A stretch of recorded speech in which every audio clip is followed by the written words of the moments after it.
No, I would never do you ladies any harm. I will never do it. All right? Just so you know. I put on the back of my bike and we went riding down my... And I'll get on the back of your bike. I'll ride bitch for you. Think you love her, guy? Tell me. This is for Fishy. Fishy, do you think he loves her? Let me see. Let's see. For Fishy. Do you love... Did you guys hear that? I agree, Prince. The first time is the greatest. Just picture 14-year-old Shibby. 14-year-old Shibby and his best friend's older sister's bedroom floor, getting carpet burn on his knees. Just the first time was the greatest. I agree, Prince. I agree. Did you hear that scream, that screech? Oh my God.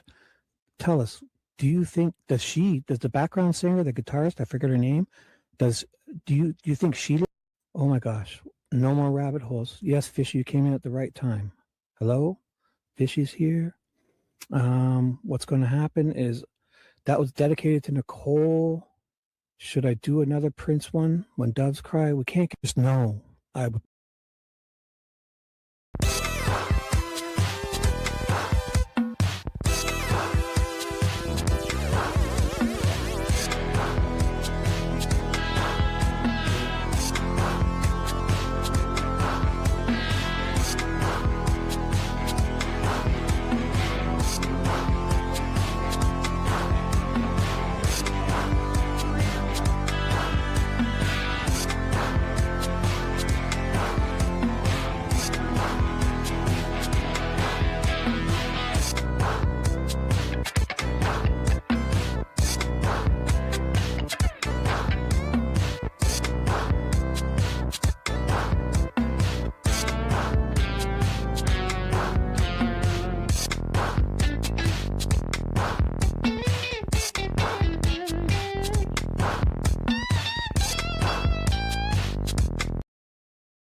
All you ladies pop your pussy like this.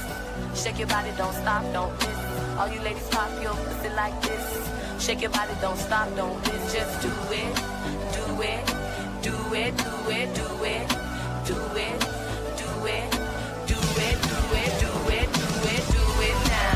Lick it good, suck this pussy just like you should. Right now, lick it good, suck this pussy just like you should. My neck, my back, lick my pussy and my crack, my neck. All you ladies pop your pussy like... Just no. So let's do this. So yesterday I read all this 113 pages. I'm going to just kind of scan over it. So no strike. Yes. Is it because I have all this garbage on the screen? I'm kind of made it my own. Not garbage. You know what I'm saying? Like I got this outline. I have my face in the top right. I have this banner saying how much of an idiot I am. And if you listen, it's your own fault. If you listen to my... Right here, look at it. It says it at the end. If you listen... I did get a strike. Uh-oh. Uh-oh, it's done. How do I fix it?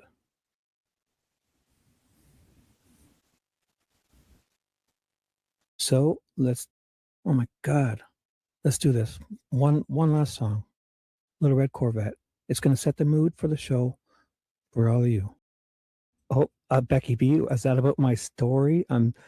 Maybe I shouldn't have said how I take back the 14-year-old Shibby story. That's probably TMI, right? That must be what you're talking about. That's it. Do it once. Hit it and quit it, right? That's what you do. Once, one and done. That's it. Fishy's favorite song.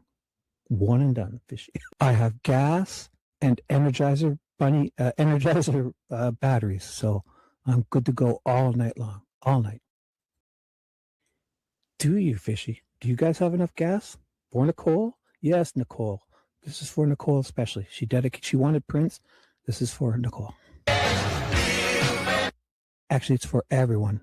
Mostly Nicole, but all of you lovely, lovely listeners. Especially Fishy. She'd like you guys to know that she came at the right time. Oh my gosh. Okay. We've set the intro for the show. Wow. Oh my God. Let's do this. One last.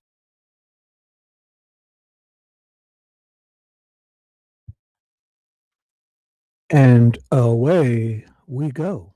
Hey, everyone. Everyone. Hey, what's up, Paula? Oh, if you need to watch, put her on your big screen and I'll be on for a long time. So, or if you can't, or if you can listen or you can't, or you could chat there and listen, whatever's best for you. I'll be here for a while. All right, young lady. So if you have any conflicts, you can always catch up on me. Dewey, what's happening? That hairdo's awesome, eh? That's my fan club. They're my chicks.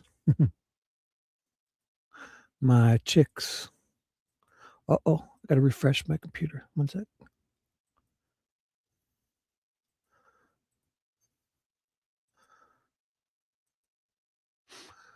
So what's all that stuff? Anybody see what Teresa and them are reading?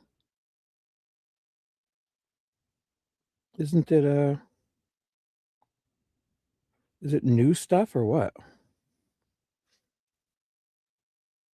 We'll see. Let me share my screen here.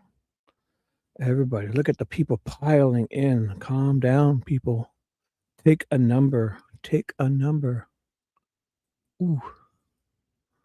It's a long, long night. Ooh. Here we go. I'll share. Sorry, I wasn't sharing my screen. Everybody's at prof. What? Yeah, well, they'll come in eventually. I'll steal them all. Sure. I'll see what happens here. So what's new today? Where are we? Share my screen. Everything's good. Share. Entire screen. Oh, I gotta pick a screen. Not this one. Wrong. There we go. Boom. Put on stage. Look at this. I'm a professional.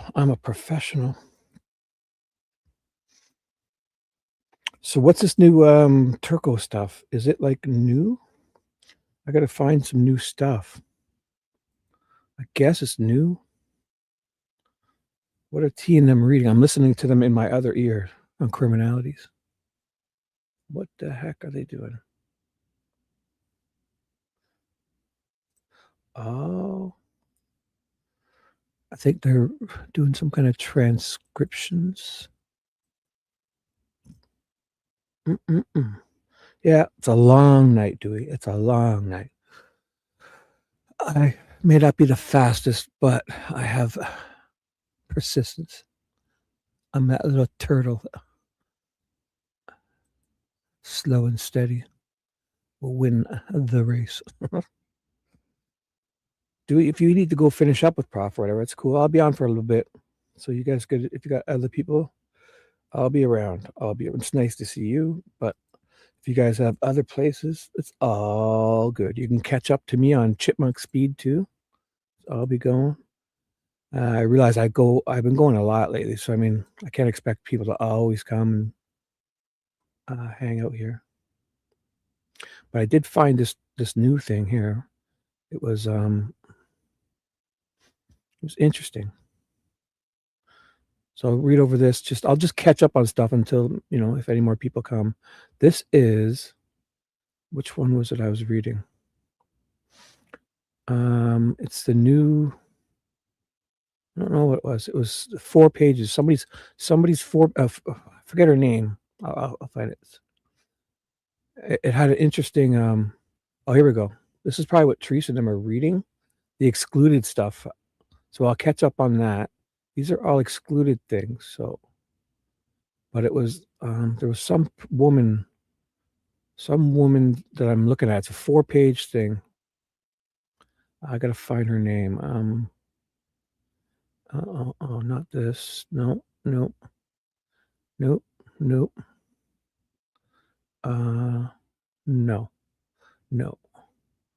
It's coming up. I feel it. Excluded. So these are a lot of excluded things, but I was just looking at this right before. Luckily, I had it all up here. It's not this. It's right around here. So I remember this. It's a 4-page thingy. It's a 4-page. It was right before this. It's got to be. It was 4 pages. 4 pages. A woman's name. I forget her name. Oh boy. Like I have the thing open. I should probably just look on it. What's the title of it? Or Tina Garrison report dated on September 21st, 2022. Great day. Oh, I remember that. That's my actual birthday. That's the same day Kathy Shank discovered Richard Allen. So I should go back to, what was her name? Tina Garrison. Tina Garrison. Glossary, name, video. And it had some interesting stuff. Like I finally, for the first time, I've seen the blue muscle car statement. I found the blue muscle car and motorcycle that McCain says. And also it shows, I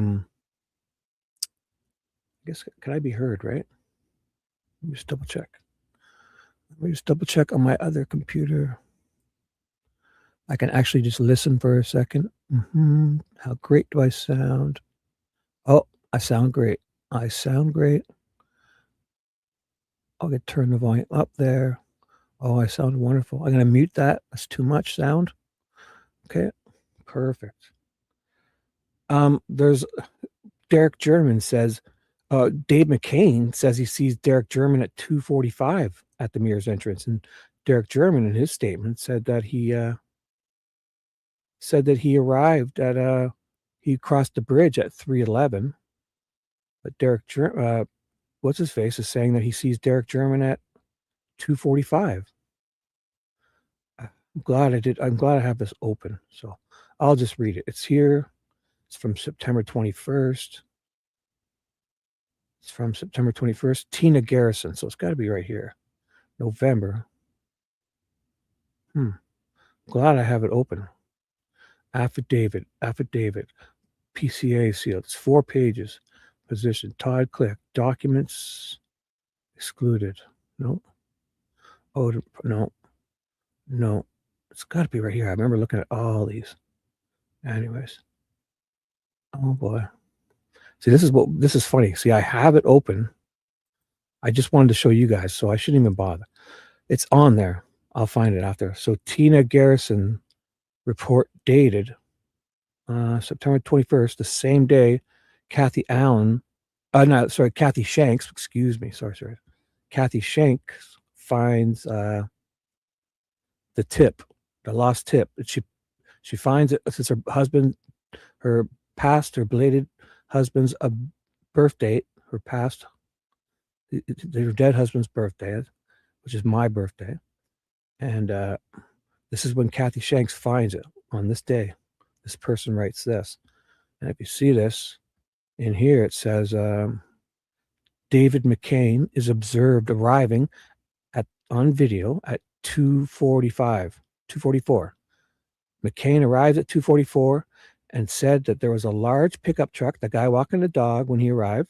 McCain also said that he saw a white station wagon type car when he arrived. That's Derek German's. The truck is David Riley in his Honda walking his dog. The car is Derek German's white Impreza. McCain said that he walked to the hub or the Niches Bluff, went then to the High Bridge. All right, Freedom Bridge, then back to his vehicle. So walk to the hub, then to the High Bridge, and then to Freedom Bridge. So that's when he was, he arrives at 2:45. So when Derek, something's not right here, because if he says Derek's car was there at 2:45, Derek said that he didn't cross that Wilson's Bridge until 3:11. Exactly. Like, I mean, this is the biggest shit show I've ever seen. Like, it's nothing but contradictions and mess ups and changing timelines. Timestamps are changing. We're making people's present on a scene of a crime or area in areas just because some girls say they saw him and their timestamps of the, they have no evidence. They've made it all. Like Riley Voorhees and Brienne have those, like we're sitting at this bench and I took a picture of my best friend. A girl takes a picture of another teen girl and posts it at 3 something, let's say. And there's nobody else in the background. There's nobody in this picture except the girl. And the guys say, well, since these girls say they saw him at this time, therefore he's there at this time. And then those 2 girls, they don't have him in the photo or nothing, but they do both describe someone completely different. Yet then it comes Richard Allen is here at this time because this timestamp of these, it's amazing. It really is amazing. It really is amazing. So, Tina Garrison. Who is she exactly? Tina Garrison too. See, I'm glad people are probably going to take some time after other people finish. Criminality's still alive. I guess Prof is still alive, so I'll be going all night.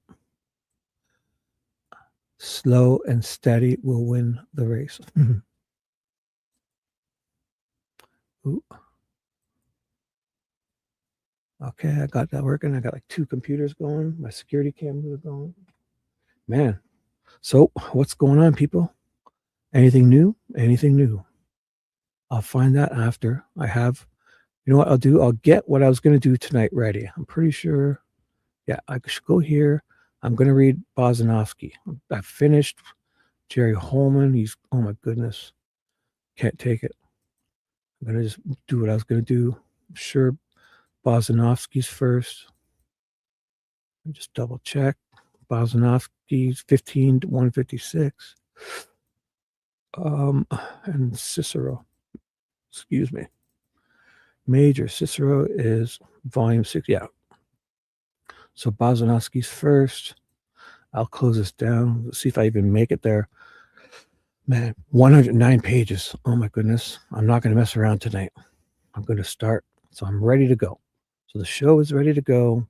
This handsome guy should come over here as to not distract everyone. Everyone will be distracted by this handsome man. Don't want that. Don't want that. Here is the exhibits, and here is the, so this is what I'm looking at. So how about I keep the trial, to the right of the trial is what I'm supposed to be doing. I'll keep all my distractions over here, and I'll only keep one up at a time. I'll finish it and move on. So this is, I'm just going to read this because it's so interesting. It's redacted. So Tina Garrison, I wish they told me exactly who she was. That's why I'm looking for it. Betsy Blair's incident report is here. And these are like a lot of stuff is stuff that was missing. Redacted stuff. Oh yeah, there's her narrative. I'll keep that open because that's always good. Tina Garrison, where are you? I got it here. I definitely opened it up here. Search warrant for, no, that's Richard Allen, Kathy, video, glossary of names. No. Jerry, no, definitely not Jerry Holeman. Nope. Nope, nope, nope. Nope, nope. Any updates from anyone? What's going on? I don't believe Betsy. Well, I mean, either way, if they do or don't, they need to take everything, right?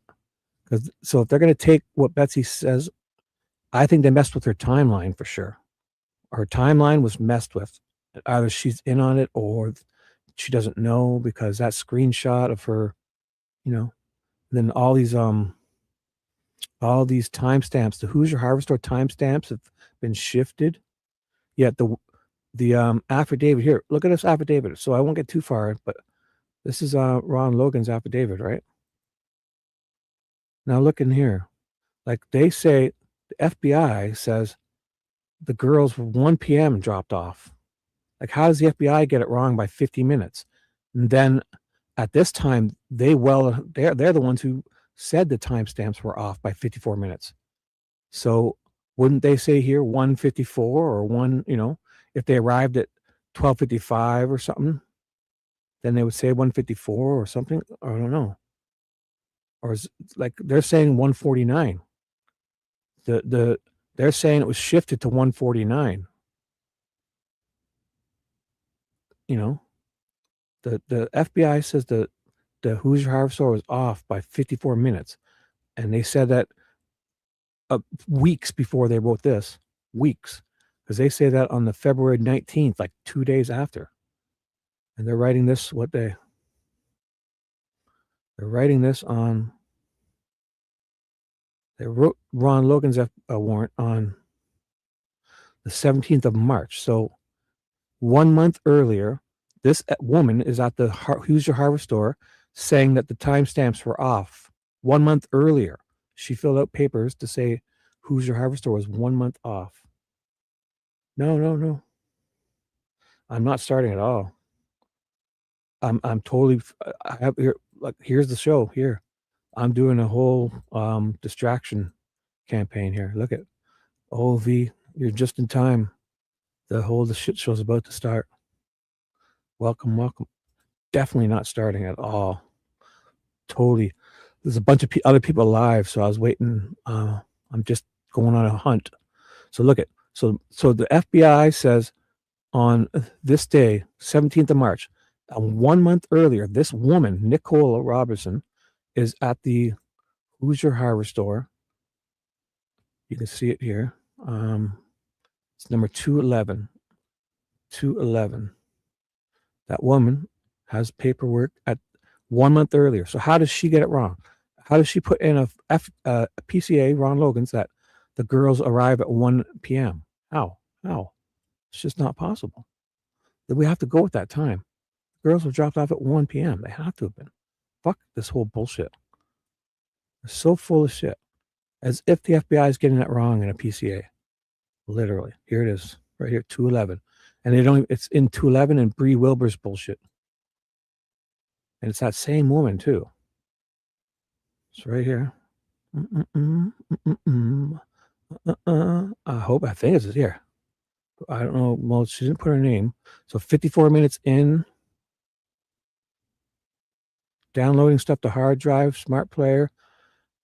Kathy Pennington. It's got consent. Oh, this is the woman that gave consent. Jeffrey C. Robertson, signature witness.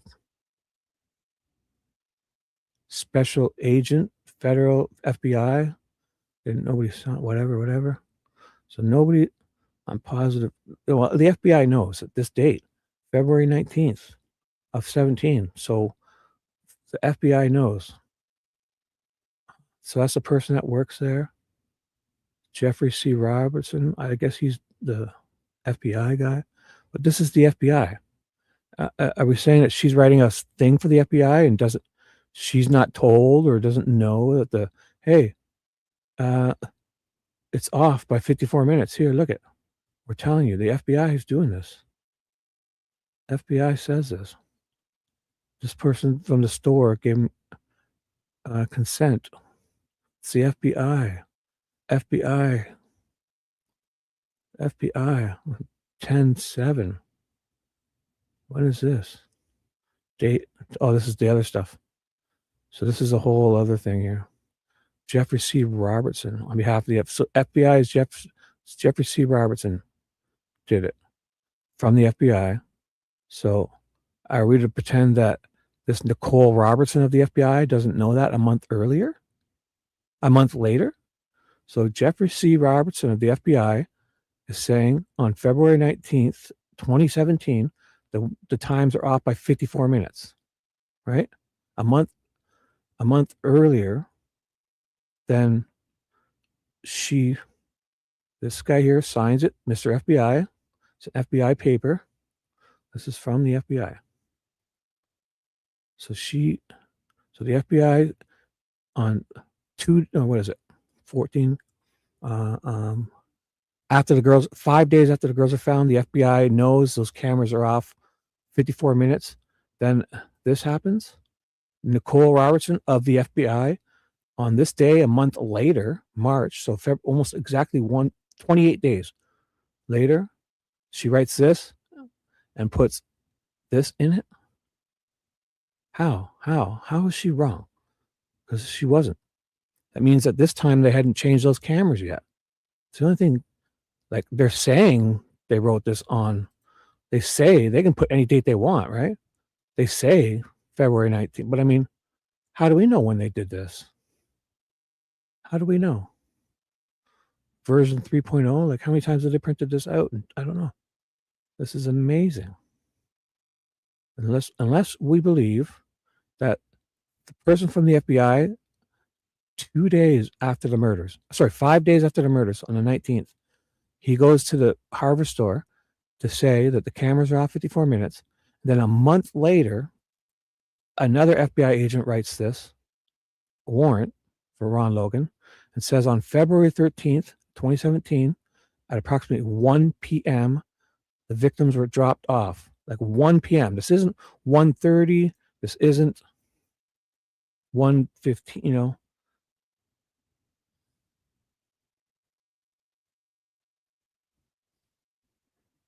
So what are you saying? Okay, but in trial, ISP said they learned the video clock was off from the FBI, and the defense said okay, then, and stipulated to that being true. What does that have to do? These are both FBI agents. This is within the FBI. She writes this a month after, knowing those clocks have changed. What does the ISP have to do with this? B? Or the defense? I'm not talking about ISP or defense. This is the FBI warrant for Ron Logan, written 1 month after the girl's murder. 1 month after, she writes down, and she's got that video from the hardware store. Are you saying that she doesn't know Kelsey's the one on the video dropping them off? Wouldn't she adjust the time here to 1:54 or 1:49? What? How is that possible? Makes no sense. I don't even know what the ISP or the defense have to do with this. Hey, what's up, Hebs? Long time no see. And stipulated, the defense agreed to it. Well, that's the defense. They're idiots, then. I know, but I'm okay. Exactly, I get it. I get what you're saying. Yes. Right. Okay, so I read what you're saying, but I didn't let it sink in. So you're with me. I know, you feel it. I should never doubt you ever again. Ever. Exactly. Hey, Hebs, what's up? What is up? So isn't that wild, V? Like, I know you think it's wild. Obviously, I'm not. Like, I've heard this a bazillion times, but like, I mean, how does this FBI agent write this warrant 1 month after and get this so wrong? Are we to believe that? Oops, what does she mean here? Is this a typo too? Did she really mean 149, or she meant actually put 00? Like, what? I mean, it's not like she put 145, even 130, or 150, or 154. 145, 154 would be fine. I would accept it because they say it's 149 is the real time. But for her to put this is not acceptable. It's not believable. What is the defense doing? So, Hebs, hey, I found the blue muscle car, V. I don't know if you're just getting here. So the blue muscle car here. David McCain Dave McCain arrives at 2:45 from this person. Who's Tina Garrison? Who's this Tina Garrison report? Tina Garrison says that David McCain is observed arriving at 2:45. He sees Derek's car at 2:45. Derek German says he didn't get over the Wilson Bridge till 3:11 p.m. He was crossing the Wilson Bridge at 3:11 p.m., he said, and he can verify that because he looks at Becky Patty's time on her receipt. So somebody says McCain comes at 2:45, parks at the Mears, sees. McCain said that there was a large pickup truck, that guy walking his dog, parked there when he arrived. McCain also said that he saw a white station wagon type of car when he arrived. The truck is David Riley in his Honda Ridgeline. The car is Derek German. It's white Impreza. McCain said that he walked to the hub or the niche's bluff. So he walked to the same place Derek went to. He goes down and then to the high bridge. So he goes to the left and then goes the same way Derek went to the Freedom Bridge and then back to his vehicle, which is what Derek says he did also. Around that, he was observed on video leaving at 4:11. So McCain does all that, but he goes basically the exact same thing as Derek does. He goes down, he goes to the hub and goes to this niche's bluff. Derek goes down there, but then he goes to the high bridge. And then this is when Derek goes to the Freedom Bridge. And then he goes to the Freedom Bridge. And then Derek's going back. So Derek is when he bumps into him, he could have been afterwards. That's why they're trying to explain it. That's why probably Derek's lying then. Or somebody's wrong. Because that would be more close. That's why they adjusted Derek's time. Because if he sees Derek when he arrives, Derek's car's already there at 2:45, he says. How did they get that wrong? Hey, that's weird, eh? So, hello, Paula's here. Love you guys. V's here. Beautiful V. Beautiful Happy. Beautiful Paula. Beautiful Critter.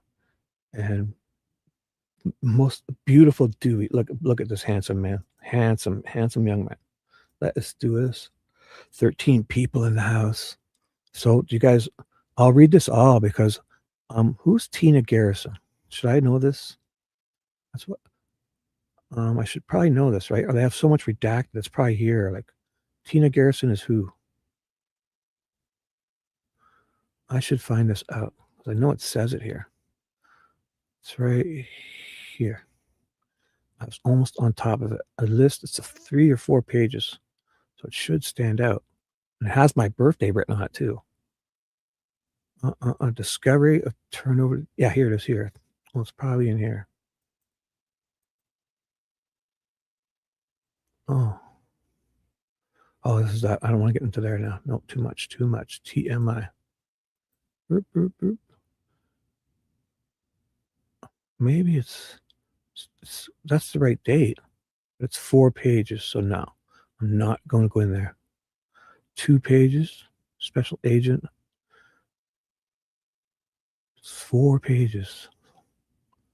230, 30 pages, 243. Audio recording of interview. 40 pages. It's on my birthday and it's 4 pages. 3 pages? No, that's not it. Excluded. Nope. So anybody have anything else they want me doing before I get into the Stacy Bowzanowski stuff? I'm ready to go. Just gonna, that's what I need to do. Hey, what's up? Everyone finishing or no hurry, guys. No hurry. And hey, you guys, I've been going on a lot. So don't feel you guys always have to come, okay? Like, you're not beholden, right? Like I've been going on a lot. And even if you guys just come to say hi, don't feel like you have to give an excuse or, like if you're just come and say hi. If you don't talk again, I'll kind of assume that you're just sleeping or listening or resting or have somebody else on or whatever. So just, I don't want to get too selfish and I don't expect anything. Okay, guys?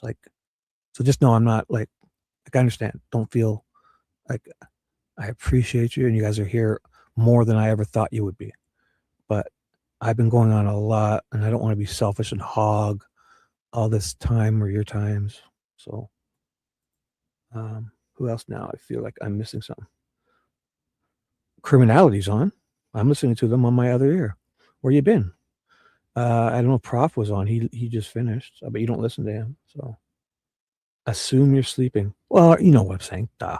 Or sometimes you don't have to always fill up chat.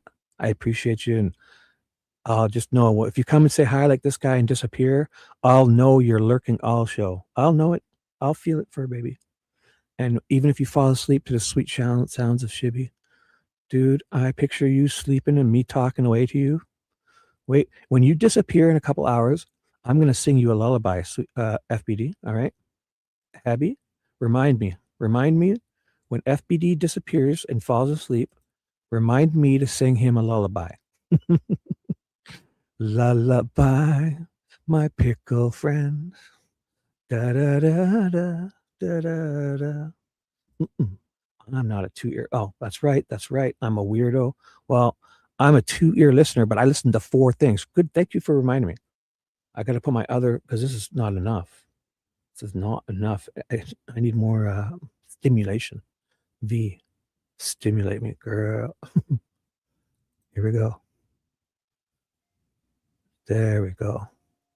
I need a background music. So what I do is I'm listening, say I listen on this PC. I listen to this in the background. Not this per se. I listen to stuff like this. I'll show you. I don't know if I'll get a strike with these. These are always good. This is my favorite one.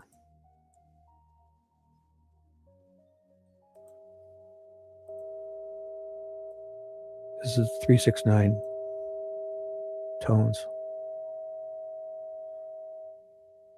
These are great. This is what I tried to tell Abby to listen to. Oh, here you go, Dino. That's 369. Or it's one of these 936, the Herc, or the 639. These are God's frequencies, they say. This is what I listen to. I listen to this all day long, literally, in one of my ears. I just keep it quietly in the background. Doesn't that sound wicked? Like it just makes me tingle inside. Oh my God. Or this one is good.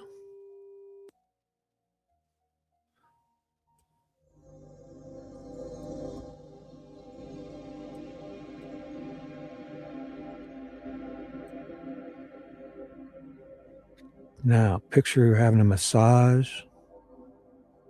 Nicole is there, getting her hair done. She's getting a pedicure, manicure, and her hair blow dried at the same time. Listen, Dino's listening to 106.7, The Moose. Tell me you guys love that. Or this one. Oh, doesn't it make you feel great?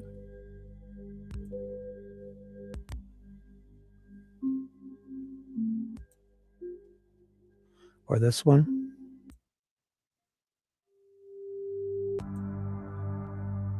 I'll start that one over. I like how that begins.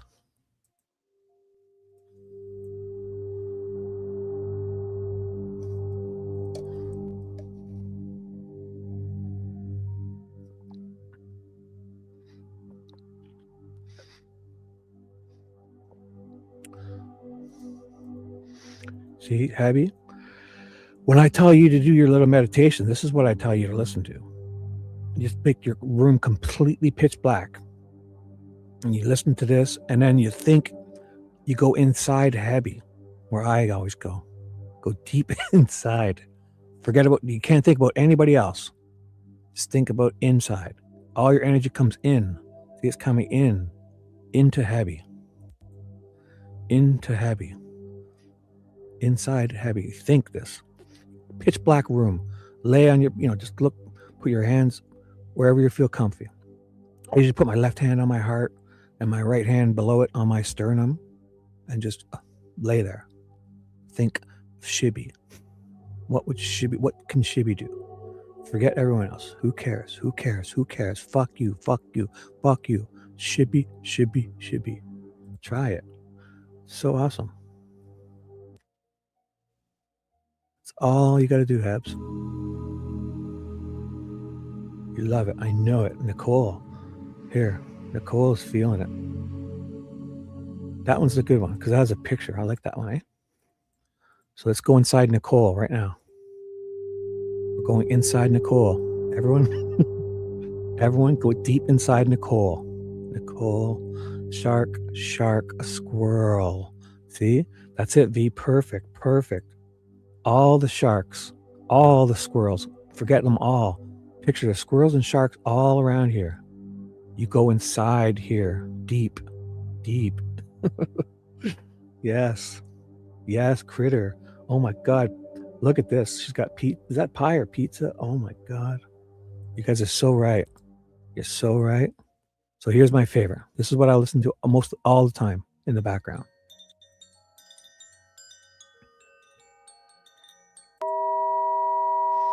Ooh. Tell me you love that. I'll turn it down a bit. Ooh. Anyways, I'll shut that down. Okay, you guys are right. Let's do this.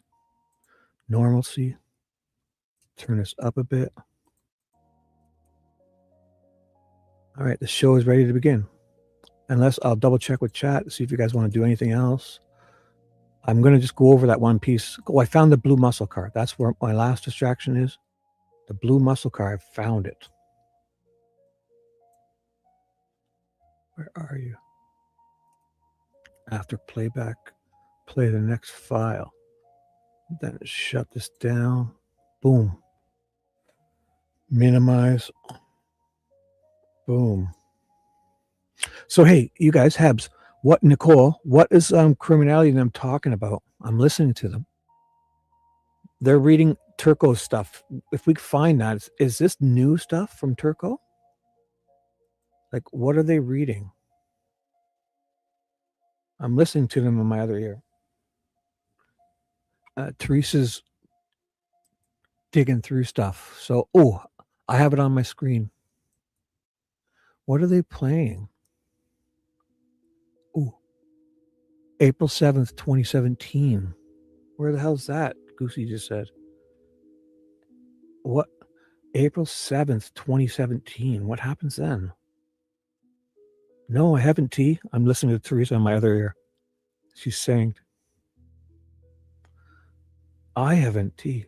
Where is it? I'm looking for it right now. I should message T on Discord and tell her I'm looking for it too. Where the fuck is it? I'm going to message her on Discord. You guys check this out. I'm going to message T on Discord right now and tell her I'm looking for it too. Where is it? Right now. Listen, you'll hear her Discord maybe. Watch this.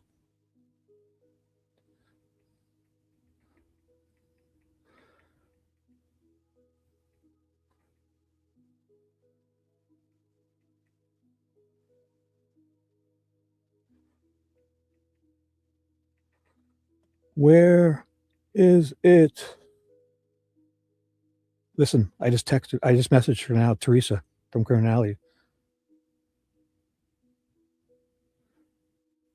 I'll see if she responds. I don't want to disrupt her anymore. That's funny. Yeah, Turco really did kind of change it. Oh, I have all this new stuff. So here, you guys have this new one? I'll send it to you, chat. No, not dual stream. I'm listening on my laptop in my other ear. I'm just listening to her live also on my other computer. I have two ears. I know. Not dual stream. No. Well, I mean, I could play hers. You know, I could go play hers, but I don't want to do that. I mean, sure. If you guys need to, if you want to, you know, you can go there. I'm listening on my laptop in my other ear. They're doing stuff. It's funny. They're reading a whole thing about Turco. Is that just some updates or something? Dino's in the chat. A tease. I see Dino. It says howdy. Dino went there just now. Dino left. Dino left us. He's in Teresa's chat right now. I see him. I'll go say hi to Dino in here chat.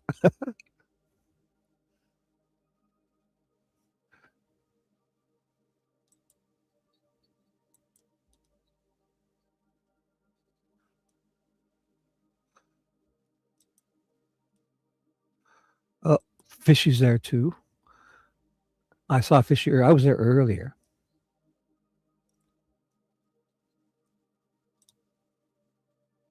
So they're reading some Turco stuff. I don't know. Nicole, if there's something new, I'll read it after. Whatever they're reading, I'll read it after. I don't want, because they're definitely reading something new. Yes, Dino, I saw you there. Go back, dude. You're better there. You're better. You're funnier when you're over there. Go crack jokes to me through her chat. I'm reading it also. You silly goose. Get out of here. Send Dino, get your ass over to Teresa's now. So they're reading something new from April of 2017. The Turco, with Turco's interview, right? Where is this new interview? Because I see it on, oh, maybe it sees exclusions. Oh my God. You guys got to help. I know they're reading something new. Appellant stuff. Appellant volumes. It's one of these. March 1st of 2017. The Turco, you guys got to find it. I'll read it. They're reading Turco's, they're reading, there's new stuff. There's his interview. I saw it on Andy Kopsa. She has the audio. There's a new Turco stuff. They're reading what he literally says to the first interview he has with Jerry. The first time. April of 2017. Or when he goes back and talks to him in just before the Frank stuff. I don't know, guys. It's in here. I can see them on the screen. You know what? How about I just do this? I'll just do this. I've got it. Because when they're done, I've got it on my other computer now. I got it back on this computer. I can find out what they're reading. Possibly what they mean. Is that a fair summary of your report? He says that's accurate. McClellan says, and you had mentioned earlier, you said, I don't know how you...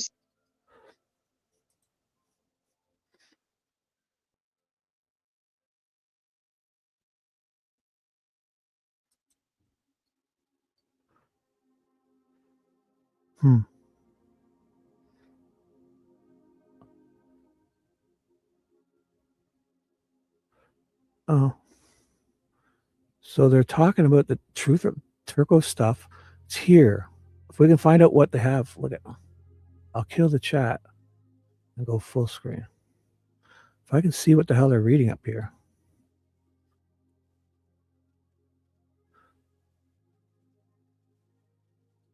Sometimes referred to in poetry, in Old Norse poetry, which is famously dense and sometimes nearly indecipherable. They are some... So what sticks. When they change pages, we need to... This is awesome. So afterwards, so go there if you guys want to listen. I won't steal her thing. Goosey and her are reading. I'll read this, whatever they're doing. It seems important. Whatever they read, I'm going to leave it in the background. I've muted it.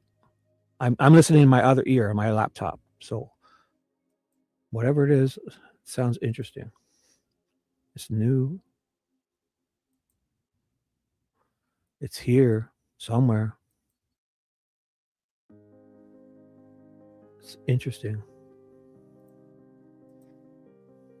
That these sticks are runes. There's some major issues with that. One being that you can't establish a text from those stick formations. And then even... So I got to find this. So after they're done, it's got to be in that new stuff here. So I'm ready to do that. That's them reading. This is what I was looking at. I don't need this now. It's in here. In here. It's got to be that appellate stuff down at the bottom here. It's got to be one of those new ones down here. It's got to be one of these. I'm just going to check each one until I find it. So is it this? Is it this? Nicole, if you guys want the new stuff, this is what I'm going to be doing. It's on somewhere on here. It's somewhere on this page. I'll put it again. Just it's inside these. I guarantee it. It's inside these. If you guys, fine, go to sleep then. What are you doing here? You're of no use to me. Just kidding. If you guys fall asleep, I get it. I'm on like so much. I'm not even reading chat. I have no idea what's going on. So just know. I think I'm listening to Teresa and them in my other ear. This is what I'm listening to in my other ear. Be able to comment on that at all because that's not your area of expertise. They're reading something. He says, I would have to defer to someone who had and they're really in. It's about Turco, like his first time. So it's got to be one of these, right? I just opened this one. So I'll open the first one. So that's just the table of contents, right? A lot of... This is crazy. Nicole, they got something fresh that I should be reading. I have to be. They're talking about Turco and Odin and runes and new stuff. And oh my God. Ooh. Afterwards, I'll ask her what the read is. Do you know, I'm avoiding it and praying that my hubby does. Does anybody know what Teresa and them are reading or no? No. Chat hurts his feelings. No. What? It's not that it hurts my feelings, that I'm doing things. I've got 3 screens open. I'm listening to Teresa because I'm trying to find out something for the show. And I think you guys would enjoy this. There's something new, guys. There's new stuff with Turco and Holeman. It's new. Right? That's what I'm finding out. But you think you'd rather talk to this guy? Come on, ignore him.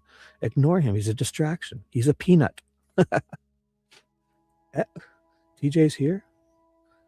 Yell more? You think I'm yelling? Oh my God. You would enjoy it. What are you guys doing? We're missing out. They got the scoop. My channel's gonna fold. It's gonna go under. YouTube is gonna fire me. They have the scoop on us. And it sounds really good. And I've got to hear it. I'm listening. I just want you guys to know that there's new stuff and we're missing something big. I think, oh my God, you guys, I'm going through all this new appellant stuff here. There's new stuff here. It's talking sacrifices and Odin and Turco and oh my God. And you guys think I'm yelling? Oh my goodness. Oh my goodness. September of 2023. Yeah, so this is when Turco goes back, but when Holeman, they have the transcript of when Holeman goes back to speak to Turco. They have the transcript. It's here. The 5th page. T is drawing attention to the 5th page of something. It's huge, guys. Subsections. They're having a great time. So either go there or help me. The summary of the conversation with Holeman. I just heard her say it. Here, listen. This is what she's saying. For group, who committed such a crime, I obviously can't speak to. I cannot speak to that. There's Viking, Hollywood Viking. Her dog's barking. If you go watch season 5 of Netflix, The Vikings, or there's several films, Valhalla Rising, 13th Warrior, where Vikings sacrifice. So find help. Help me help you. It's here. What are they reading? What are they reading? Oh my God, it sounds so good. You guys, listen to them. What? This. That there is human sacrifice in Odinism, in this Norse pagan world. There's a transcript. So Nick's going to show him Exhibit 1. TJ keeps telling me, okay, let's do it. Okay. Right, but you guys, I'm an old confused. Where? What is she telling me? Vikings? You will never find it? Why? What is she saying? You will never find it. What is she saying, B? I'll never find it. It's in the Frank motion. Where's that? Where? That's in 2023. This is in the Frank's motion. 2023. Well, you guys could send me a link too. Like, I'm running a show. What? How can I listen to you? You're like 7 seconds behind me. I'm running a show.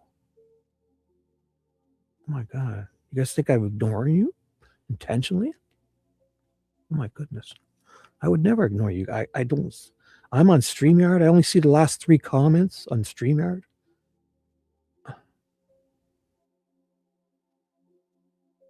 Yes. Yes, you're right. Oh, well. But how can I listen? How can I listen to you? I'm reading. Of course I'm not listening. You think I'm gonna, while I'm doing all this, you think I'm reading with my other eye? Think I have like a lizard? I can put one eye down here on my other screen to read you guys, and I'm looking on a whole other TV screen. I'm sharing a whole other screen, guys. This isn't my screen. This is your screen. I'm elsewhere. So do I look at do I look at you guys here, or do I come do? You guys are wild. You don't understand. I am. I'm asking for help, right? And what does that mean? What help are you giving? You said the Franks. So where is it?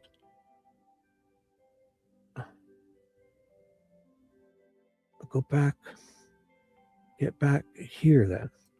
But I can't. I'm doing a show. You don't understand that? The show is for you guys. I'm on another screen doing stuff. I have to look at that to do it. If I look at chat, then I'm not doing the show. Chat's on my screen down here. Silly.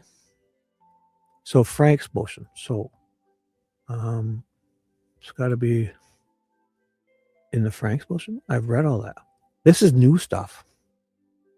This is new, but I'll go check it for the Frank's motion was 2023, right? Yeah. So where am I? 1 second.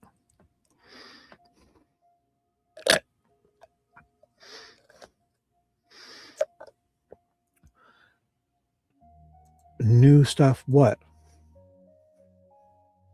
They're reading a new transcript of stuff from Holeman talking to Turco. It's new. I don't know if it's in here, but listen to them. I've got it on. Thor standing over them with whatever tool it is that he carved inscriptions into, give you some context, right? So it'd be self-evident. The professor says, if Thor was standing next to it? Rosie's like, yes. Professor says, yeah, that would be a context clue. So, Mr. McClellan asked you some questions about, I don't even know what question he asked you, frankly, but you started talking about the fact that these runes were most often or maybe always seen carved in rocks or in the wood or things of that nature. You recall that line of questioning? He says, yeah, historical Germanic runes. Goes like, I believe so, yeah. Rosie says, and what you're communicating here is that in more modern times, there's a connection between these sacrificial practices and these ancient beliefs. So I muted them.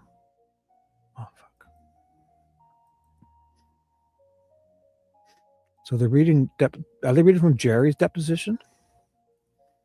Oh my goodness. Watch my tone. No, I won't. I'll do what I want. You don't need to be here. You don't like my tone. If you're kidding, use your LOLs. If you're not, why would you be here if you don't like my tone? Come on. Yes, but I'm going to read it to you, TJ. I'm going to read it to you. I'm going to. That's why I will. You want my voice? Find it. That's what I'm interpreting that as, but I'm going to wait for him to clarify. This is new. And hi, Labyrinth. I want my voice too. I'm here. That's what I'm trying to do. I'm talking rude. I'll talk to her how I want to V. Who are you to talk to me? I'm a 52-year-old man. What are you talking to me like that for? Come on.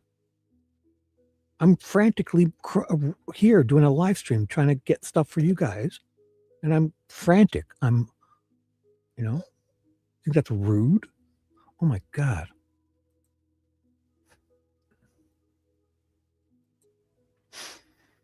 Oh my God.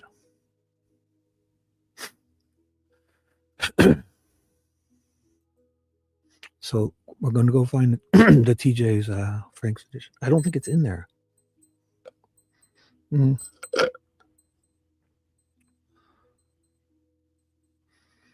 They must have something new.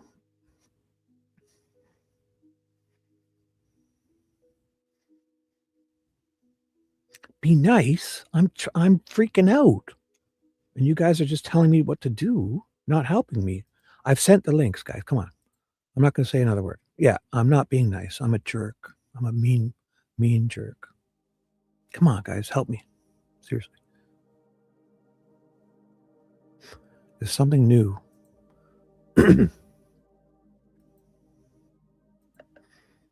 Johnny, I feel like it was some. I don't think it's that. What?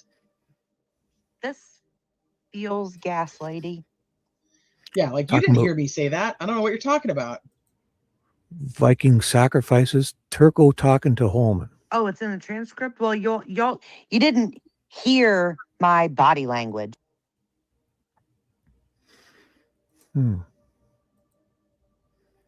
Sorry if I sound bitchy, guys. Come on. I'm freaking out here.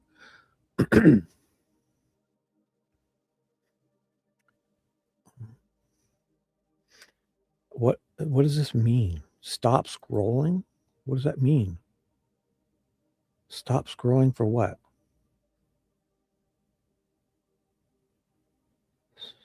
Stop scrolling. LE been talking about it. So stop scrolling? Are you talking to me to stop scrolling? Oh my God.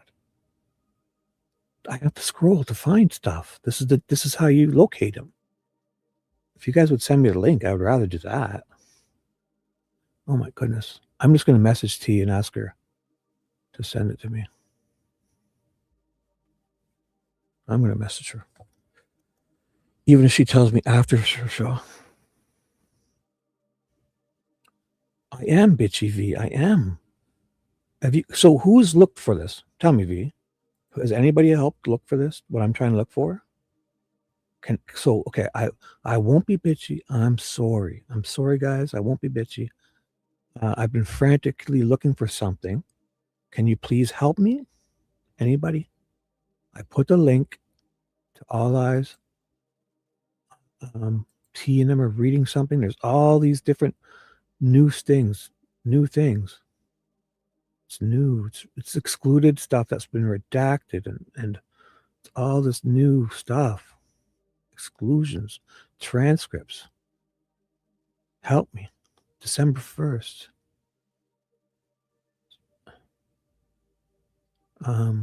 So I'm frantically looking for something. Well, what I've been talking about the last 15 minutes, Heather, that's what I need help with. That's all. I'm not being, you asked. I want help with what I've been asking for the last 15 minutes. Silly monkey. Are you playing Scrabble? Is that what it is? I can't. How do I compete with Scrabble? Come on, guys. I understand you, but I'm here looking for what Teresa and them are looking for, and I'll read. There's new stuff. There's been excluded stuff. They're reading a whole new transcript from Turco talking when Holeman went back to talk to Turco. Okay. Perfect, TJ. Oh my goodness. I'm going to do it. Oh, memorandum in support. Perfect. Which one is this? Okay, so this is a weird format, but thank you. So this is here, right? This is what they're reading?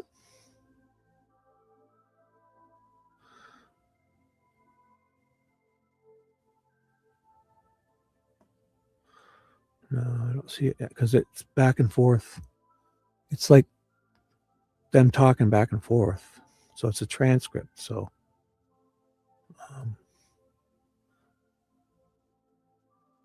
this is definitely not it. No. Sorry, but that's not it, TJ. Sorry. They're reading. Look what they're reading here. Question, answer. It's a deposition. Turco. It's the deposition when Jerry goes. It's Turco's deposition. That's what it is. Of September of 2023, right when all the photos were being dropped. No, it's not the other format. You guys are hilarious. You really are. It's not this at all. It's not the format. It's not this document. It's not this document. That's all. It's the wrong one. The format, yeah, I want the PDF, but it's not even the right one, so it wouldn't matter. So thank you. Because that's one of these that she's sent. But I don't know. The deposition, because Holeman already took care of that in the phone call. What's the reason that the prosecutor would need to contact Professor Turco? Yeah, we did point that out earlier, Michael, that Holeman's interview with Turco was the day after the Franks memo. Yeah. I mean, is that normal? Holeman's interview with Turco was the day after the Franks order. But so it's Turco's deposition. Where is that? Is that in the new stuff? Oh my God.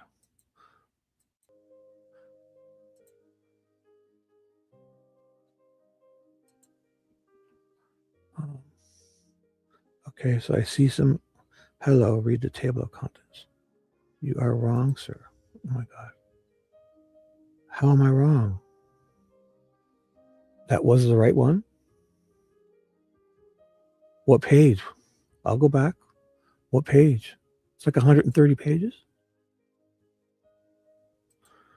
So what was it? I'll go click the link again. I'm gonna go to, I'm on my other screen. So I'm going to that link again. The memorandum in support of motion, right? What's the date? It's 9/18/23. Memorandum in support of motion. Memorandum in support of motion 9/23, 9/18/23. 9/18/23.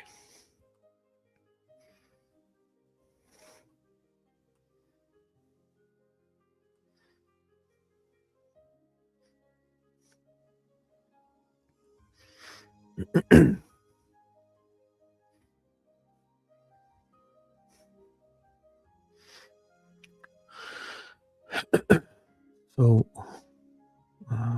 close.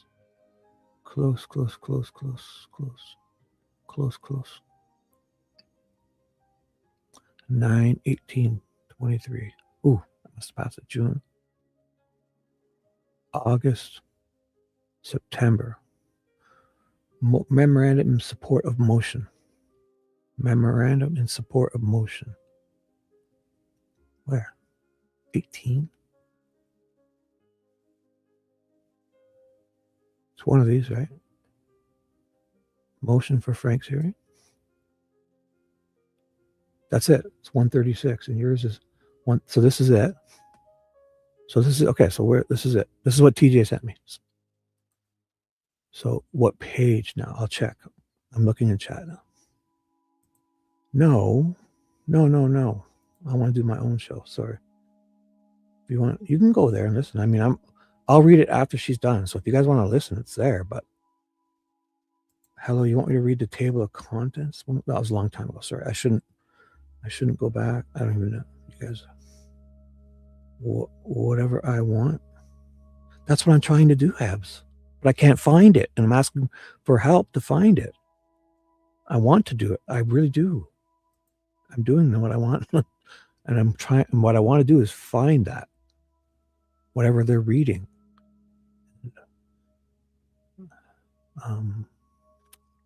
Yeah, with that. I would love to read that if I could. No, it's not any of this. It's not any of this because they're reading.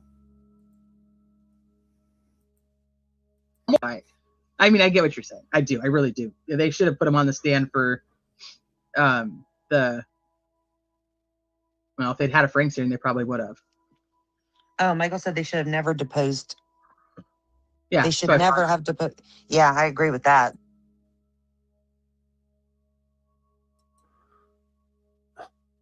So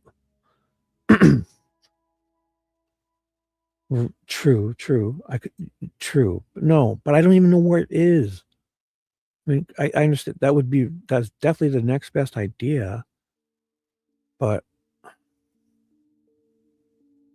I guess I could. We should add. Oh, maybe I should go back to where they started. Just T won't mind. You're right, Dino. I should. I'm gonna go back to find this. I don't even use the same email from 6 years ago. Ed. till going back. HTC. Extreme ideology within, So they have the audio of it too. This is in that has sort of right-wing racist connotations. That's Jeffrey Turco 9/19/23. So they have the audio. Maybe this is the Andy Copsa exclusive, and they don't have this on the site. But I'm not going to steal it from them. I just want to understand what they're reading. That's all. So they have the audio. I heard that on Andy's show. So they listen to the interview and then they read the transcript. Here it is here. the only thing else I can think of is I'm supposed to say hello from Twyla Gibson. Hello from Twyla Gibson. Really? Mm-hmm. How'd you know her? Well, she works downstairs and is one of my favorite people on the planet. She's a sweetheart. And she asked me what I was doing. I mentioned that I was meeting with you. That was a surprise to her. But I'm bummed. Sleuthie's gonna run to the restroom, and then when she comes back, I'll switch with her because then I gotta run to the restroom. Yeah, because we're not gonna reread this.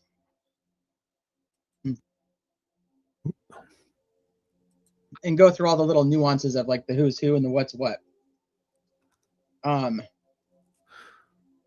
So where's Turco's deposition? I'm pretty sure I was just looking at that.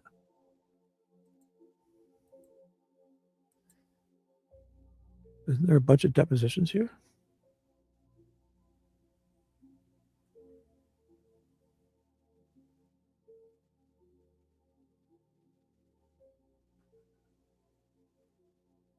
Okay, so I'm going to look through every one of them. It's in the new stuff. It's got to be.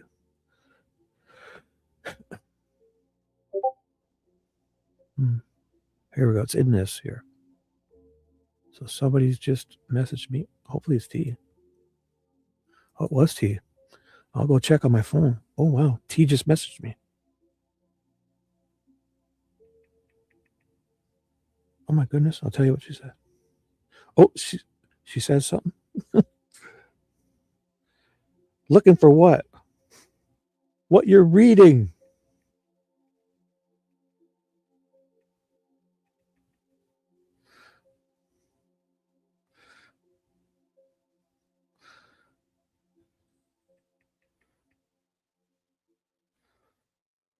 She's replying to me now.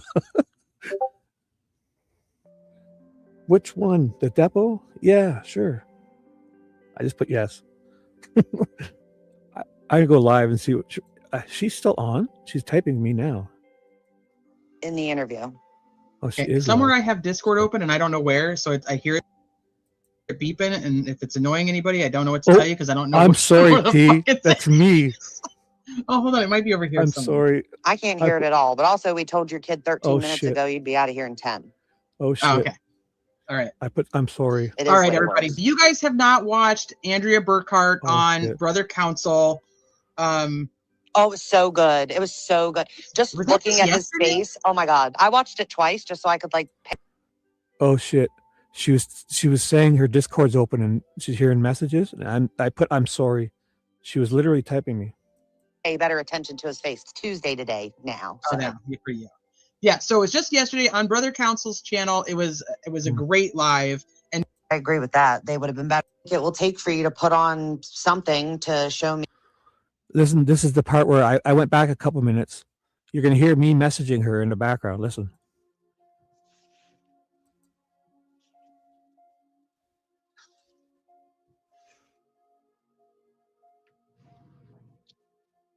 Uh-oh. Oh, shit. Good thing I came downstairs. I didn't put the bar down on the slider. it really is. One said this case is one disappointment after another. For sure. I couldn't agree more. And it's just, and it is interesting. I'm glad that we ended up doing it this way, Sleuthy, because I think that it's good to put them all together and just listen to I'll leave her alone. Fuck. the differences in what he actually said from one meeting to the next. When we did it this way, it became quite clear Crystal. that he like changed. Because as I was listening to that audio, I was like, I feel like he was much more wishy-washy. I said at the beginning of this, I feel like he was much more wishy-washy in his deposition. It was way worse than wishy-washy. Way worse. Well, I want to play it again. I think it was funny. In fact, he tried to come up with excuses for why he said literally everything that he said Mm-hmm. in the interview. Okay. Somewhere I have Discord open and I don't know where, so I hear it beeping. And if it's annoying anybody, I don't know what to tell you because I don't know where the fuck it's at. Oh, hold on. It might be over here somewhere. I can't hear it at all. But also, we told your kid 13 minutes ago you'd be out of here in 10. Oh, okay. All right. It is All right, way everybody. worse. Yeah, if you guys have not watched Andrea Burkhart, Ugh. I'll figure it out myself. She was typing with me. I was in her like a direct message typing with her. I was just so it's me, but or maybe she has someone typing for her. I don't know. That's weird. Okay, so helpless man on the floor sobbing. Oh my God. You guys are so inconsiderate. My God, I'm trying to find us to do a different show than what I had planned. I have a show planned for you guys. But now I was going to do this because it seemed important. So let me know if you guys find it. The link. I'm sorry that I'm bothering you. Check back next week. Yes, you could do one better. You can go to that link I put and help me find it, guys. What are you doing? I don't even know what Odin report. Exclusions. This is it. Odin report exclusions? No, that's the old stuff. It's Turco's deposition. Where the fuck that is. So I'm gonna find it. Turco's deposition.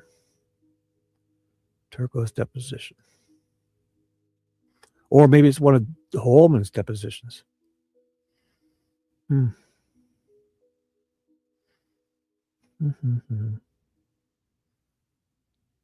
Probably Holeman's. He's got so many depositions. She's finishing up now. I won't bug her. I feel like an idiot.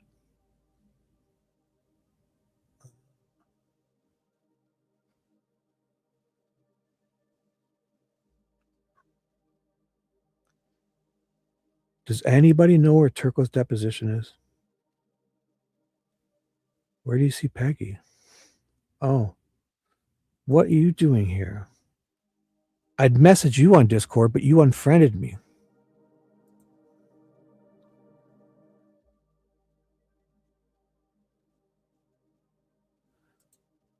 I can't message you. I'm sorry. Why did you unfriend me? Tell me, huh?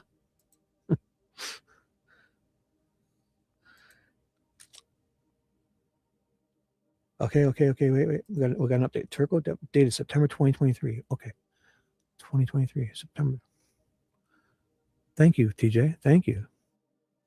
It sounded so interesting what T and M are reading. She's finished. I should go back. Oh, I'm getting messages now. That's probably her. Or is it a friend request from Peggy? Oh my God, excitement, guys. I'm there on my phone. Getting it. It's Teresa from Criminality. I got him. I got them. Oh my goodness. Oh my goodness. Thank you. Oh my God. She sent them all. Thank you. Oh, I'm going to send her a bunch of hearts. Oh my goodness. Oh my goodness. We got them. We got them, people. Check this out. Oh my God. Oh my God. Oh my goodness. Oh my God. I've got them all. I got them all. Check it out. Thank you, young lady. Thank you, young lady. 1, saved to my computer. 2, saved to my computer. Oh, 3, boom. This lovely, lovely woman. Oh my goodness. Look at, I sent these back to her. I sent these back. I gave her hearts. Look at, I sent them back just now. She's like, boom. Look at this. Look at this lovely. Oh my God, you're amazing. Oh my goodness. A friend request from Peggy too. Oh my, no, I'm only kidding. Only kidding. I saved them in here, I think. Oh my God, where did I save them now? Oh my God, I just saved them all to something. I should do this over here in case something pops up. Don't want to embarrass myself any more than I have. Where's it? Downloads, right? Okay, I have them. Okay, I got them. Downloaded by date. Oh my goodness. Thank you so much. Oh, she sent me back. She sent me back a little kissy face. Thank you, lady. Thanks, Teresa. You're awesome. Oh God. Date created. Boom. Oh, that doesn't work. Where the fuck did I just save them to? Did you guys see? I should look where I saved them. Order on motion. Oh my God, I'm such an idiot. I'll have to go open them again. I should pay attention where I saved them.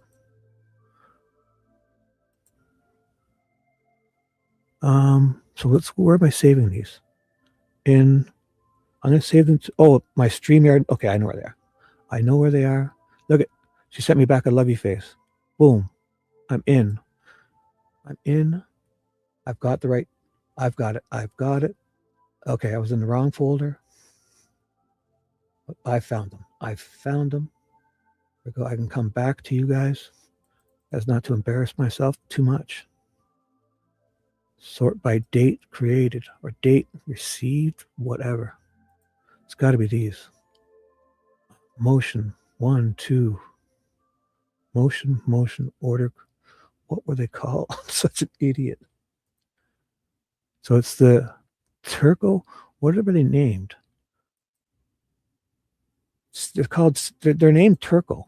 So they got Turco's name on them. Where am I? Oh my God, I should go to another page just in case I see anything. I have them and I still am fumbling around. I saved them. I've saved them. Oh, they're in this folder. Oh, you idiot. I had them in a whole other folder. I had them in a subset. Oh my goodness. Oh, I got two copies of each now. Okay, so boy, oh boy. Okay, here we go.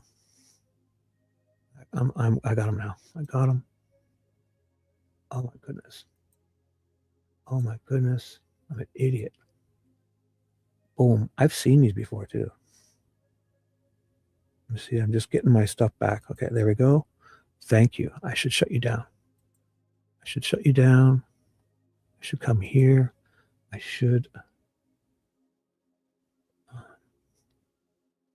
Now I can open those up. No exclusions. There we go. Okay. That's one. So this is 20. This is the next one she said. And this is it. So it's all three. Okay. Audio file. Oh my God. All right, guys. So do you want to let's just do what Teresa did. They listened to it. Oh my God. Teresa, I dedicate this show to her. This is it. It starts right now. So then we're going to read this, I think.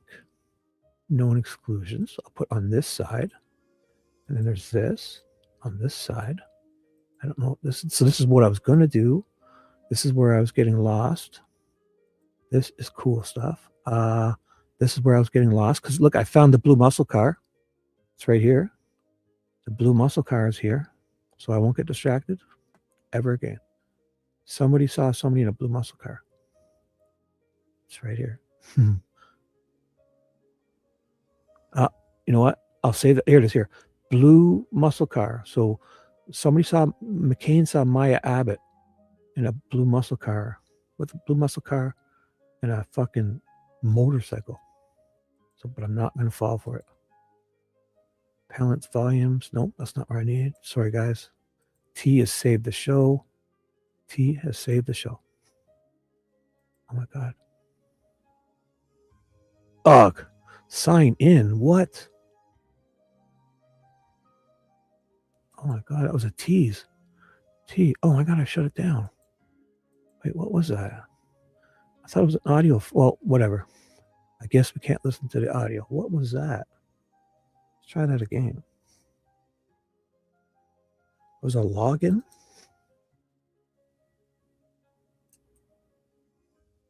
I copied the link and tried it somewhere else.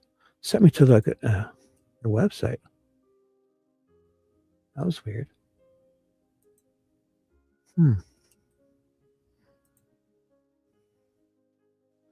Sign in? I can't. I got to create an account. Indiana University. I don't know what's going on. Forget it. I don't get what. That's not. It was a transcript.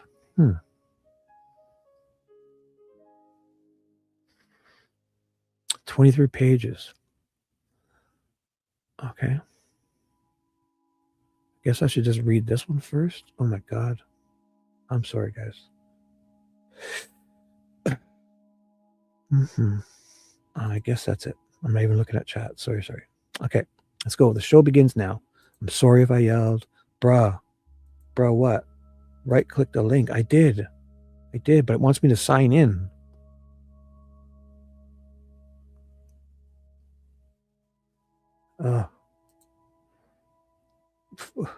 So first, did you answer why you unfriended me? And I didn't see why. What happened? Yes, my TV's on the other side of the room. I'm in my recliner. It's way fucking 20 feet away from me. It's a 52-inch TV. You guys are nuts. Oh, you hear that noise? Yeah, I have. Those are my sounds. Yes. No, I don't. I have not enough helpers. You're right. I'm an idiot. I'm sorry, guys. I'm sorry. V, I'm sorry. Dino, I'm sorry. Well, no, fuck you, Dino. Everyone else except Dino, I'm sorry. Just kidding. Okay, I found it. Why? What did I do to you? Should I take your wrench away then if you're not friends? What happened? You won't take orders on your show. You won't take direction from me. Don't get mad at me. I'm only kidding. We'll work that out after. We'll work that out. You can keep your wrench for now. We'll see. Yes, I'm an idiot. I'm a confused old man. Yes, thank you. Oh my goodness, I'm not going to try to sign in there again, ever again. So what do I read first? The exclusions here? I still feel like I'm missing something. Deposition. I really do. Thank you. I'm obviously missing something here. This is his report. Wow. Have you guys read this? Where's his deposition? Is it in here or not? Does anybody know where Turco's deposition is? I think that's going to be what I really need to put this all together. Turco's deposition. And I've seen it somewhere. Jerry Holeman deposition. Turco's deposition is here. I feel it. Liggett's deposition. Purdue, Leesenby, Murphy, Ryan Winters, Trooper X.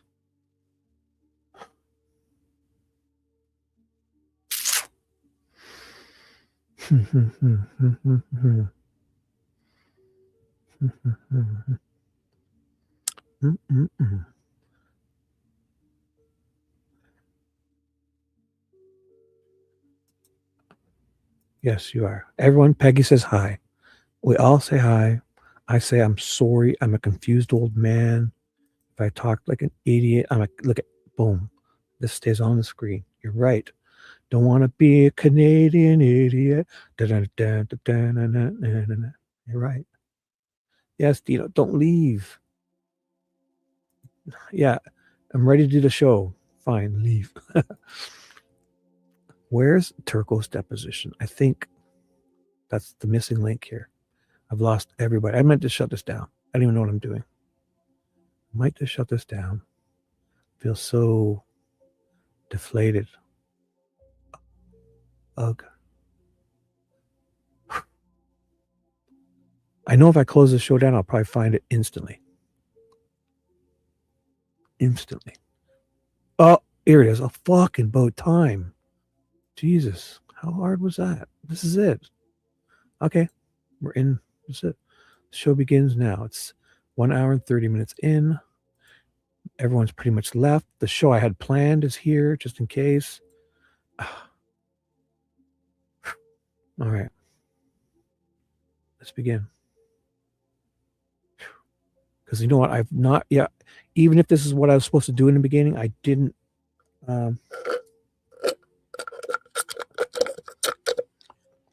Peggy's in time. Listen, this is the Peggy slurp.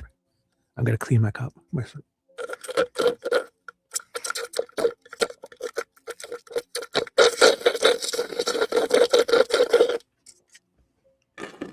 Boom.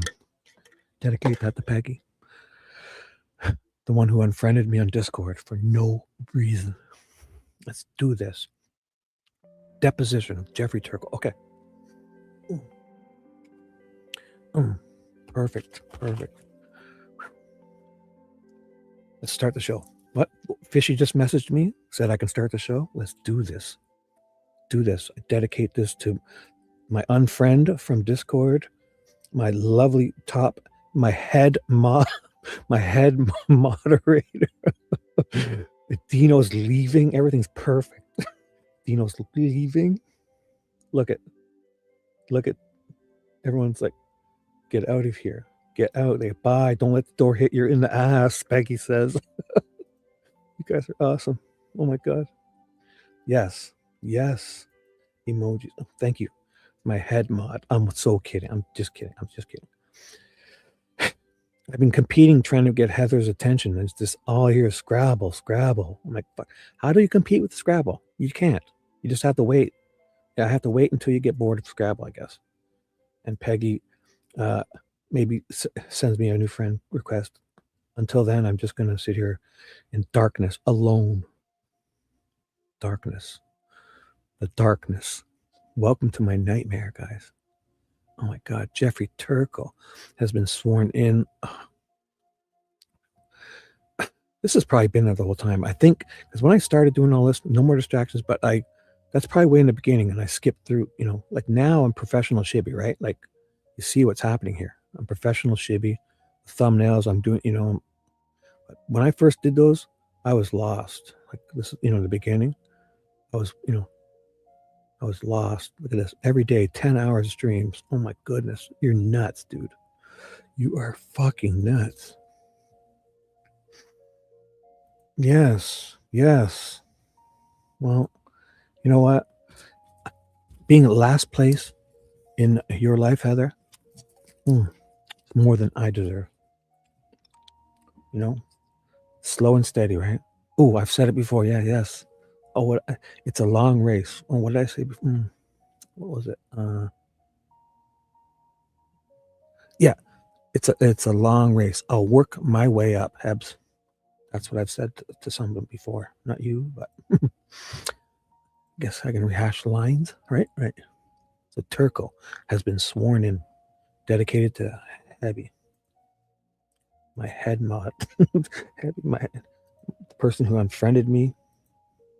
Everyone's perfect. Dino's left. Look at this. Celebrate Dino leaving. Oh my God, it's perfect. V and TJ, I think, have not unsubscribed. At least I know that. I hope. I'm sorry if I was an idiot. I will never, ever, ever do that again. Ever. I promise. I'm so thankful. You guys are awesome. Let's go. Rosie's going to question Turco. Okay. On the record. State versus Richard Allen. Present are, this is a deposition. Jeffrey Turco, March 21st, 2024. That's when they're doing, that's like, remember the Supreme Court stuff with Wheat and Lehman was 3 days before this, on the 18th. This is around the same time they're fighting to stay on the case, or they're actually back on the case. They're back on, boom. This is one of the first things they do, right? Because it happened on March 18th when they went to the Supreme Court, and they said, no, go, they're back. Gull's not being removed, and they're back on. Go back and do it properly. So then they say, boom, let's get Turco back in here. Rosie's up to bat. Okay, on the record. In State versus Richard Allen. Present are myself, defense attorney Baldwin, prosecutor Diener, prosecutor Boss McClellan, and Jeffrey Turco. I'm guessing. That's correct. So since we just got acquainted, that's correct. So Turco's going to be a little meek and mild-mannered, and this is going to be like a TikToking dance sensation with sexy socks and a cool suit right here. This man, Rosie. Have you ever taken a deposition before? No, This is the first time. All right. Basically, what I'm going to do is ask you some questions today. Miss Barrett is recording the answers. A couple of things. One, try to do your best to answer audibly and not shake your head and mumble things like that. Sure, because it's hard for her to pick those up on the recording. Of course. But otherwise, I have to correct you or just kind of remind you. Don't take that personally. We're just trying to get a clean record. Do you understand that? Absolutely. And if you need to stop for any reason, whether it's water or restrooms, they're actually right behind us. Okay. Let us know. Hey, I need to use the restroom, and we'll stop. Very good. And we'll try to get you. My understanding is that the men's restroom on the 3rd floor is under construction, and one has to go to the 1st floor. Yeah, actually, there's one right here behind us in this little room here. We're good. Baldwin jumps in. It's not a great washroom. It's not a great one. So Rosie. Anyway, do you understand all that? Yes. All right. Tell us what your name is. My name is Jeffrey Turco. Professor Turco. How old are you? I'm 51 years old. Oh, he's probably around my age because that was a year ago. I'm 52 now. When was your birthday, young man? What do you do for a living? I'm associate professor of German comparative literature and religious studies at Purdue University. Do you work anywhere else? Not regularly. I occasionally teach summer courses at the University of Chicago. So, what's your highest level of education? PhD, Cornell University. Mm-hmm. Is everything else okay? Sorry, I should. Is everything else okay? V was here. I think I chased him off. I was a jerk. I kind of told him off. Well, I didn't tell him off, but I was like frantic looking for this stuff. And I scared them off.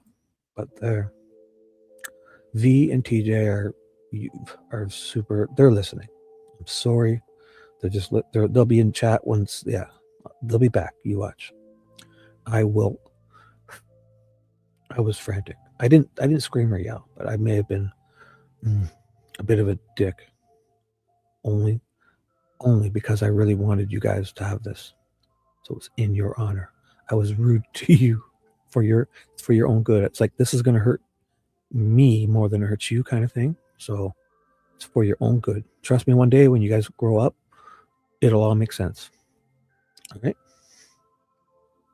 Yes, it was. Well, what did you do? Did you delete your Discord or did you just like pick me? What? Ugh, damn you. Forget it. I don't even care. It's over. So what's your highest level? So in what discipline is your PhD? What area of study? Sure, my diploma is in Germanic studies. What did you do, if anything, to prepare for the deposition today? I reviewed. Sorry, my computer. I'm so sorry. My teeth show still, but she's finished, so I gotta shut this down. Sorry, on my other computer I'm on. And I'm gonna play Shibby live.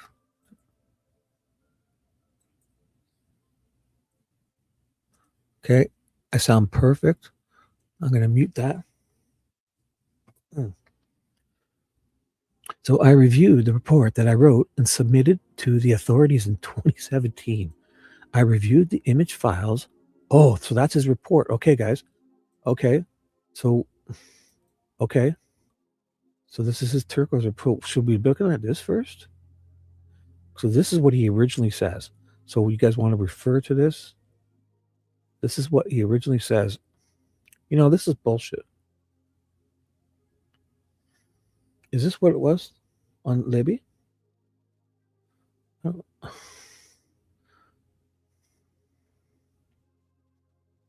But still, though, what's here? Well, this is just measurements. So, I mean, this is on top of a dead girl. Forget these two, because these are just measurements or something, right? This is his. This must be just measurements or something. Like, this is on a dead girl's body. This is his report. Like, wild. Can you guys see it okay? Should I? Like, he's talking all, this is his report. Comments, like the figure on this. Oh my God. So he sends this back to Jerry and them, and they say, oops, nothing to see here. Oh my God. And then they lie about it? How's that even possible?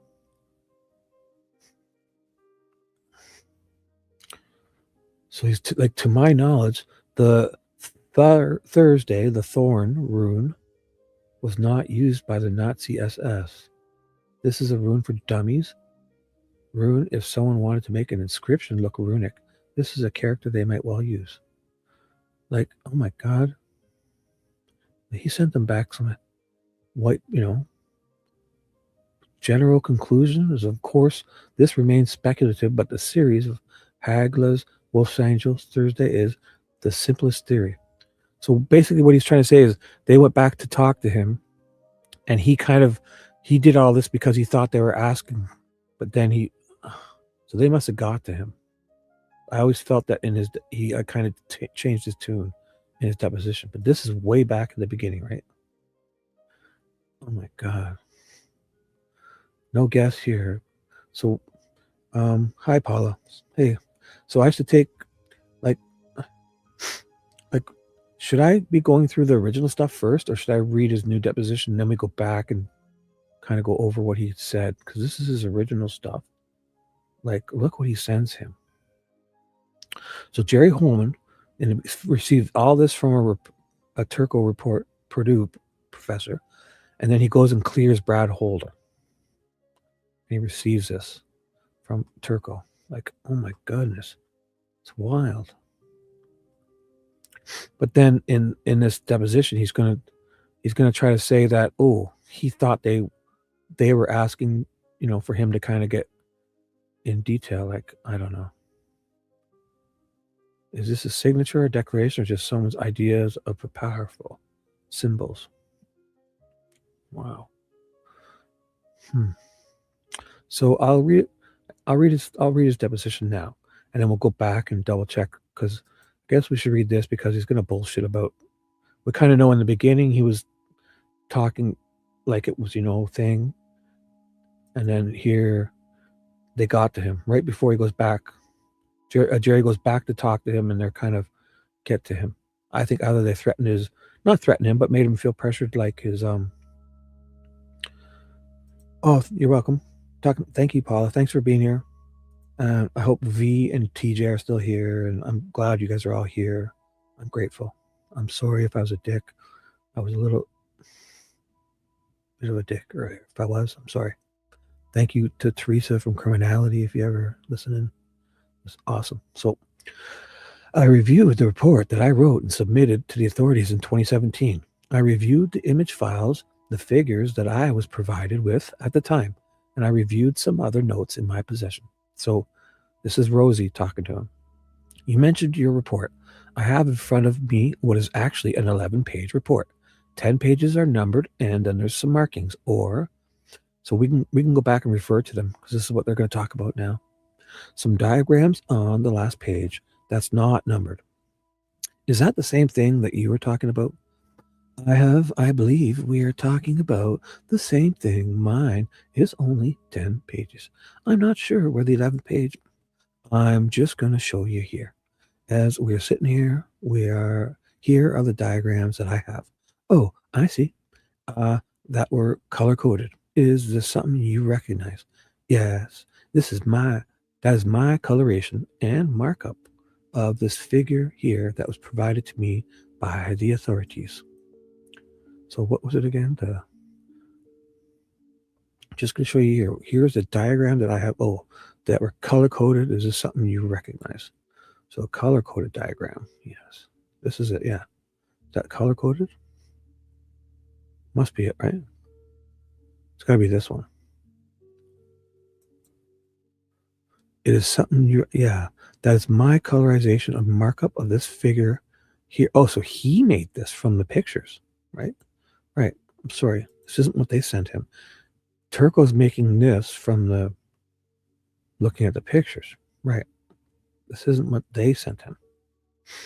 Now, I always thought that, like, how do we know these weren't a lot better, like more because like when they showed up to the scene, oh, where is that report? I don't know. I'm not sure. Right here on my screen. Hush now. This is what I've been looking for the last 2 hours. Well, he says it, Peggy. He says it right here. He says it. He looked at the photos. He looked at some kind of photos. He just said it. He said he looked at something right here. From the image files, I reviewed the report that I wrote and submitted to the authorities in 2017. I reviewed the image files. Image files.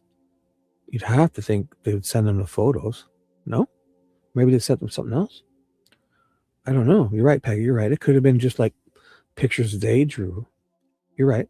And I reviewed some other notes, and yeah.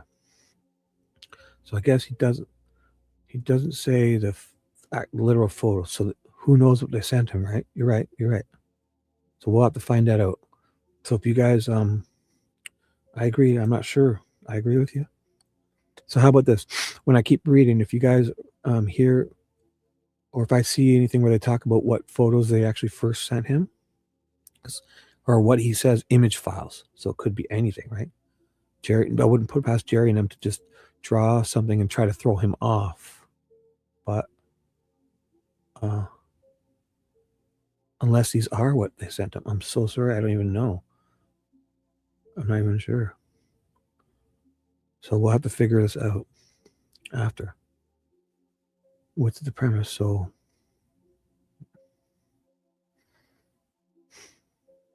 should I read his original one? No. So summary, introduction.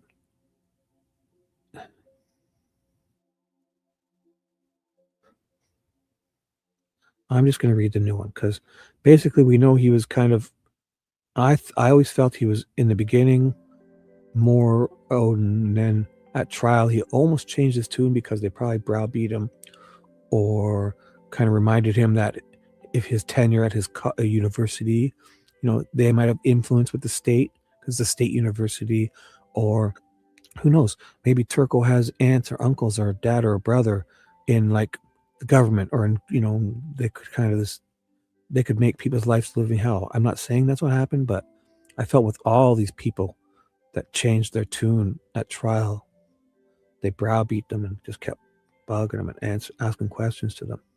Even Riley Voorhees and stuff, they kept going to her house. Liggett was pounding, asking, you sure you didn't just get them to answer a couple questions so that they can then put their narrative words in their mouth? So it's all they did.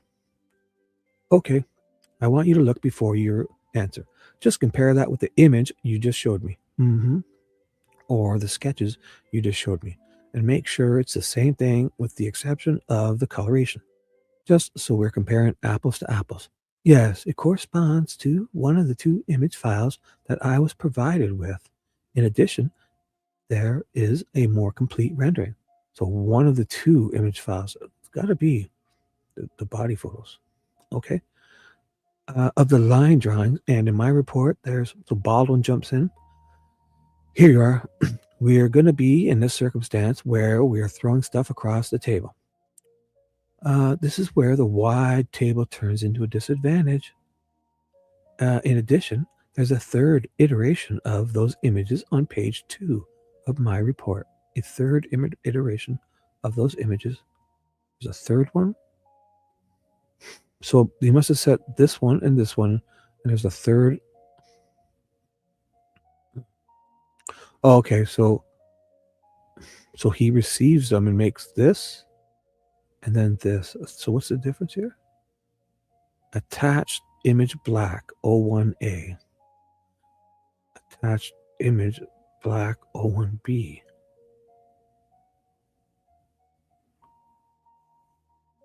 So this has this extra thing here. Huh.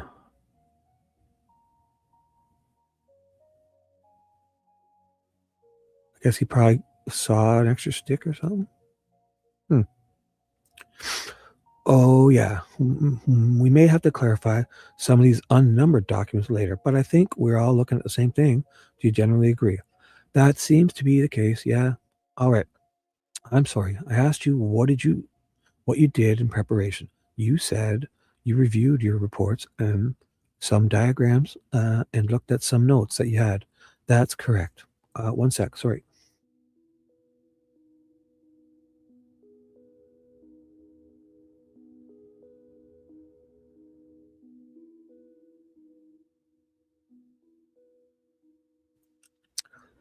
Anything else to talk to anyone? I spoke to Prosecutor McClellan.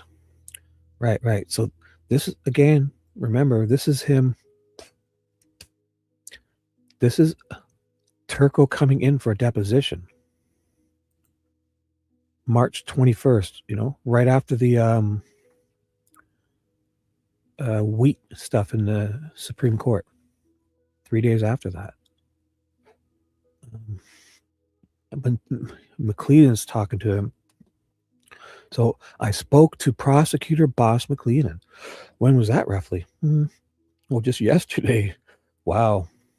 So like the day after those hearings, or 2 days after, McClellan gets to this guy about, I spoke to him yesterday because concerning the deposition. All right. And what that is. What is it for? Sure. Anybody else? There are one or two friends who I have in the loop, but no one beyond that. What, in the loop? Like law enforcement guys? Or in the loop? Could be some state employees or somebody. Oh, okay. Are you talking about people that are in the loop in terms of the details of this case? No. We talk about friends that you have that know that you're involved. Correct. Did you talk to them about any of the details of the case? No. Just the facts that you were coming today. Yes. Right. That's funny because he says something about Twyla. That's it. So Matt guy, that's it. In the audio I listened to, Teresa and them, there's a guy named Matt, a security guard for the university or something, in this room with them. Or with Jerry. Maybe Jerry brought somebody, but it's not Matt Hoffman for the defense, I don't think. Some security guard or something. And Jerry's talking to Turco. And at the end or whatever, this guy says to Turco, it's not Jerry, he says, oh, hey, Twyla says hi, she wants me to say hi to you. She's my cousin or something. And he's like, oh, how do you know her? And they start having when you hear the audio, it's right at the end area.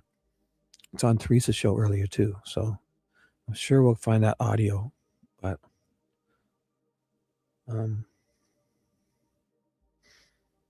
right.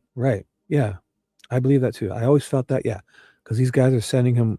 So what they do is they send him garbage images like those dots that don't look like anything. Remember those ones that look like a curved dinosaur? I don't know. Those dots. They send people the wrong stuff and then they get them to give opinions on that. Like, how do we know what he's looking at, Turco? And he still gives this opinion. Imagine he saw the real stuff. These guys try to throw him off. They probably sent different images that we've never seen before, right? And we'll never know. And then they kind of get Turco to comment on stuff they've even fucked around with, That's what I always thought that too. I always thought that. Oh, hey, Perp, what's up? Lieutenant Matt Rosenberg. So he went with, did he go with Holeman?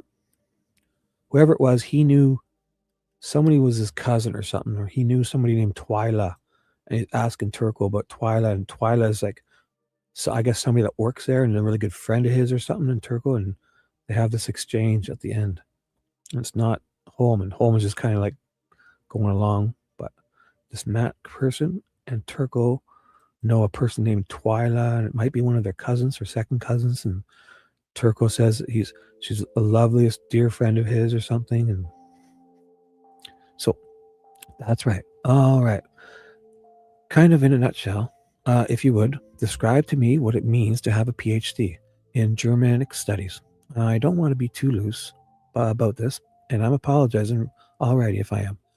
I don't live in the academic world anymore. Yes? If you can answer that question, just give me background. That would be great. Sure. Well, I began my academic career as a college German major, and then in graduate school, I was a graduate student in the German studies program. And within that program, I focused on medieval Germanic literatures. So the medieval literatures of Germany and Scandinavia, specifically medieval Iceland. Those two geographic regions are connected culturally. I'm not sure if that's the right way to say it. There's a broad connection. They are Germanic cultures and Germanic languages, but no, they are not identical. But in terms of like the migration of humans, it sounds like there is a connection between them. There is a very ancient, broad historical connection in terms of the migrations, but what that goes certainly well earlier than my period of expertise. Have you ever testified in a courtroom? No. So, are you generally familiar? I mean, you understand why you're here today, right? At this point, my understanding is that I'm here to answer any questions that I can and possibly clarify some of my earlier statements and remarks, if that's helpful. Very good. Are you following this particular criminal case, on your own time? I have not. I did. This is not my media market. I don't really follow the news. I'm the typical college professor who's sitting around grading papers, reading old books. So I briefly, there was sort of an upswing in the tension in the case last fall. I read maybe a couple of newspaper articles and then I outsourced that to friends. If there's anything interesting, let me know. Sure, yeah. So that's kind of how you are getting information. Is that some of your friends that are kind of doing your own work for you? I mean, information to the extent that someone might have said, "Hey, you came up in my Google News search." That's about the extent of that. Cool. He's showing up in people's Google searches. One sec.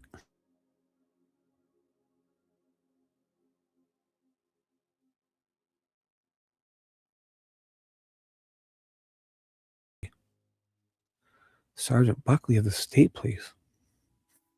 And there was also an FBI agent present whose name escapes me. Nicole Robertson? Yeah, Nicole sounds familiar. So Robertson, just Nicole Robertson and Sergeant Buckley go and talk to him. Nicole sounds familiar. I met with them in my office on the Purdue campus, I believe on the 28th of February. Wow. So that's what, 2 weeks after. And within about 24 hours produced this report that you have. Sure. So they obviously they probably went obviously with the pictures there, the real pictures. They must have, obviously. In your possession? What about meetings beyond that? I'm just trying to kind of map out the whole circuit here. Yeah? So if I have some context. So my memory is Sergeant Buckley and the other agent is that we only met once. There's some confusion in my own mind as to whether we met once or possibly there may have been a follow-up meeting about a week after that on the 8th, because in the email chain, I make some reference to an email on the 8th that it was good to see them. It was nice, right? So if he's saying good to see them, like again, probably, right? Makes sense. Why would you say this 7 days later? It was good to see them. They probably obviously came back or something. It was nice meeting them this afternoon. Oh, that's, yeah. So he definitely did. So there may have been a follow-up meeting perhaps after the submission of the report to go over it, but I don't have a clear recollection. The date. You were talking about the 8th being the date you submitted the report? No, he said, so the report, I believe, was submitted on March the 2nd. So I believe February the 28th was the meeting, the first one. I churned out the report basically over the 1st. I submitted it on the 2nd, plus or minus an in-person follow-up, maybe just with Sergeant Buckley on the 8th, but I cannot say, unfortunately. How did you submit that report? Was it sent by email? By email. To whom? To Sergeant Buckley. Anyone else? Nope. All right. So then after March of 2017, I should say, since the date you may or may not have had another follow-up, when would the next contact have been? The next contact would have been 6 years later. So that would have been this past fall? Correct. How did that occur? And with whom? Well, there was a little email back and forth with a Detective Rosenbarger of the Purdue University Police trying to set up a meeting. Yes, we just got started. I was unaware at the time of the subject. Hi, Carol. I was unaware at the time of the subject of that meeting. Occasionally, it's happened before that members of the faculty are approached by the university police. Maybe somebody scrolled some nasty graffiti in German and they want to know, if it is something bad or so. I was unaware up until the day of the meeting. And the meeting itself, which I believe was September the 17th, 2023. This is also, doesn't Kathy Shanks, it's September 21st, Kathy Shanks, a lot of stuff is happening at this time. Because a month before Kathy Shanks finds that tip again, Oberg is receiving a whole bunch of shit, other guns and stuff. And one of them, is just like another gun that accidentally disappeared. And oh my God. So right around this time is really popping off. And they haven't even found Richard Allen's, it's like in a couple days, they're going to find Richard Allen's tip. Like they pulled it out. Like all this was going down. It's like they pulled out because she had printed it on 2019, right? Kathy Shanks, she found the tip and printed it out in 2019, November 10th. Or no, it was the day before. It was October 29th, 2019. Kathy Shanks finds that print and prints it out. And then they wait on it until stuff gets crazy. And all this weird shit's going on, and boom, they drop that. Because this is 4 days before Kathy Shanks' dead husband's birthday on September 21st. Or was it 2022? I'm sorry. No, he was arrested in 22. I'm so sorry. Forget I said that. This is the... Forget I said that. I'm so wrong. Ignore everything I just said. I'm an idiot. Moving on. So sorry. This was regarding this case. And then that was with, I'm not sure what his rank it is, but with Detective Rosenberg, Trooper Holeman. So that was the interview. That was recorded. Correct. Did you listen to that before you came in today? I listened to it. Yeah. I haven't listened to it again recently, but I listened to it soon after it was released. Did I give that to you or did I send it to you with the email the other day? You didn't. And I didn't bring it because I assumed you already had it. Now, I guess I probably should have all this stuff. I should have prepared for this better. So I should be doing this in order and like, I haven't even thought about it. I don't even have it. Like, should we be listening to something first? Should we just read this first and go back? I feel like I'm blowing this hugely, bigly. Unless it's here. No, fuck it.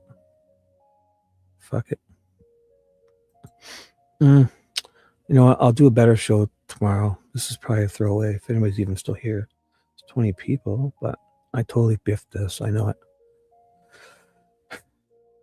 And I was thinking maybe I either give you the transcribed version.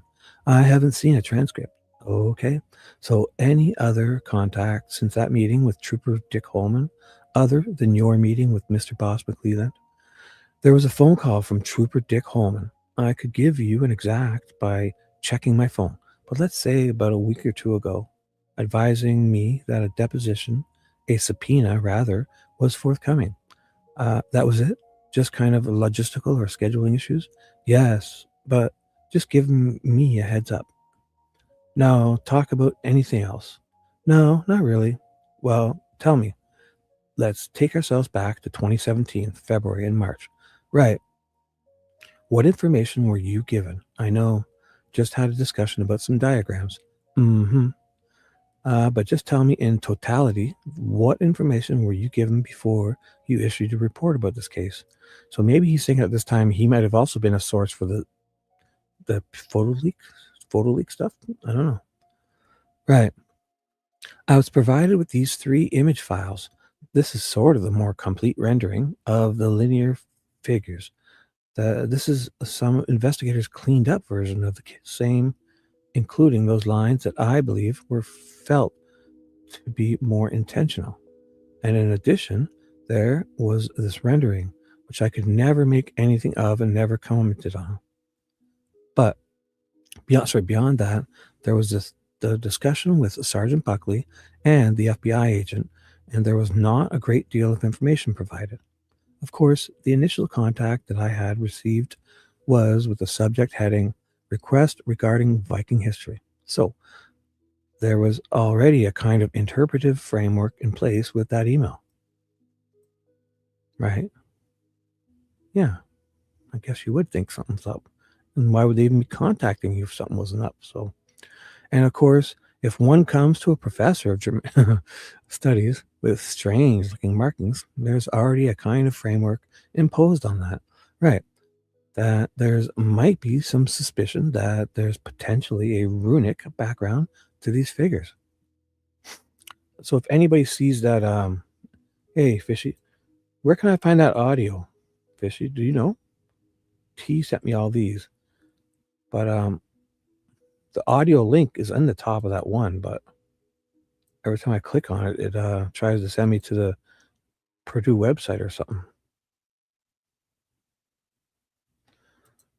So the detectives, they didn't seek out the Egyptologist because sorry, I'll take F. Oh, she's leaving. She said good night. Who's saying good night? Who's saying hi and bye? Habs, are you going? Oh, don't be so hard on it. Thank you, Fishy. I missed it. Thank you. Thank you. That's very nice of you. Habby, I missed it. I'm so sorry if I missed you leaving. Sleep well, young lady. So, you just said that when 108. So, hopefully I didn't miss you. Good night, Habs, if I missed you. Exactly. Someone must have thought that looked interesting. Okay. Or just, yeah, you're right. She probably won't care, eh? You're right. Maybe I will after, eh? You know what? I'll message her and say, I'm sure she'll let me, but I'll message her. You know what? I'll do that right now. Can I just play your live stream? I'll ask her because she knows she'll say yes. She's too kind. She's already got the views. Oh my goodness. She's already saved my show a bunch of times. I'm just going to ask her, can I, just the audio part of her, for her stuff, and then can I play your live stream on mine for the audio interview? Boom.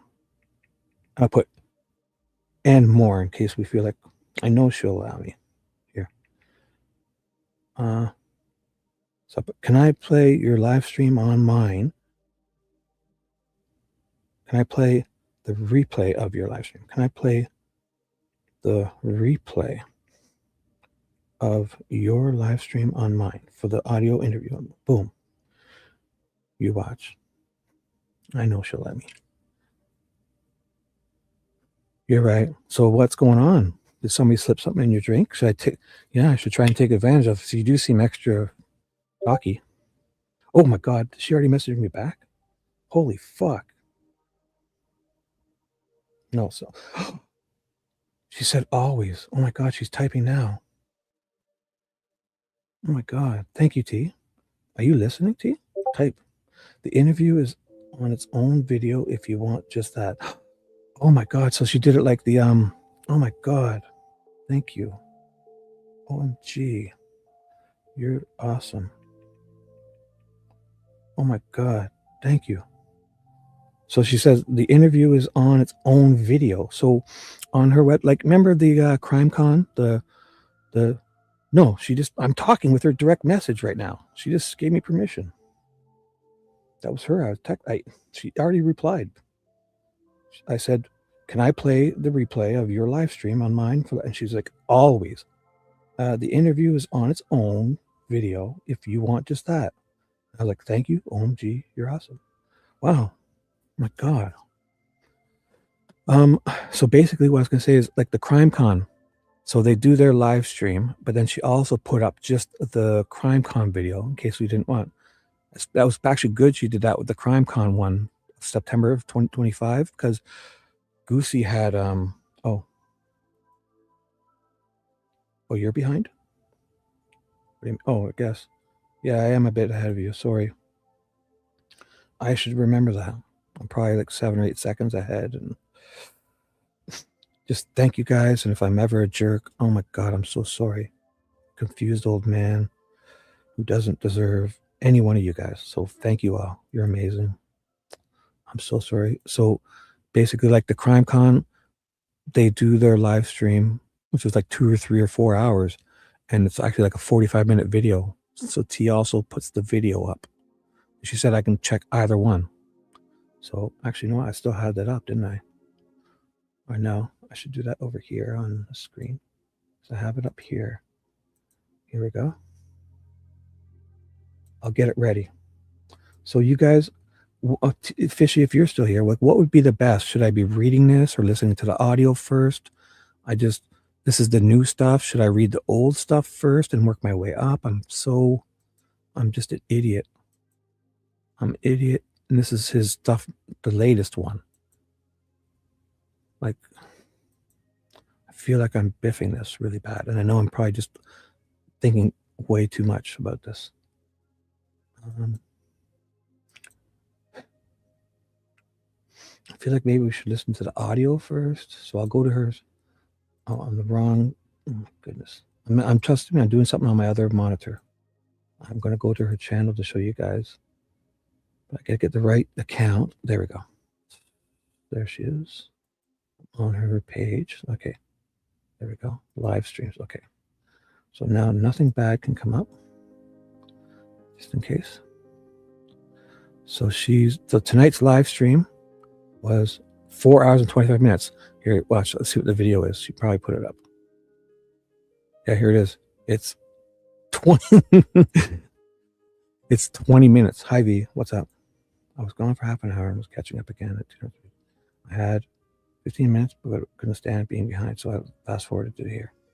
Well, thank you, Carol, and thank you, V. I'm sorry if I was rude earlier to you and TJ. I was just frantically. I don't know why I do that. I don't know. If was Fishy so right? She says it here. Don't get used to it. She's being nice. What did she say? She said something nice. Look at Shibby, you're doing great. Don't be so hard on yourself. Okay. Ward, don't you think you were a little hard on the beaver today? Uh-oh. Don't ask me. Oh, my life is a mess. Oh no. Co-parent. Oh, well, do what's best for the kids. That's all. I did a 50-50. 2 of my kids, 50-50. 2 weeks I had them and 2 weeks I didn't. So, I don't know. I think the key for me was we could still kind of have sex every now and then. She didn't hate me. So if you don't hate each other, then just get along for the kids. You know? Yeah. When you drop the kids off to his house or he comes to pick them up, you know, put them to sleep or drop them off at his house. And when they go to sleep, stay there and just hang out, have sex with them and then leave. And he'll be much nicer to you. I'm just kidding. I'm so kidding. I don't know. I guess if you don't hate each other, it can work. What I'm trying to say. So look at that. Her 4-hour live stream, 4 hours and 25 minutes. And the recording, well, they actually did a lot more reading and stuff. So I can't say. Okay.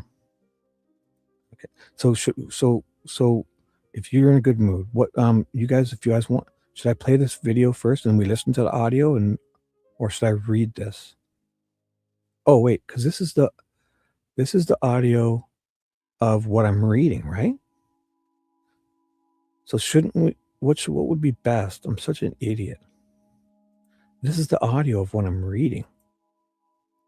I'm Jerry Holeman with the Indiana State Police. With a second, what am I reading? I'm reading him. I'm so sorry. This is him. No, this is his deposition. So I'm not reading this. So he goes in, and is this his original interview, or when Jerry goes and talks to him before this, or after this? After this. So I should read this first, because this is in March. Right. And he goes, yes, never listen to me. I've fucked everything up in my whole life. So you're probably best to do exact opposite of what I say, and you guys, your lives will work out. So when I give you advice, exactly V, that's called the V footnote addendum to Shibby's advice. Take the exact opposite. Right. That's it. Like George Costanza. Just if you choose the exact opposite of Shibby, then everything will work out for you, because I fuck everything up. So if I give you advice perfectly, I swear to God, I'm being honestly serious. I feel honestly. Oh my God. But Fishy is on fire. I feel it. So V and Fishy, thank you guys for being here. Carol, everyone. Thank you guys. So this is Jerry going talking to him. So this is months before that. So I'll read this. And what else is there? And then we'll check out what Teresa and them actually watched and did. I should actually check her order out of Teresa's on her live stream and see what order they did it. And then I'll just maybe do the same. I don't know. But yes, no, you're not. Come on, you're human. You're awesome. You're not oversharing.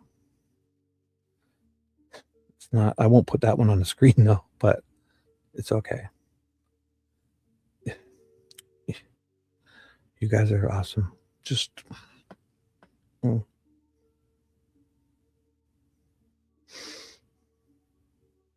I am. Yeah, you don't need another kid with him for sure. You're right. You know, maybe if you had like a 52-year-old grandpa, you know, he could be a sperm donor and help you guys out if you ever need to have more kids. But you don't want to have a person around. I'll split. I'll leave. I'll sign anything. I'll say, hey, here. I'm totally kidding. So the detectives, they didn't seek out the Egyptologist because they didn't look like hieroglyphics. Sorry. To them, they didn't seek out them Assyriologist. Oh my goodness, Assyriologist. Man, I never heard of this word. So I've heard of the hieroglyphics, Egyptologist, Assyriologist.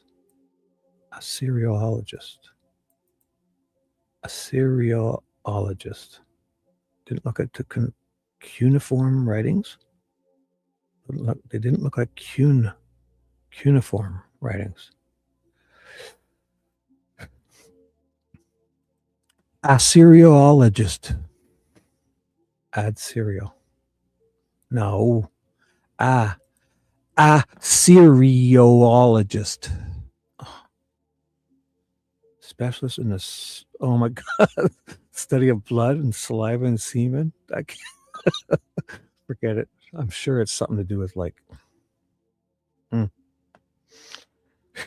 Well, you should. Yes, you're right. You'll have to zoom. You know when they're doing the ballistics and they have that double stereoscope microscope? Yes, you'll need that with me for sure. Nope.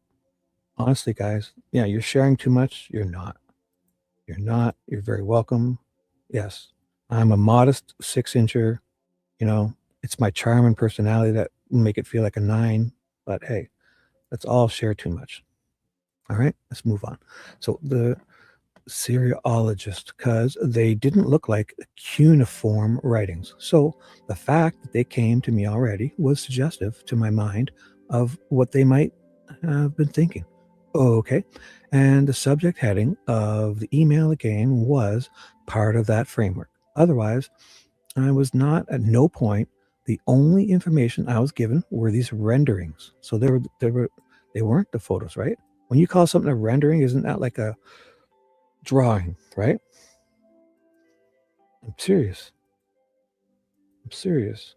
It's my charm and personality it adds like 3 inches to my height too. I'm 5'10", but I'll look like I'm 6'2" easily with my charm and personality. And on my fishing license. The crime was not described. So renderings to me is like a drawing for sure. So he received them.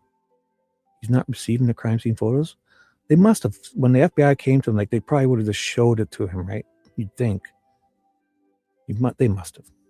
The crime scene was not described. Oh my God. So it wasn't. So he oh my God.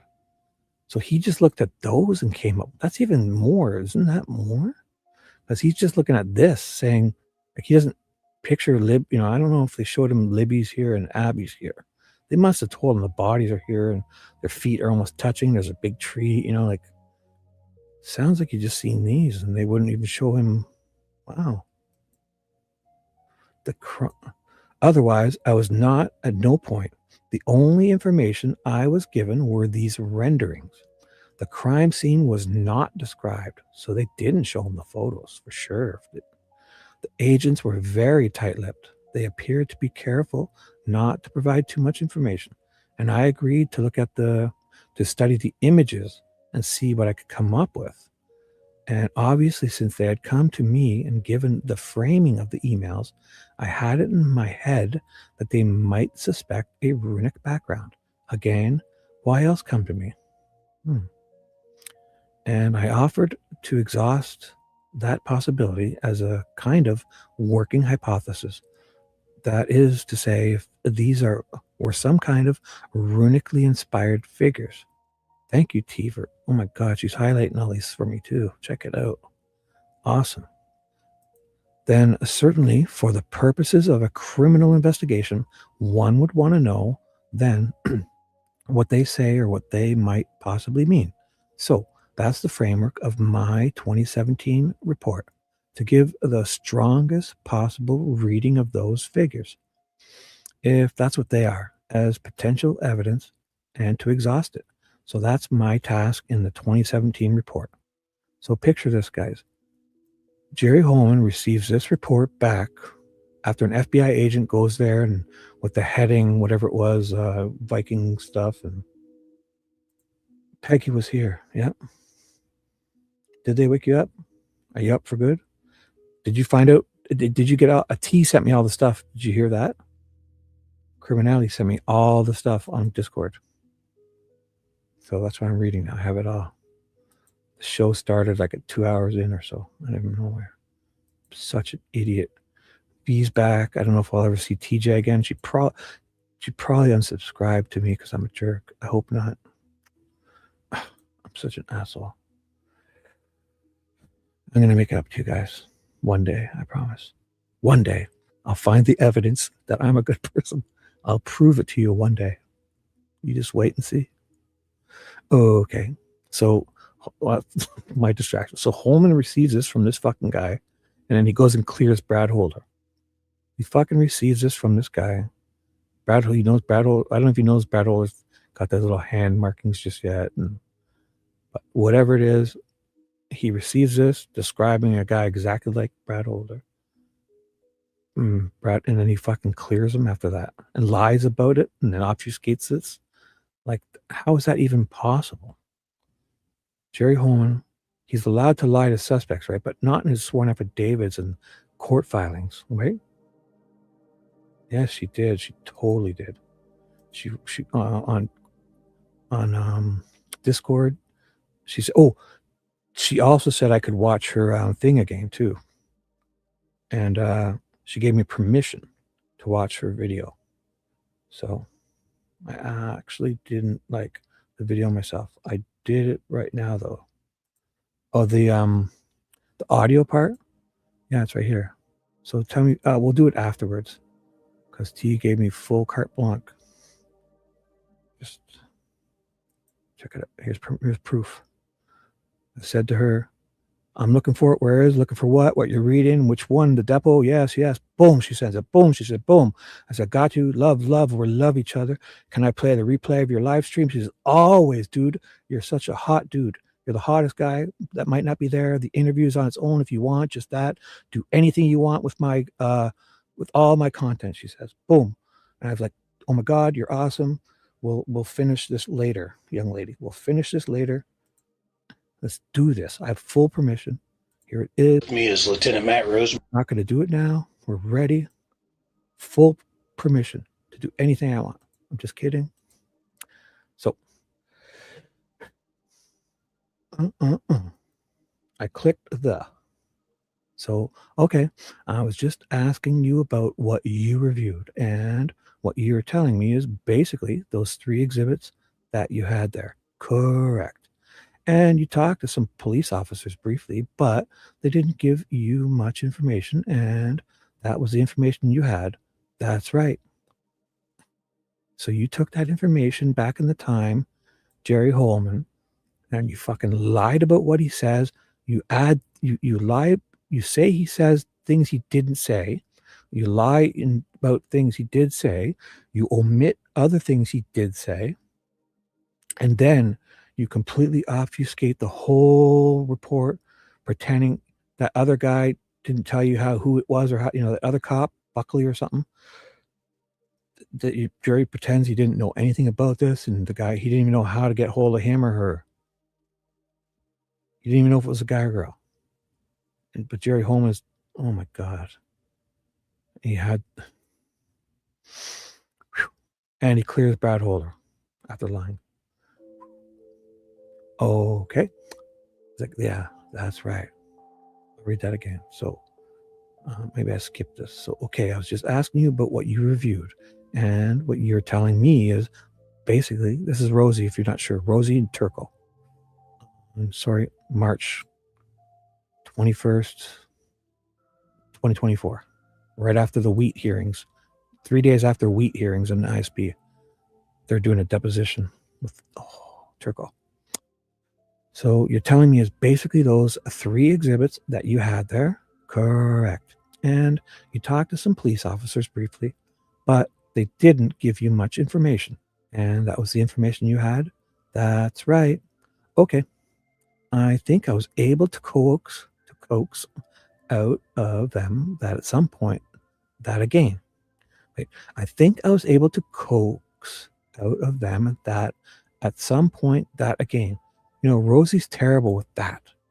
His use of that is horrible. He's a smart guy. I like him. Nice socks. He dances well. But this whole that, he does a whole that all the time. He's like, tell them that they, like he does a double that. And so, oh my God. So, Mr. Rosie, if I could give you a suggestion, stop using this word if you can. Definitely, if don't double it up like you've been doing. Like fucking, you're good, but just stop it with this word. I command you. I retroactively, what is it? I go back in time and tell you, stop it. And I can fix it now. You know what? I'll fix it. If I see the double that, I'm going to fix it for you. What appeared to be potential figures were rendered in sticks. Oh, okay. That was, I thought, important for me to know. That's about it. Okay, that's fine. It's fine. You can use that single, but if you do a double, I'm going to fix it. If my brain can catch it in time, I'll fix it. We're going to go off the record for just a second. So they're having a discussion off the record and back on. This is off, I guess, still. Tell you what I'm going to do, Professor. We're going to improvise. I guess they'll tell us when they go back on the record, right? I don't know. Maybe they don't. Or maybe That's what it is. The discussion is off the record. So we don't. Okay, sorry. It's not like they're having one of those huddles. So I guess they're back on record. So tell you what I'm going to do, Professor. I'm just going to write a number on here, and then we'll get you copies. It's a lunch hour, and people go to lunch around here. So the offices are closed. So the defendant's exhibit was marked. So they've got some exhibits. They're marking them: Exhibit B, Exhibit A, Exhibit C. Okay, so they're marking 3 different exhibits. Take a quick look at those. I marked those 3 exhibits, or those 3 documents, as A, B, and C. Basically, A and B being the diagrams of the lines or sticks, or however you want to describe it, and C being the photo of the tree, right? Yes, that's correct. Oh, where was that? God, I know where that is too. In that appellate one, right? It's in the appellate. I definitely know where that is. I've seen that. The good one. The good one is. I should have got that ready. The good one is here. 155 for sure. Near at the end. What was that one that they filed? The appeal stuff. What? Fuck off. I had to reload, I guess. 155 at the very end. So there was. I'll just go into. Oh my God. November. Wasn't, or it was December, wasn't it? When was that appeal thing? It's in that appeal thing. Good. It's in this one. Order? No, it's in the other one. Sorry, it's got to be in the other one then. My mouse just goes and takes off. I don't know what the hell's going on. December. It's got to be here. It's got to be here. So it's this one. Appendix, briefed outline PDF. So I'll check the brief PDF. I'll check appendix, whatever that is. Oh my God. It's not this. It's not that. What's the one that we read? That photo's in there. It's a really good photo. It's got that photo in there. I do this too much.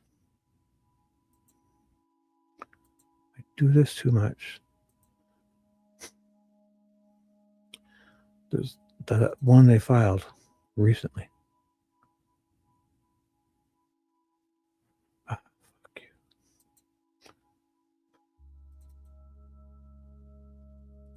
No, this isn't it. Where's that one court filing? The last one, the appeal thingy. It's got the photo in there. Maybe it was one of the first ones? No. Didn't they do like a whole thing, guys, right? Motion for extension?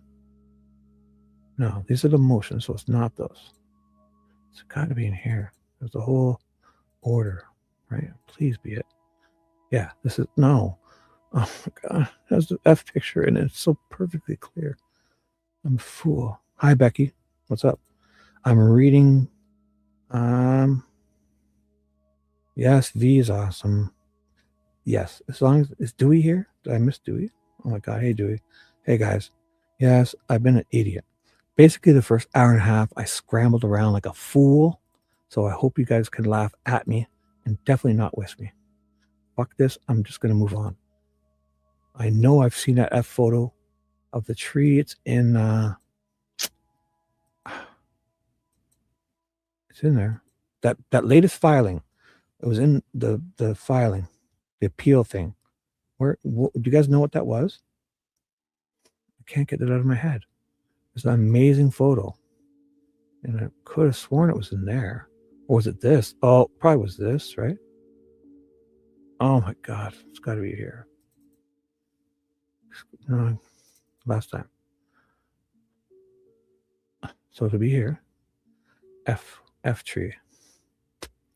They had such a clear picture I'd never seen before. But it was in the filing. Like when you were scrolling along, it was in their filing. World tree? No, that's older shit.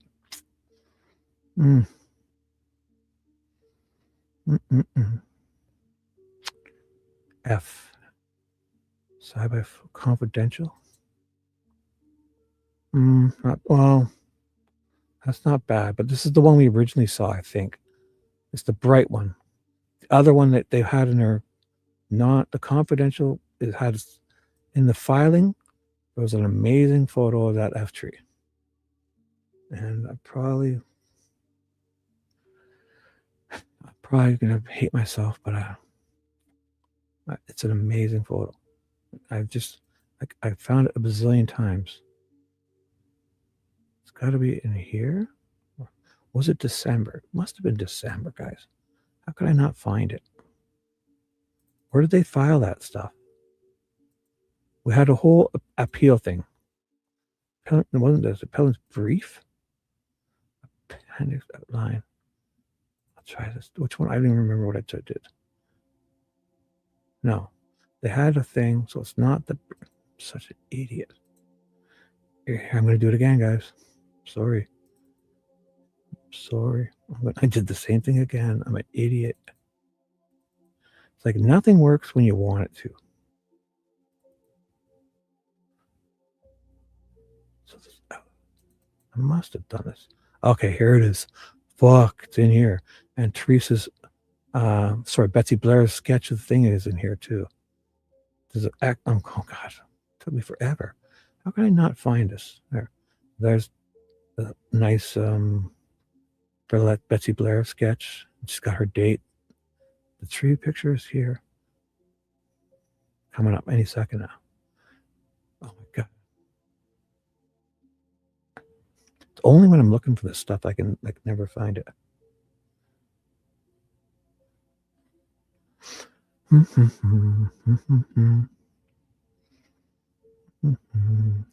Oh, getting closer. There we go. Like look at this. We never saw this nice, because I think the prosecution would have possibly leaked this one intentionally, all washed out. I was like, look at this. People weren't really looking at that unless the defense. I don't think, obviously they wouldn't have messed with it, right? They couldn't file this. Just it feels like. And then for however reason, somebody had that picture of the ... splashes and all. Like, I mean, that was a bunch of bullshit, obviously. Hey, what's up, Judy? Are you being serious? Yeah. I don't know. Yeah, I was surprised because this probably is the first type of one. Like, you're right. They kind of added it all in. I guess they took the extra time. You're right, because we've always kind of had this format. And yeah, they've got illustrations like crazy in here, right? It is great, yeah. Because that did shock me the first time we were reading this, and I was like, I scrolled down and I'm like, whoa. And they're so nice too. Like, look at this. We weren't shown that in when the one that leaked or whatever. Yeah, a handprint. Look at the fucking size of it. That's just like if they're trying to be assholes and tell us this is a handprint, look at this. Look at this. So 1, 2, 3, it's almost a foot. It's like a foot. Like, look at the size of it. It's like a foot. Because if it's up 4 feet, right? It's up 4.5 feet. So 1, 2, 3, 4. Basically, it's a fucking foot long. Even more. It is wild. It is wild.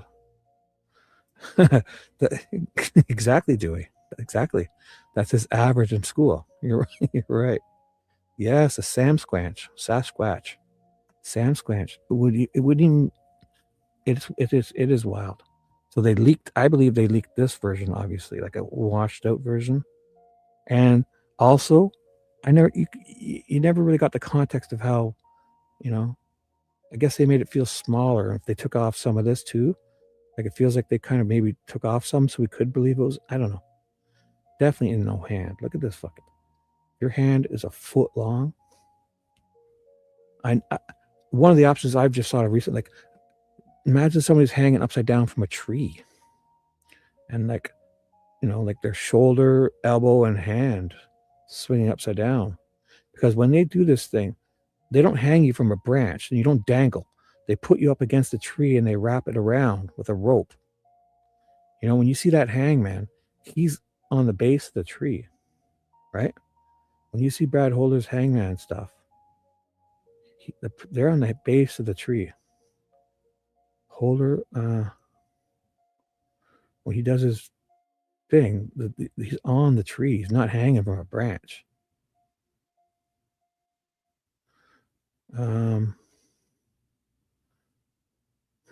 I should have done this. Brad Holder Facebook posts and bodies in the woods. Side-by-side photos of Holder's hand and Abby's. Holder's hand and Abby's crime scene photos. So there's, that's not very good. So I just want to show you that one painting, photo of Brad Holder, Patrick, interview, Delphi Cemetery, confidential, Odom report. Oh, here it is here. Brad Holder's world tree or close up in a world tree. Oh, well, this one is hanging. See, that's not the one. It's this one. Where's the other one? It's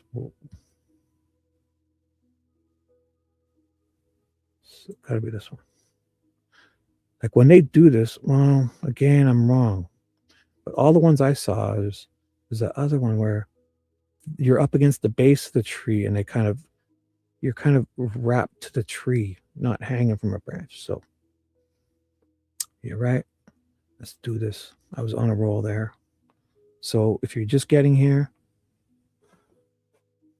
Teresa from Criminality Tonight read some stuff, and we're going to watch it afterwards. Where is it? She was kind enough. The interview. So we're going to listen to the audio of Turco. All right, Jeff, this is, I'm Jerry Holeman with the Indiana State Police. With me is... All right, we're going to do that afterwards. So Jerry goes and talks to him in September, whatever it is, around September 15th or something, just before all that Frank shit is going and all that photo leak is happening. But this is in March 21st. This is a deposition. So it's before that, but it's after the ISP wheat hearings in the Indiana State Police. This is March 21st, 2024. All right. Wait, when's this interview? 23? Maybe. Oh, wait a second. This is first. Right? Oh my God, guys. I'm so sorry. I was wrong, right? Doesn't he go talk to him in 23? So this is after. This is in 24, right? Oh my God, I'm so sorry, guys. Just dawned on me now. This is the deposition afterwards. Because when he goes and talks to him, that's in before the photo. That's 23. What am I thinking? I'm so sorry. This is in September of 23, before the October Frank stuff and all that.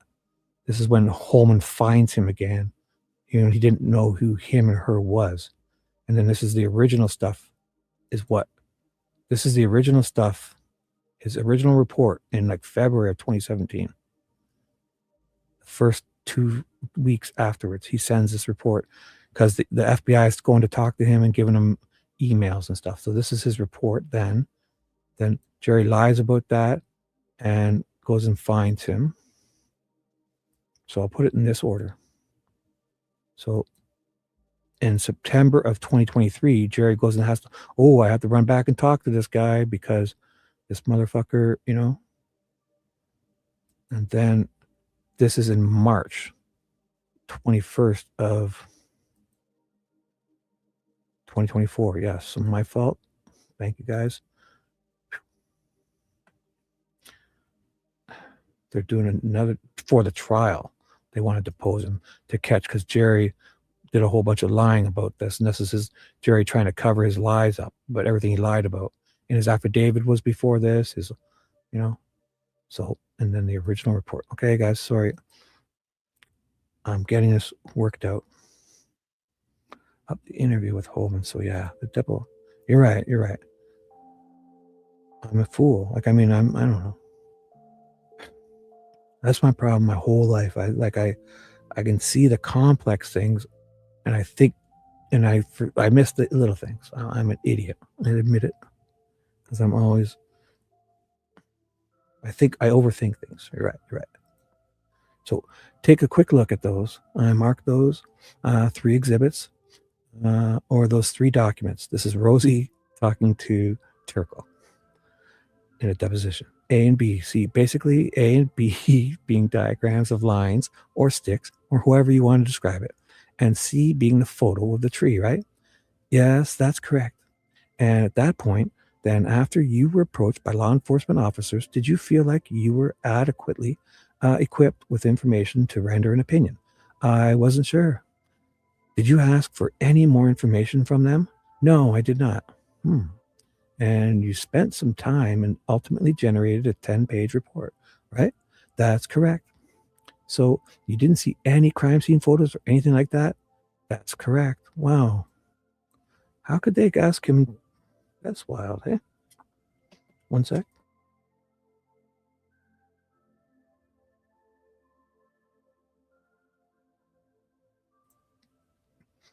That is wild, eh? If the FBI went there, some Sergeant Buckley or some ISP guy and some Purdue cop and was there, and not like the original time. The FBI, the Nicole Roberts from the FBI, and some Sergeant, I think Buckley or something from the Purdue police or ISP state police, that go and sit in his office and they don't show him the photos. Like, it's one thing to not keep them there, right? But as if they wouldn't show him the photos. I find that really weird.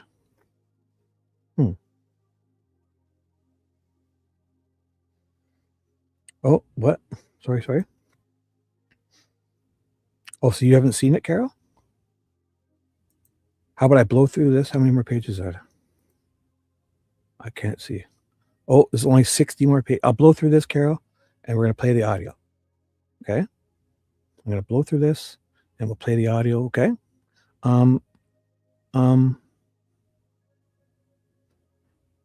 So the audio is from before this. What would make sense? No, I gotta read this because this is everything, and then we'll go back and see all the bullshit, because this has happened. I'm almost done. Look at only 6 pages, no more distractions. Boom, watch this. 5 minutes, Carol. We're gonna play 5 minutes. Other than this potential tree photo that you've got here. Correct. I've never seen it. Did you involve anybody else? I think the answer is probably yes, since I heard your statement. Yeah.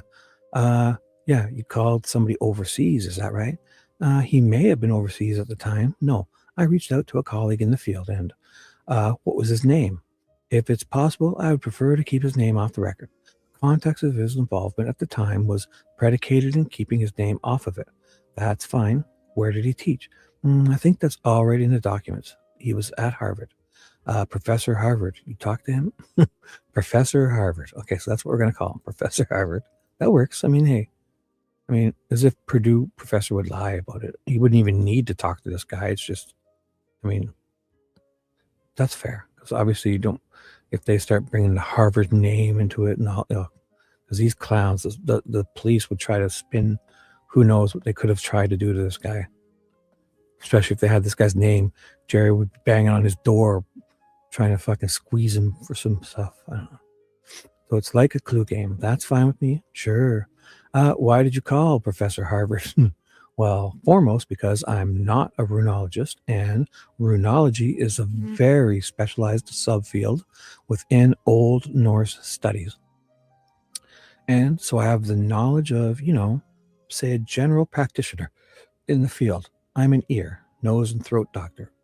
If you come to me with a heart condition, I've been to medical school. I understand something about the circulatory system, but I also know enough to know when it's time to issue a referral.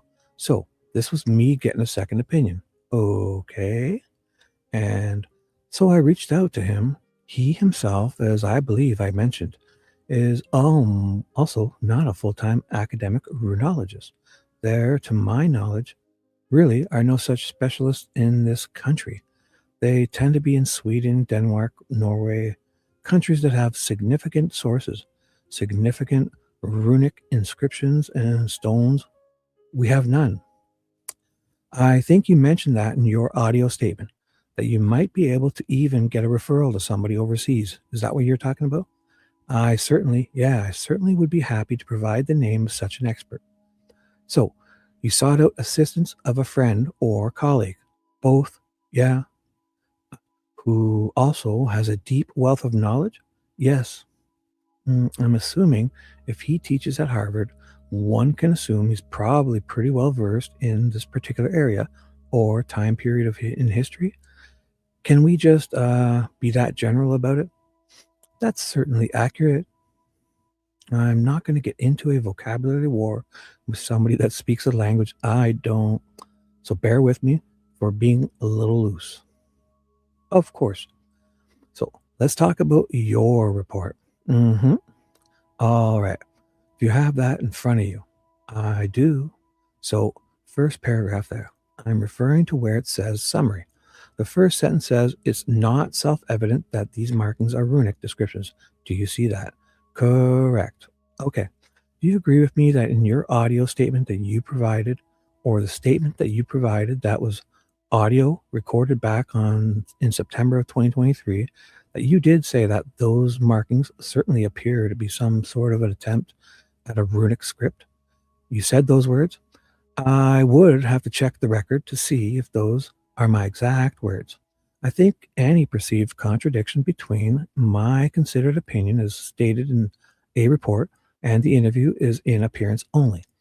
There's a context to those comments that I think is perhaps not clear to somebody who is simply listening to the audio. Simply. Oh boy. So yeah, there are two. That's true. I'm speaking with two detectives who are familiar with my conclusions in my 2017 report. And so I think it points in that interview that I'm speaking from the perspective of the speculative hypothesis that I entertained in the 2017 report. Yeah, he does sound like he's kind of playing it off like, I wouldn't have gone so runic if they didn't imply it first. The FBI. So that's what Jerry's trying to probably get him to do. Hey, tell him, like, push him, and like make him think that like it was the FBI that put this in your head, kind of, in my opinion, obviously. So there are perhaps points in that interview where, I would have liked to have been more careful with my precise wording. But you weren't. You said it on tape. Speaking to an audience to whom that broader context was unclear. All right. So let me unpack that for a minute. Sure. While I'm looking for the audio, which I did have, maybe we will play it in between where they play it. Oh my God. Let's see. While I'm looking for the audio, which I did have all ready to go. And of course, all right, I have actually got the statement here. Let me hand you what I'm going to mark as Defendant's D, and let me direct your attention to page 5. Sure. So let's see if they listen to it. Oh my God, because they're not going to.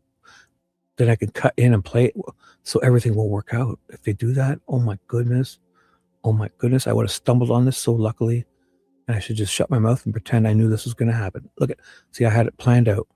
If they listen to the audio, I've got it ready to go. Holy fuck. See, that pays to be an idiot. Defendant's Exhibit D was marked for identification. Mr. Rosie, I'm going to step over here just because we're kind of looking at the same document, if that's okay.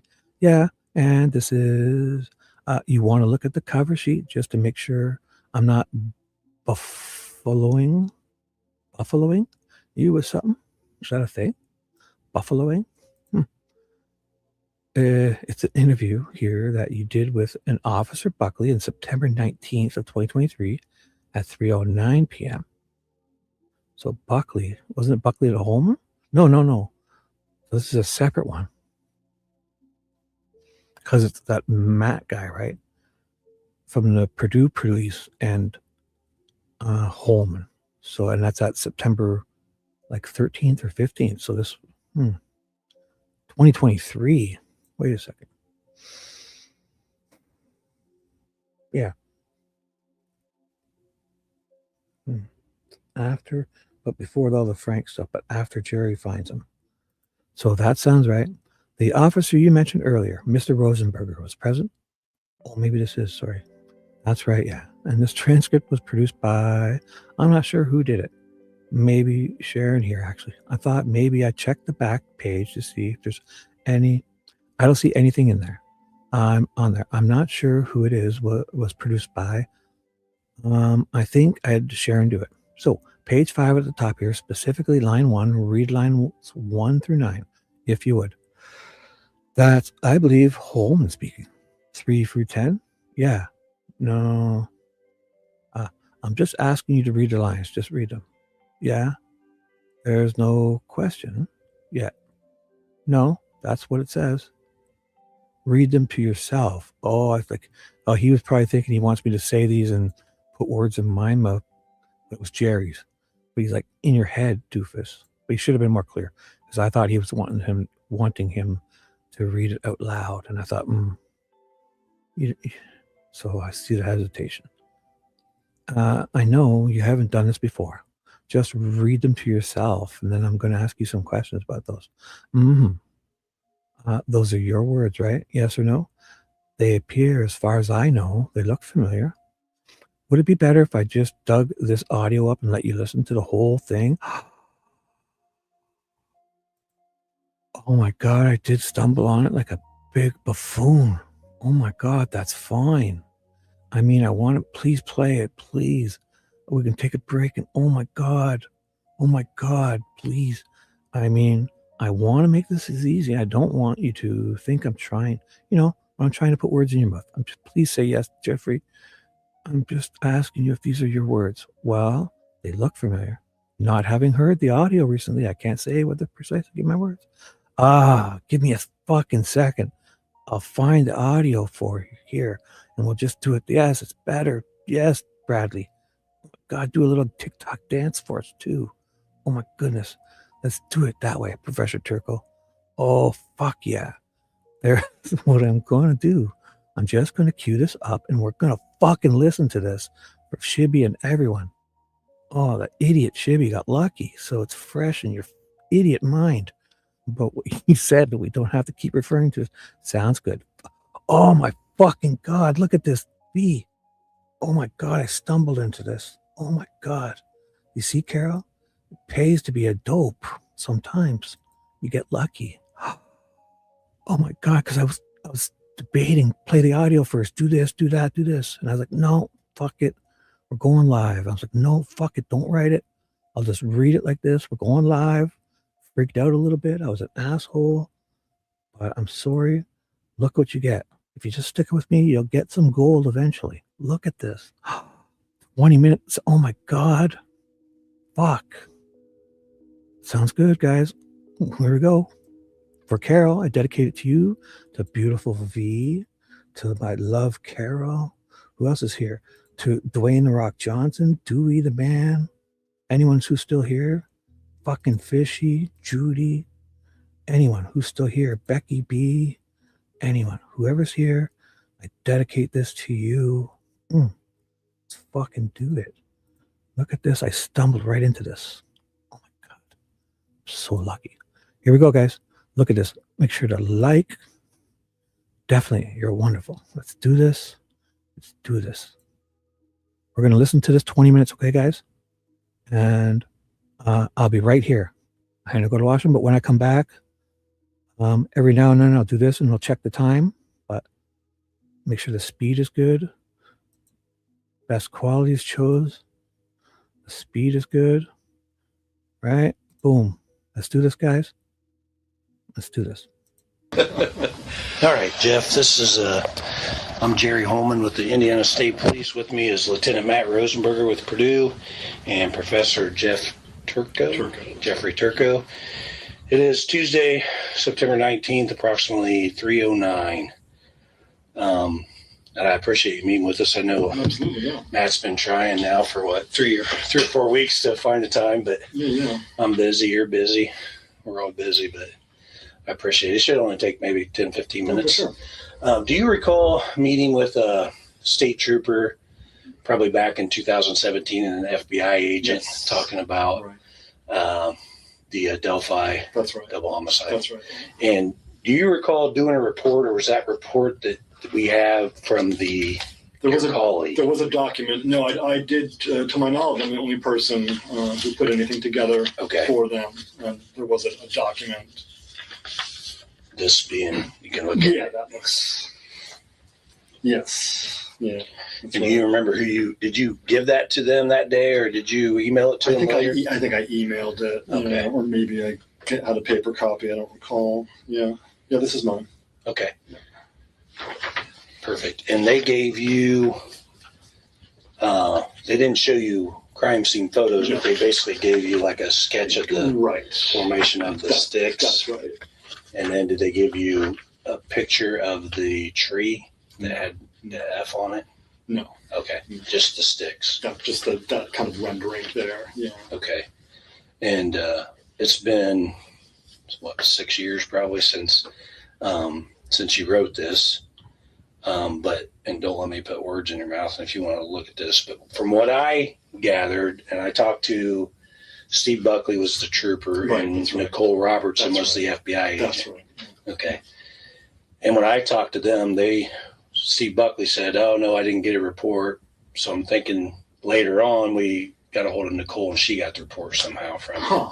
So I'd have to go back and check my email. Not a big deal, but he said basically you told him that when you looked at it, it basically could be anything. And I think you kind of put this in your report. You're like guessing that. Yeah, no, I mean, it certainly appears to be, some sort of attempt at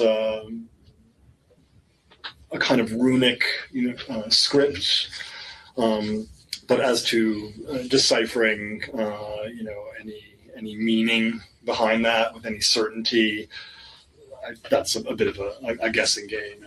Right. I would have to go back and read what I wrote, but I recall tossing out a couple of sort of hypotheticals, maybe this, maybe that. But I think the idea that somebody is trying to kind of replicate a kind of early Germanic runic script, that seems, I think, a given. But, yeah. And what exactly do you study or teach? Right. So I teach German literature and religious studies, and one of my areas concerns medieval Scandinavian religion. So I'm certainly not an expert on contemporary 20th and 21st century sort of reimaginings and reinterpretations of that tradition. I know a little bit just because of just general interest, and then also I did some homework when I met with the other officers. But did you reach out to a colleague? It says in here a colleague and I. There was a colleague who I'm not an expert on runes, runic inscriptions per se, which is a very very specialized area, and I have a colleague now retired at Harvard who I showed without any real details or explanations, showed the stick outlines, and we tossed ideas back and forth, and what he had to say kind of wound up subsumed in my report. Was he actually in Germany at the time that you reached out to him? Do you recall? No. Well, geez, I don't know offhand. That's what I was told, but they may not. He may have been traveling at the time. Yeah. So what I'm learning about runes and the Odin background, it is a religion, correct? So basically, what you're looking at is a kind of contemporary, medievally inspired movement that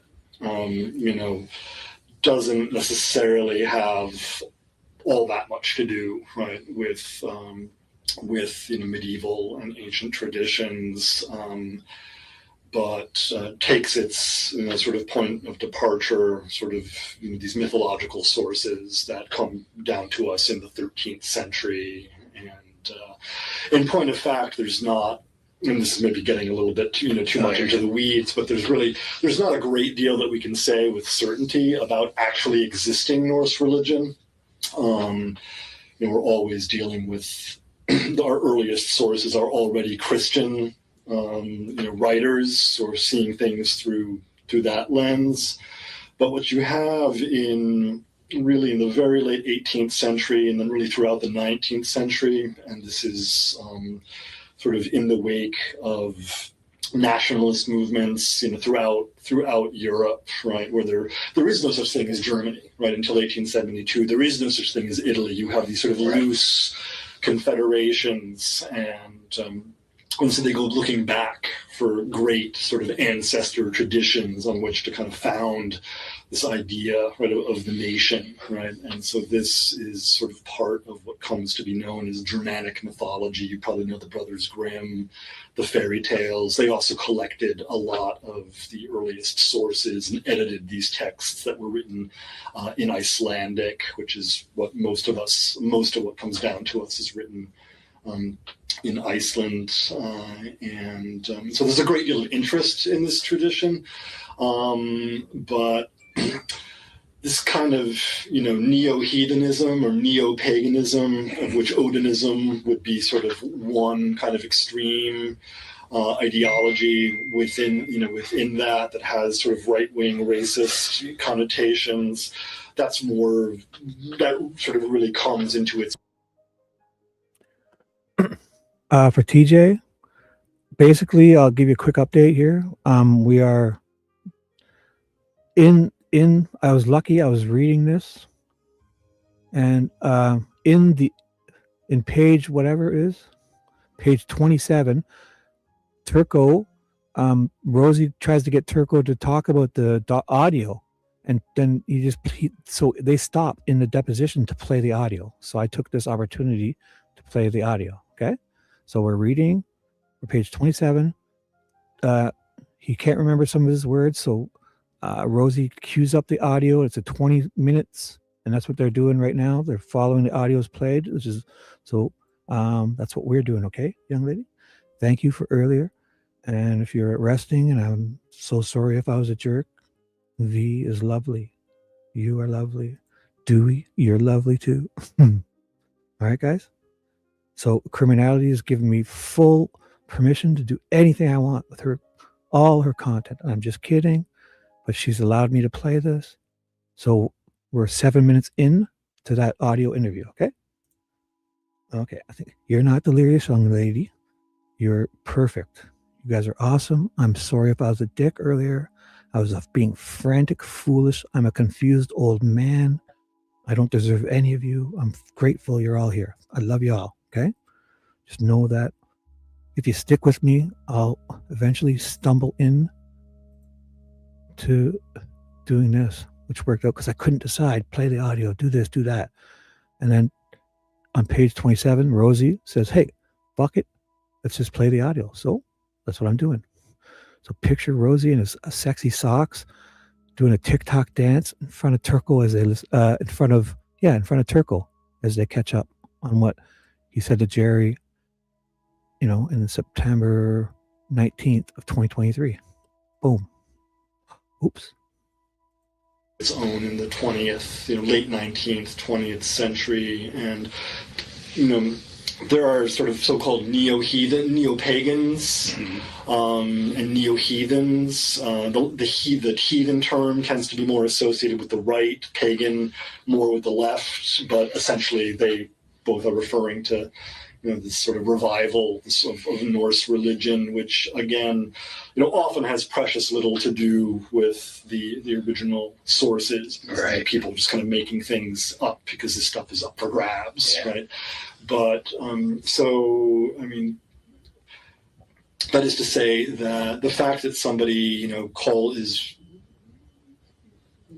referring to themselves, as an adherent of, what's sometimes called in Icelandic, it's Asatru, Asatru. This just means belief in the gods. What I've learned is Odinism is they believe in just one god, Odin. Asatru and the pagans believe in Odin, but the pantheon, other gods. So, I mean, Odinism, as far as I've ever encountered the term, is sort of always associated with the kind of fringe, racist, sort of right wing, sort of. The pagans and the Asatru, they're all over the place. They're not as racist, though. or at all. It ranges. There's a political range between the sort of far left hippie crunchy sort of feel good kind of 60s nature loving tree hugging that kind of thing, and then the other end of the spectrum is sort of neo-Nazis in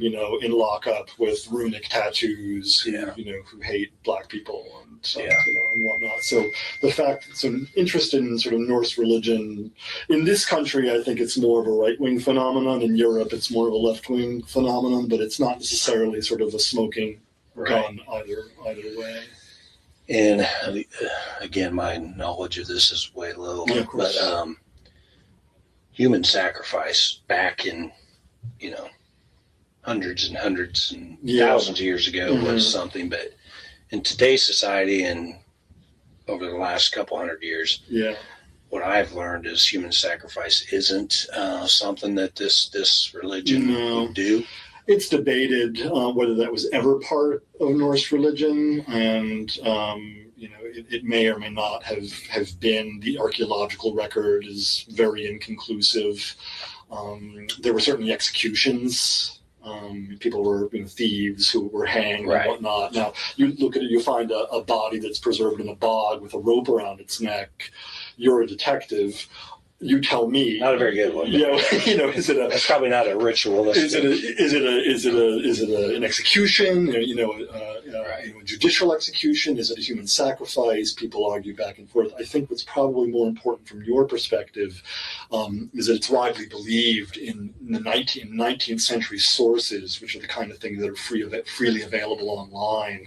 When you Google, that comes up that yes, like the Vikings practiced, ritual killings, right, and sacrifices. I think that would be an idea that somebody who was interested in this material from a certain perspective would come across, likely. Right. Yeah. But realistically, history says that this type of it's not documented. It's not documented. There are rituals. They're not usually practicing ritualistic sacrifices of humans. No, it's not any part of any sort of mainstream. Chickens, animals, the usual, goats and things. And what I was told by someone that had some knowledge is a sacrifice to them would be time. Money. For example, like they compared it to Christianity. You take time out of your Sunday to go to church, and then you give money to the church. And that they would do that in a different way, where you would give your chicken that lays eggs away because now you're sacrificing your eggs or something like that. Our knowledge of actual ritual practices within actually existing historical Norse religion is very, very thin. Because the sources that come down to us are written by Christians 250 years after conversion, and there's a distance from sort of the lived daily experience, of religious adherence, or they just don't know, right? Because the knowledge was stamped out. So what you're often dealing with are sort of people's ideas in the 19th century of what things must have been like, but often it's and a lot of that gets codified and gets accepted sort of uncritically, and then killjoys like me come around and say, no, actually we don't really have any good sources for that. But again, in the popular imagination, I think there is this idea, right, that and there is some textual support, right, that somebody who was kind of reading up, on Norse stuff would come across that idea. And Odin sacrificing warriors, right, to himself and whatnot. That's in there, but is that just sort of literature, or is that what really was that how things really were? These are kind of academic questions, right? And what I was told too is when they do those rituals, they're usually so obvious of the actual ritualistic part of it, like there would be no question. Like we have questions on, is this really, and you have questions on this. But what little research I've done is, if it's a ritual, they're going to let you know it's going to be so clear that you could tell. That could be, yeah. That's certainly a good point. It's hard to sort of imagine sort of getting into the head of somebody like this, you know. Something like this that we asked you to review, obviously 6 years ago, was so vague. Yeah. I don't know if that's a good term, but there was not a lot of detail. You couldn't really tell. Now you said if something along the lines, again, don't let me put words in your mouth, but if it is this, it could possibly mean this, but it's really hard to tell because it's... In terms of deciphering sort of what characters are being used, if they are runic characters, runic is just an alphabet, right? It's just an alphabet. It's not a language. It's a pre-Germanic, indigenous Germanic alphabet. It's used throughout Scandinavia. It's used in England. And in the Middle Ages, it's used to record a number of languages, so Old Norse, Icelandic. There are Christian Latin poems, very few, recorded in runic script. So it's just an alphabet, the same way that we use the Roman alphabet to write English, but also to write Turkish and Romanian and whatnot. So the letters, the characters all are, it's sort of, again, one of the ideas about them is that they originally have magical significance, that they would have been used in incantations, in rituals. There is a sacrificial connection in the mythological poetry. These are things that, again, somebody who was sort of, an Odin fanboy would likely come across. So it's entirely plausible that looking at, those configurations, again, I didn't see the photos, but just looking at, the outlines that somebody else thought was part of of an attempt to render something in characters. Yeah, it looks pretty clearly like runic. So one can certainly imagine that this was somebody's idea that, when you do a human sacrifice, you carve runes. There are some poetic sources that would sort of, again, support that idea that somebody might have come across. So that scenario seems entirely plausible to me. Right. But I think, I don't remember what I said about the characters, but I think, that was... I think what... About, again, don't let me put words in my mouth, but what was relayed to me was it could be anything because it was not very deliberately put, or it could be, like you said today, it could have just been an amateur trying to do it. Yeah. But what I, Sergeant Buckley and Nicole had relayed to us was it's tough to say because it was not very clear. Mm-hmm. So they were telling us that it was basically, it could be anything, but you didn't at that point think it was anything, I guess. No one specific thing. Right. I think I recall throwing out a number of ideas, none of which were terribly, conclusive, because the interpretation of runes is also rarely conclusive. Right. The meaning can be obscure. Is somebody trying to spell something phonetically? Or are they trying to communicate something symbolically, right? Because the runes have names and they mean different things, right? So one of the runes means giant, right? So there's a giant rune. There's, another rune can mean property, right? Movable property, cows, animals, things like that. So you can approach it from kind of at least two different angles, right? One would be phonetically, is it a word? Is it an acronym? Or is it some kind of, does this person know what they're talking about? Right. Or is it just, hey, this looks cool? Right. So with your experience, you could not look at these runes and say that is a spiritual sacrifice, ritual, plausible, but you can't say for sure yes or no. No, I'm not a runologist, and even the fellow that I talked to who's much more knowledgeable about runes than I am, is published on runes, is not, before his retirement, was not sort of a full-time runologist. If you'd like me to put you in touch with somebody. What did he say? Do you remember? Whatever he said made it into my report. Okay. I think we kind of came to an agreement about sort of what it could be and what it couldn't be. And I know you used the word guessing. We're guessing. Yeah. This kind of educated guess. Educated guess. It's not a random assortment of sticks. Right. Binaries. That seems very unlikely. Okay. But There are people who are runologists full time. Yeah, if you could give me that, I'd love that. Yeah, I mean, this would probably be somebody in Europe, like Norway or something like that. I'm not a fly over there. Okay. Or sacrifices. Yeah. Okay. Sure. No, but yeah, if we could at least get an email or something. Sure. I'd love to reach out to them. Yeah, I'll see you. There's one guy who comes to mind in Norway who I think is maybe the best.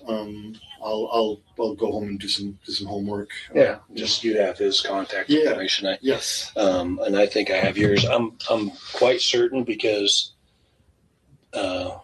during my deposition, I brought you up. It took me a while to figure out. Luckily, couldn't remember your name. Oh, okay. Nicole couldn't remember your name, and then we got the report, and then we figured out by calling Matt, who might teach this or have knowledge of it. Yeah. So I'm going to turn this report over and your information over and Feel free, discovery. Yeah. Sure. And that means that the defense attorneys will probably contact you as well. So okay. Oh shit. So what's about to happen here is, if you guys aren't sure, the last minute or two, there's a third guy in the room with them. He's a cop named Matt something. I don't forget, a Purdue cop or something. And I think Turco knows somebody, or he asked Turco about after it's kind of over. So don't be confused. It's not Jerry. It's a third officer in the room talking to him about some Twyla, their cousin, and he really likes her and they're friends. And so that's what's going to happen. Just so I thought I'd let you know. So there's always, it sounds like there's movement in this trial. matter. Yeah, the trial's actually scheduled for January of next year, but I don't. So there's an accused. Yeah, we made an arrest back in November, I think. Is that public? Yeah. Oh, wow. Yeah. Yeah. It's been public. Oh, wow. You must not watch the news much, huh? Me I didn't catch it. Yeah. Good. You can be on the jury. Most people know about it. I guess could I be at this point? I think I'm probably not. Disqualified. You're going to be a witness, probably. Yeah. Well, I appreciate your time. Absolutely. Yeah. If you think of anything else, please let Matt or I know. And the only thing else I can think of is I'm supposed to say hello from Twyla Gibson. Really? Mm-hmm. How did you know her? Well, she works downstairs and is one of my favorite people on the planet. She's a sweetheart.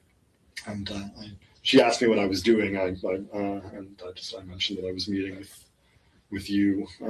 It was a surprise to her. And I don't think anything really phases her, Really?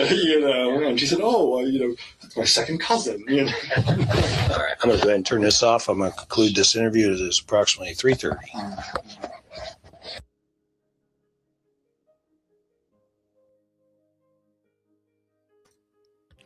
And we're back. So perfect. V, were you saying you got to go to sleep or whatever? You do. Nighty night. So that was courtesy of Criminality. Thank you, young lady. She only has 16,700 subs. So go over and give her the Shibby bump of 239. I've lost someone. Oh my God, I was at 240 when I started. Look at that. I lost someone. Probably TJ or V. I hope you come back. I'm just kidding. Somebody's left. So maybe we'll check some stuff up later. So here. So that was pretty neat. Well, pretty neat. Yeah, Dewey. What did you say? Dewey said something really good. Yeah. Hi, Peach. Welcome. So V, did you have to leave, V, or something? You were saying? Or you're going to fall asleep? Or are you just kidding? Random assortment of sticks. Jerry goes, yeah. Like it almost sounds like he's got him like twisted his arm, or trying to get him to answer things that could make it look like squirm him out of all his lying and stuff. Like he's just covering up. What was it Dewey said? There was something Dewey said that was good. Dewey, where are you? Dewey finally makes a good comment. I'm only kidding. So Nature's here. Hello, Nature. If I missed you, Peach is here. Dewey says free. I'm going to find it, Dewey. Yeah. The disproof. Yes. Basically, what you got to remember here is in that interview is he just finished, the defense has busted him because he tried to bury this stuff and lied about what Turco said in like his affidavit, a sworn affidavit he had, we can go read that one time. He filed, he's like, I don't know this. He says Turco said this, Turco said that. He lied about what Turco said. He said Turco said stuff he didn't say. He said he omitted stuff he did say, and he kind of like, then he tried to obfuscate the whole thing and lie about how to get hold of him or her. And then when Holeman finds out the defense has already talked to him in March or whatever, and he's like, whoa, I got to run back. Or not in March, whatever it was. You know how it goes. You know how it worked. Basically, he was full of shit. So, all right, let's do this. Thank you for being here. I'm going to finish. Oh my God, I got so lucky. I stumbled into that. I was so confused. I didn't know if I should read or listen. That was perfect. I fucked up into perfection, guys. Check it out. So I'm going to finish reading. All right, guys. For V, only, how many more pages? So that's 53 more pages for lovely V. Should be like 5 minutes when we're done. Right, V? Right. Let's do this. Everyone, thank you for being here. Rosie, we're going to continue. Rosie deposing Turco on March 21st, 2024, right after the wheat trial at the Supreme Court. So they're going to listen to so that's, give me a second. Here's Rosie. I'll find the audio here and we'll just do it that way. Let's do it that way. Professor Turco, here's what I'm going to do. I'm just going to cue this up and we're going to listen to it so it's fresh in your mind about what you said, and we don't have to keep referring to this bullshit document. Sounds good. So, fair enough. All right. This is a 20-minute, 48-second interview. So, thereupon, the following audio was played. Boom. Oh, I'm not going to read it. Well, do you guys want me to go through this? Oh my God, I didn't contemplate this. I didn't think they would actually, oh my goodness. See, we will be done, V, if I skip this. Do you want to read through it and just kind of stop and pick apart things? V, your choice. V's choice. You've been, if you're still here, you put up with me so much. You want me to skip over this? Or do you want me to go through it and just read it? Or do you want me to go through it and like, kind of stop and let you guys bitch about it? And 100%, if you'd like to, V, this is up to you. Your choice. You're wonderful. Whatever you want to do is what I want to do. If you're going to fall asleep, if you've gone, I don't even know if you're still here. Let me know. I didn't expect this. So they're going to do the transcript of what we just listened to. It probably wouldn't even be that long, but it's up to you guys. Oh my God, I should check how long it is. So starts on, so they finish it here. So it starts on page 171 of this. So page 27. So 21, 2, 3. Oh, this 5, 6, 7. Thereupon audio is backed up and played. Oh my God, maybe I should. Okay. Thank you. I think because I'm going to, I think I should read it because they're backing up and they're repeating things. So I'm going to read it. Thank you, V. If you fall asleep, just know I appreciate you so much. Thank you for being here and putting up with me, Dewey, TJ, all you guys. Thank you so much. I'm just going to read it because it looks like they're backing up and playing shit and kind of stopping and talking about it and replaying. So let's do this. Let's do this. I'm hard at work. I have 5.5 hours of hard work to do. So I'm just going to do it. Fuck it. Thank you guys. If you have any questions, hopefully I'll see them. If I miss you in chat, I don't mean to. I lost a sub. Someone took off. I had 240 when I started, and I was a little grumpy peach at the beginning. The first hour and a half, I was like fumbling around looking for all these documents because I had a show planned. I just want you to know I literally had this planned. I'm going to have to change the title of this. I was going to read Stacy Bozanowski.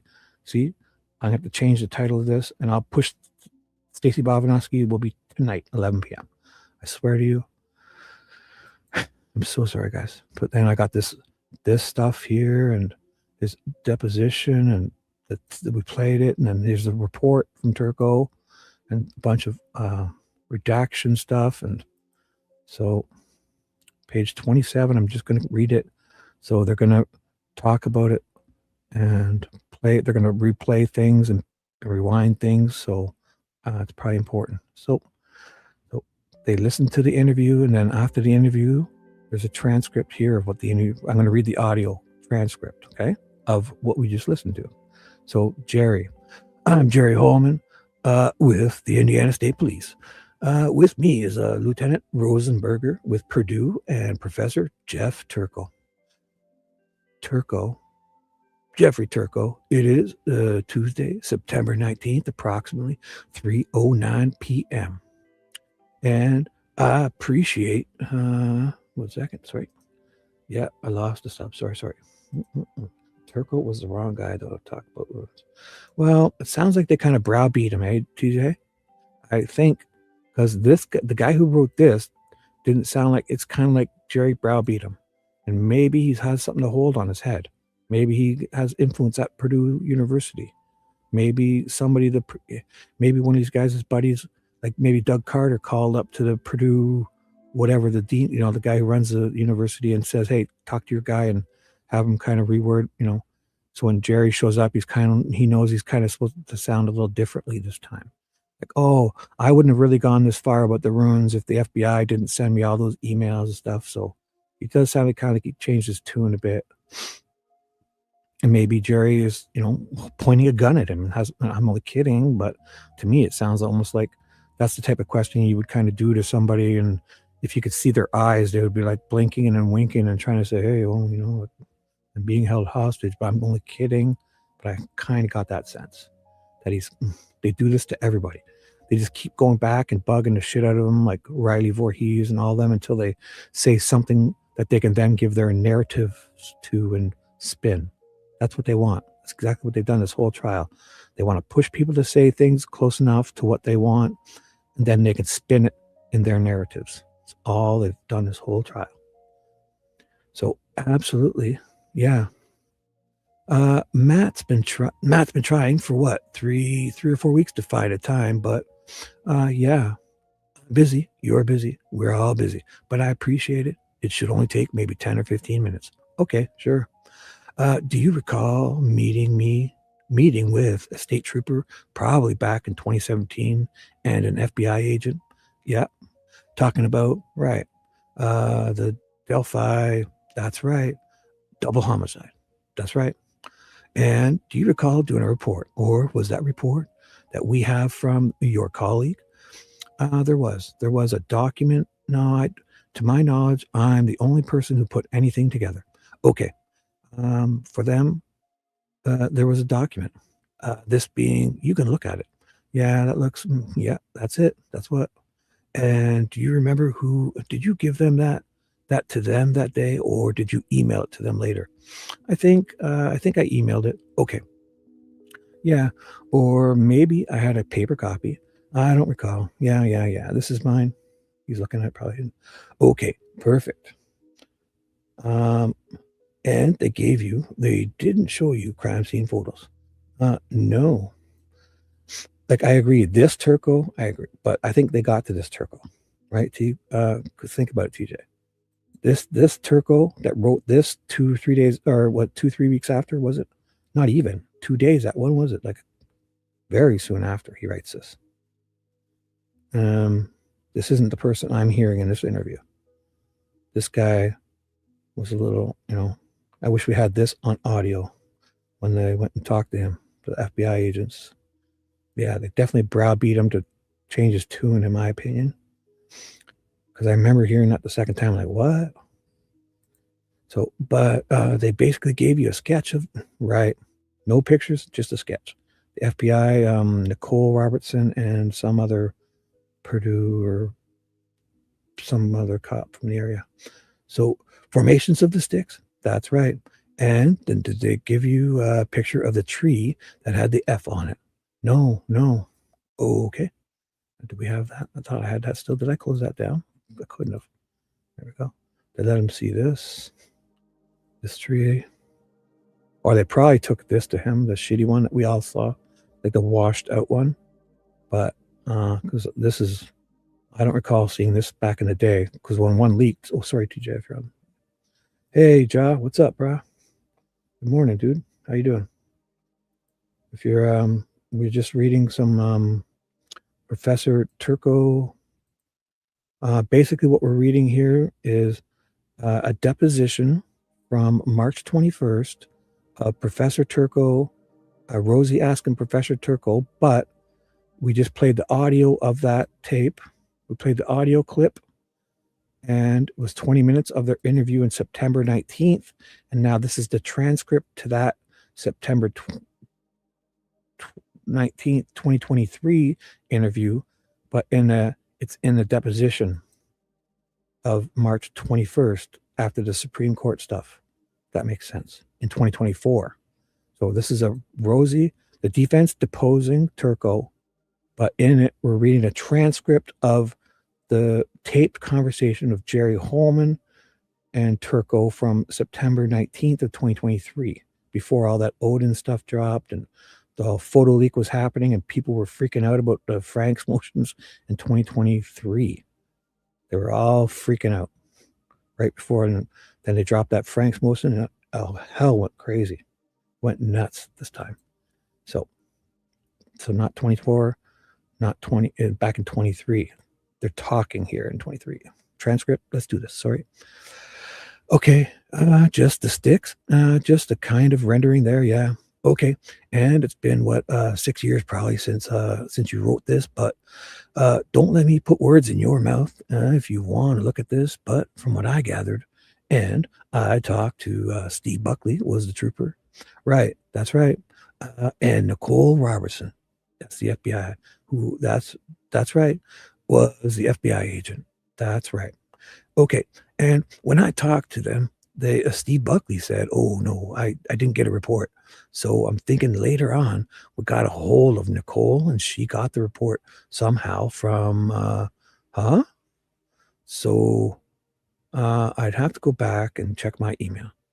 Not a big deal, but like as if, yeah, because he says, so that's bullshit. He's trying to pretend like the police didn't get it. Like it's an FBI problem that didn't get it to him. I think in here he's going to say, yeah, he says in here that he emailed it to that cop. No? Well, they're going to say it. Not a big deal. Like Jerry tried to play it off like so he could have something to refer to as if that's the reason why he had no idea about it. So he's just trying to cover himself up. He doesn't care about anything. So yeah. So here's Jerry. But he said, basically, you told him that when you looked at it, it basically could be anything. And I think you kind of put this in your report. You're like guessing it might. Yeah. No, I mean, it certainly appears to be, some sort of attempt at a kind of runic, script. But to deciphering, any meaning behind that with any certainty, that's a bit of a guessing game. Right. I would have to go back and read what I wrote, but I recall so they pause the audio. So they're doing this in between. So they're pausing the audio again, I guess. I don't know. So Rosie stops to ask him questions. This is Rosie now. They paused. All right. So I just asked you if you acknowledged to Officer Holeman that the renderings you were given appeared to be some sort of attempt at a runic script. They might. That's what you said to him, isn't it? In that audio interview we just listened to? Something to that effect, yeah. Well, what was different about what I just said and what you said in the audio? See, they sense that he's being a jerk now too. I feel it. Rosie's like why are you kind of turning into a bootlicker? Obviously it's like he's getting like, Rosie's like, what the fuck? I just asked you and you said, that. So I'm here speaking with state and university detectives who are familiar with my 2017 report and with my conclusion that the figures in question are fundamentally ambiguous. Ambiguous? No, you said it's plausible. If it's plausible, that's not ambiguous. It's plausible. Like ambiguous is kind of, I don't know. Plausible is more. So I'm speaking from the perspective of the speculative hypothesis that's entertained in that report, which is to say that the idea that these are runes, I think some of my remarks might be misinterpreted. Well, I'm just asking if you said those words. Well, we'll have a discussion about what your interpretation is later. Were those your words, sir? Yes. Yeah. Let's get exactly. Boom. Let's get it. Well, you know, you can try to help them bootleg. You can try to help them spin later. You said it. Okay. And in fact, in the same interview, shortly, not far ahead of where we are now, you even suggested that this appeared to be, it was given that this appeared to be an attempt to replicate runic figures, right? Not entirely correct. Oh boy. Oh, so it's his assistant? Right. The one that they were talking about? Is it that Twyler? I didn't know. He didn't say that in that. He said it's just a good friend. You talking about the one at the end? Second is Jerry's. Was it not Jerry's? It was the guy that was in the room. The other cop. It wasn't Jerry's. Jerry Holeman?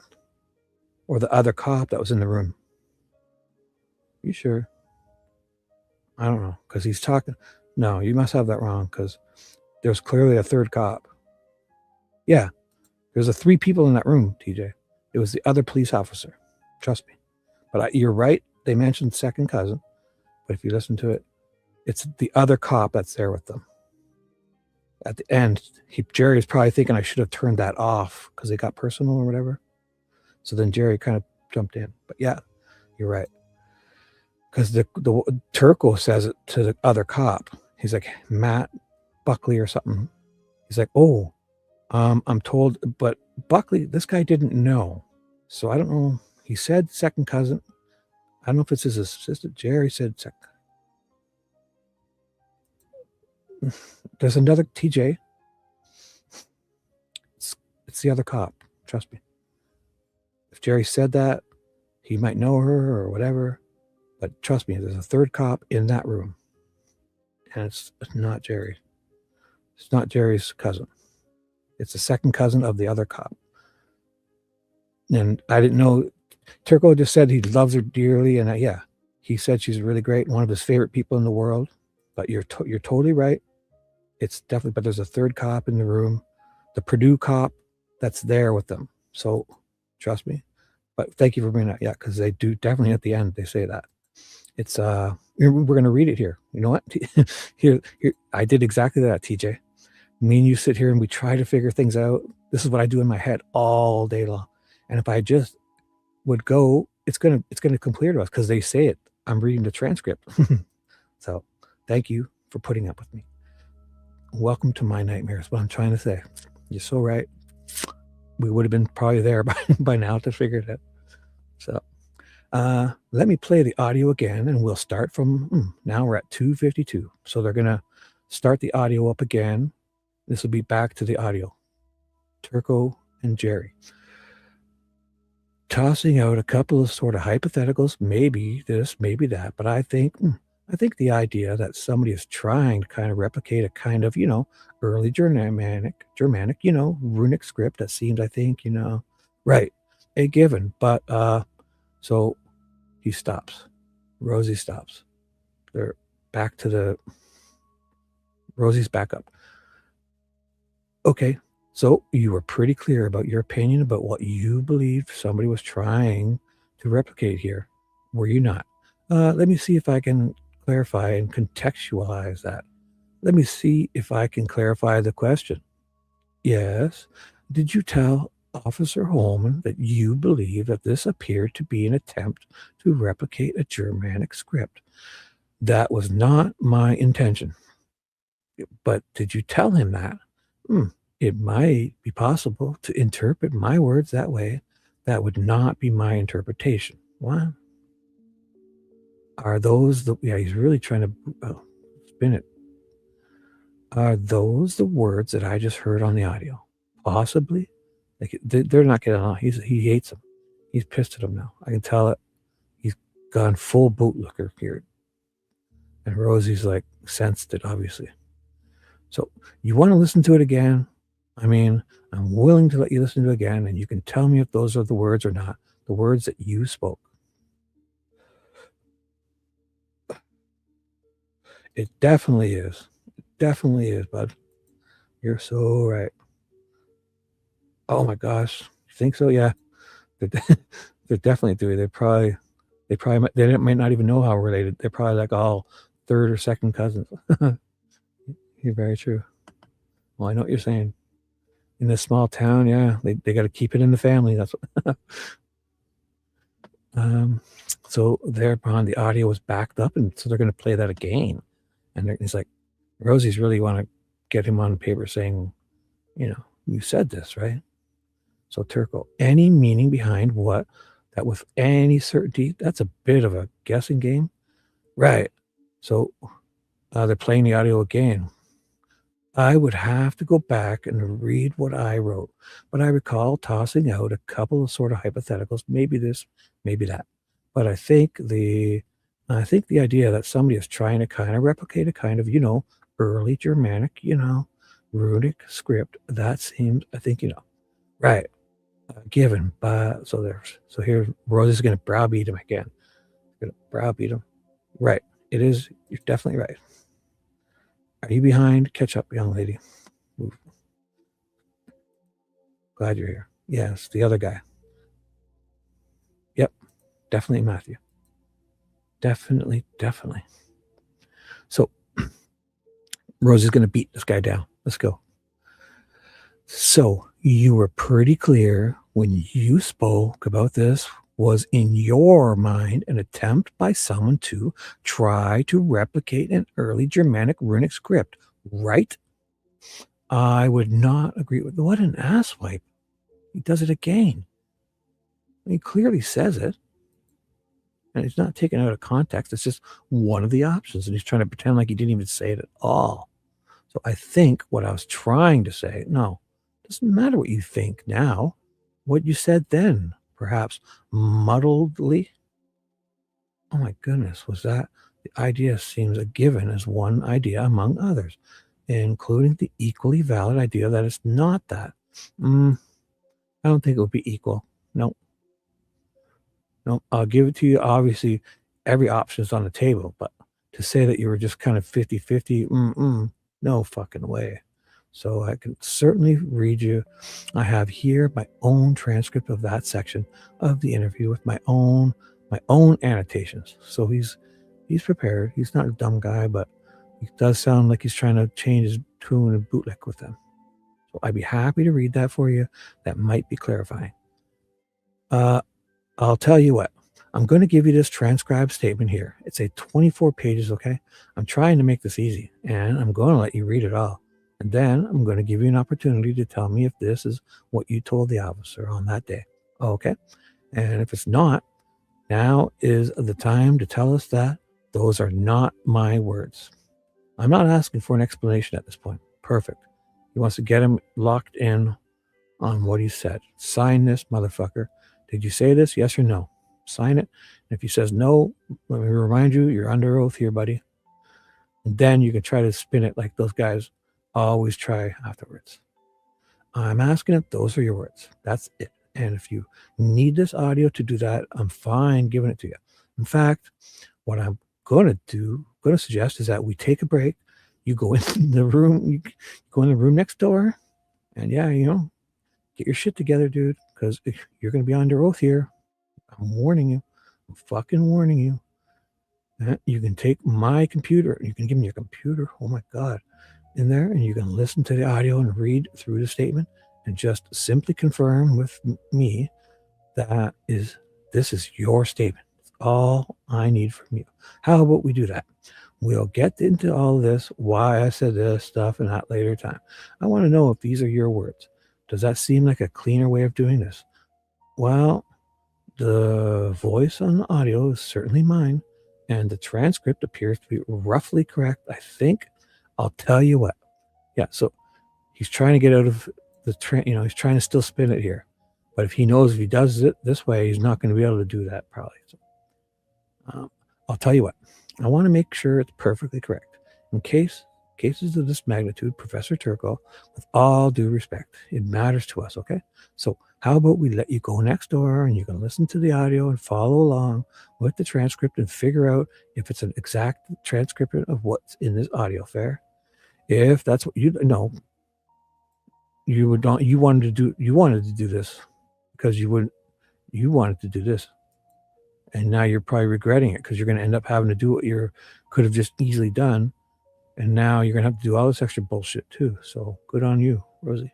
So if that's what you like to do, that's fine. Hey, I want to make sure these are your words. Would you like to do that? I think we can probably so he chickened out as a bluff. Thank you. That's exactly what Gull would have done. Bluffed and just fucking submit, you bitch. Excuse me. Well, earlier you said roughly accurate. So yeah, take it back. Take it back. Take it back. You browbeat him. That's basically what the defense has done to the teenage girls. Everyone, Holeman's running around doing this to everybody, browbeating them until, like, we know we got you. So, well, earlier you said roughly accurate. Those words matter to me, and they really matter to a court reporter who's translating. You're right. This is some of Rosie's best work I've read so far. You really nailed him there. And this is a smart guy. He spun him right out. Fucking bluffed him into submission easily. So I'm not trying to be an asshole here.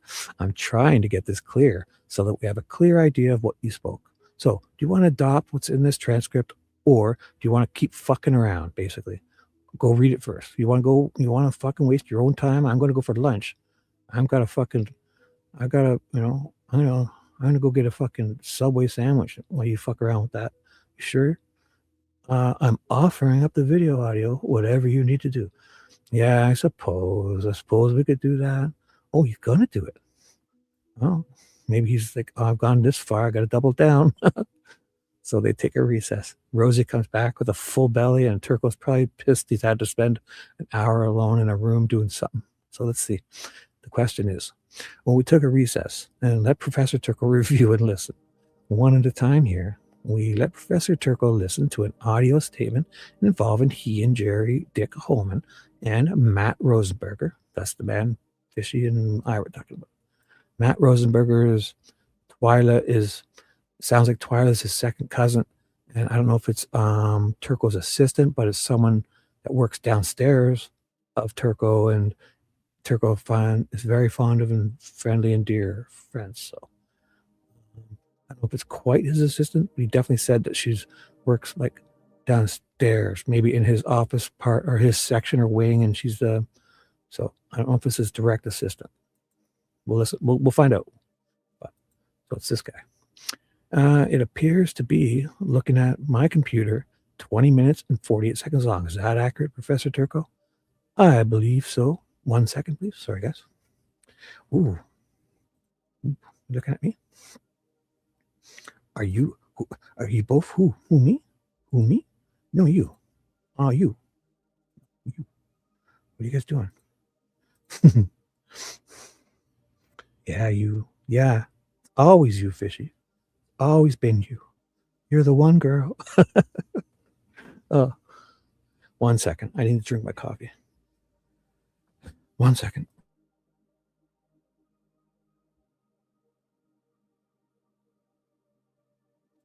Holy fuck, that's still hot. Oh my goodness.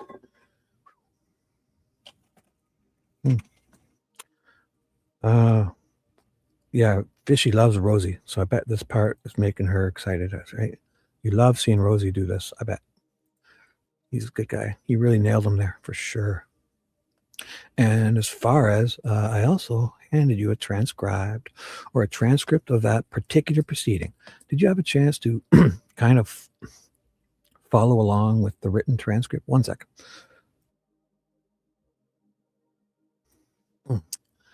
And as far as, I also handed you a transcribed or a transcript of that particular proceeding. Did you have a chance to kind of follow along with the written transcript as you were listening? Yeah, I think so. He's beaten down. This guy's beat down. Rosie's up on the table doing a TikTok dance. Look at my socks. Look at my socks. Dun, dun, dun, dun. He's dancing on the table.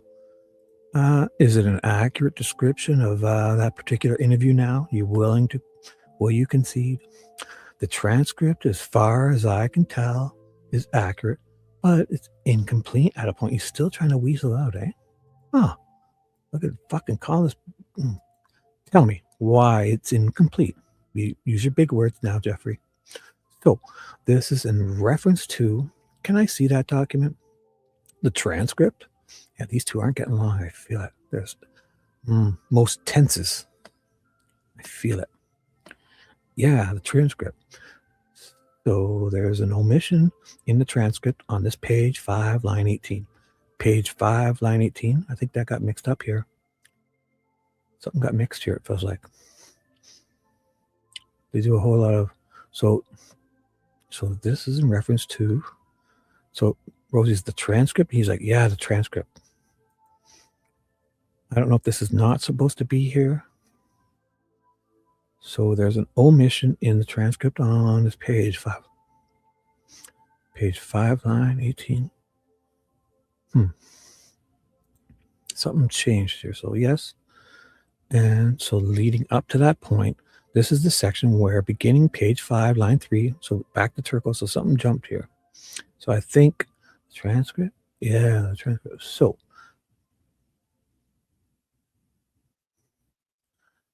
So I think they shouldn't put this here. He probably stopped and then stammered. So confused me there. Yeah.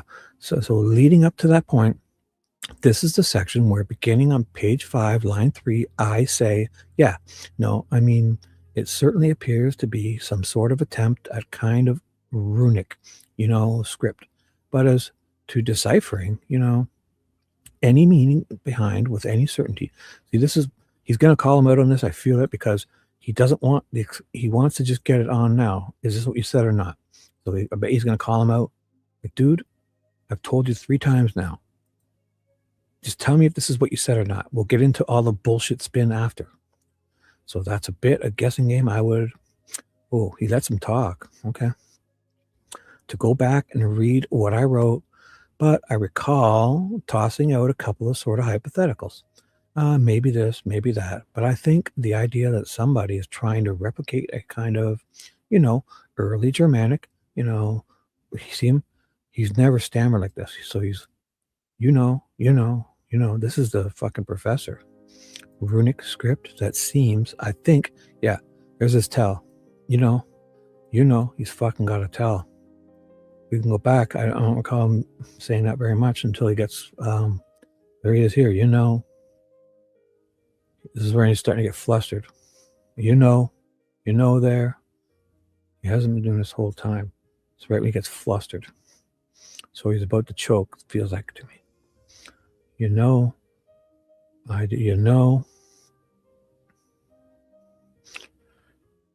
So there's one, just on this page, 2, 3. Really going, Yeah. Good job, Rosie. You got this guy fucking choking. And then I audibly say, but, and at that point in the interview, I'm shrugging my shoulders dramatically and making a questioning facial expression. So, but is left out of the transcript. So he's trying to nitpick at every little thing to justify, to help Jerry. He's like, but is left out of the transcript. Okay, fair enough. You said, but so you listened to the audio and you were telling me, I want to make sure we're exactly clear on page. Yeah, he's warning him here. I want to make sure you want to keep fucking around, dude. You're under oath. Let me remind you that you're under oath, right? Rossi is fire. I know you had the hots for him.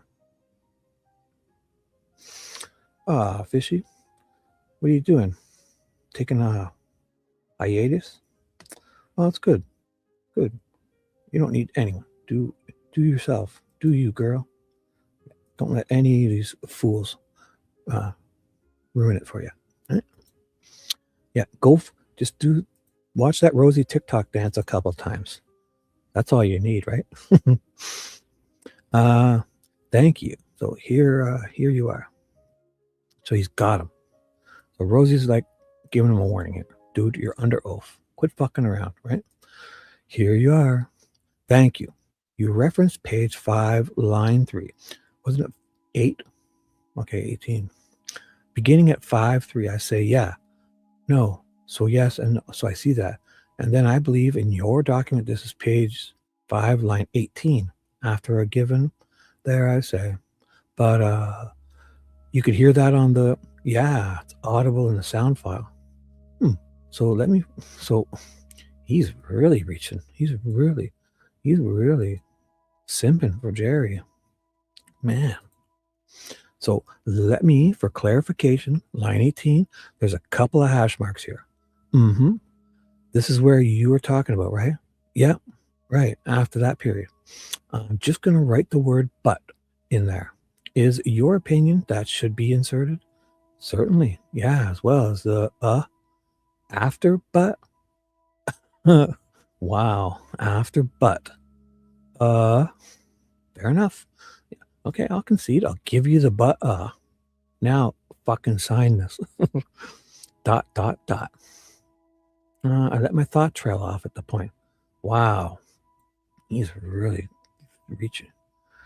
Anything else? ... That's the ellipsis. I know that. ... Like to be continued. Anything else in this particular transcription that is not consistent with the words that were spoken on the audio? Yeah, that is the only omission that I noted. Verbally, of course. The audio doesn't contain gestures. Of course it doesn't. It doesn't asswipe this guy's being. Yeah, the context, yeah, it's in text. There's a lot of context and connotation, and, it's hard to express, yes. There's no punctuation there, bud. Neither. Now you got a chance to use your punctuation here. Very good. The audio doesn't contain gestures, facial expressions, and that sort of thing, which I think would be important to context. Well, asswipe, it's a fucking transcript. They don't. That's the video. The video. Where's the video? Jerry could have videoed it. Quit complaining. Tell Jerry. Thank God he didn't lose this. Otherwise, this is accurate, right? I believe so. You obviously had a chance to review that picture of the tree that I asked you about earlier. We referenced earlier. Do you recognize that? I was shown that photo early in the investigation. It was included in the email communication between myself and the sergeant. And obviously, it's going to be that shitty one. I guarantee it. This is the one we all saw, like a faded, washed out one that people weren't sure, because I guarantee you if people saw this back then, it's much more. They didn't wash it out. It's not the same picture because this stick is right above it. This one is fucking huge, or they've extended it, whatever. It's not right across the top of it, because that's like within 6 inches. Right, Fishy? About 6 inches. And here it's not 6 inches. It's like it grows. The stick has grown. They've extended the pole. Oh my God. Let's go. Never again will I get distracted, you guys. Right? Yeah. I was shown that shitty photo that was leaked, probably. That photo of the washed out one early in the investigation. It was included in the email communication between myself and the sergeant. Oh, was it a color photo or a black and white? Oh, see, they fucked, I can't trust anything Jerry and him. We don't even know if they gave him the same tree. Could have just gave him a blank tree and said, people say, yeah, I guarantee you. I believe it was. So again, I partly don't blame this guy as much because he's answering questions, and who knows what Jerry sent him at that time too. So maybe he's not being as deceitful because they tried to fuck with him too. So we're assuming we know the pictures he sees, right? Who knows? These guys, I wouldn't put it past them to fucking send him a whole, completely the backside of that tree or something, So I can't be too hard, but although he does seem to be spinning for Jerry under like coercion, it seems like, oh my God, He doesn't want to lose his tenure. He's probably about to fucking retire soon, and Jerry or Doug Carter or them could make one phone call and fuck this guy's life up, right? I bet they've made that. They've hinted to that. Jerry does that, I'm sure. But that's not on the record, I guarantee you. So, very similar, if not exactly the same, as the version you brought in today. I believe so, yeah. Have you seen any photos of any crime scene photos since that time? No. Has anybody showed you the picture of the girls on the ground or anything like that? Oh, is he going to show them? Can he do that? Oh my goodness. Awesome, Ja. What's up with you, bro? Yes, Dewey. Being single is the way to go for a while. Though I've been single for over 10 years, so I think I'm ready to jump back into something. I don't know what. I don't know. I've been single way too long, even 11 years now. So a little depressed a bit, so I didn't want to hang with anyone. Look at me here talking with 210 people right now. This is amazing. So, but Dewey, yeah. I think there's a good, yeah, there's a good, you can date and then kind of do your thing. I think there's probably some happy medium where I could find something instead of just not talking to anyone. Has anybody showed you the picture of the girls on the ground or anything like that? Nope. Have you ever signed an NDA agreement or anything of that nature? Non-disclosure agreement. Now, if you did sign one, would you be allowed to say that you did? I guess you could, right? You'd say, yeah, but, or they would know about it. Just that I don't know how that works. Oh, not to my knowledge? You don't know if you've signed an NDA? I don't know if perhaps there's some NDA agreement in my at my contract at Purdue that I'm not aware of. Not to my knowledge. Yeah, they got to this guy, I think. I can just picture Doug Carter or that whoever that guy was, the governor, or probably Carter or somebody calling up and talking to, like, maybe Carter went to the guy, picture guys like Carter, all these guys are in with each other. The dean of the school is probably like Carter's buddy, and they're all in the same swing, or Judge Gall or somebody. They talked, they made one little phone call, said, hey, when that guy come there, can you remind this Turco that we're trying to railroad a guy, and we need it to not be owed him. Just make sure when he considers all options. That's it. Okay, thanks, bye. So, in my opinion, one of the things that I obviously listened to in your interview more than once, and I read this transcript, and one of the things that kind of jumped out at me was the dialogue that occurred near the end of this interview. So here's that part, TJ. Yeah. Hey, dude. Yeah. It's a happy meal and a movie. Maybe go to the bar and play some pool, and then, drop them off at home, or, let them sleep over. Just don't give them, a drawer or anything. I'm only kidding. So this is where they're going to get to that part at the end. So where there was a discussion about whether or not there had been, it's not any activity in the case. Do you generally recall having that discussion? That's right, yeah. With Officer Buckley, if I'm correct about that. Basically, you discovered, give me a second. I'm actually looking at it. So there's a reference by one of the officers that you probably would be hearing from some defense attorneys at some point.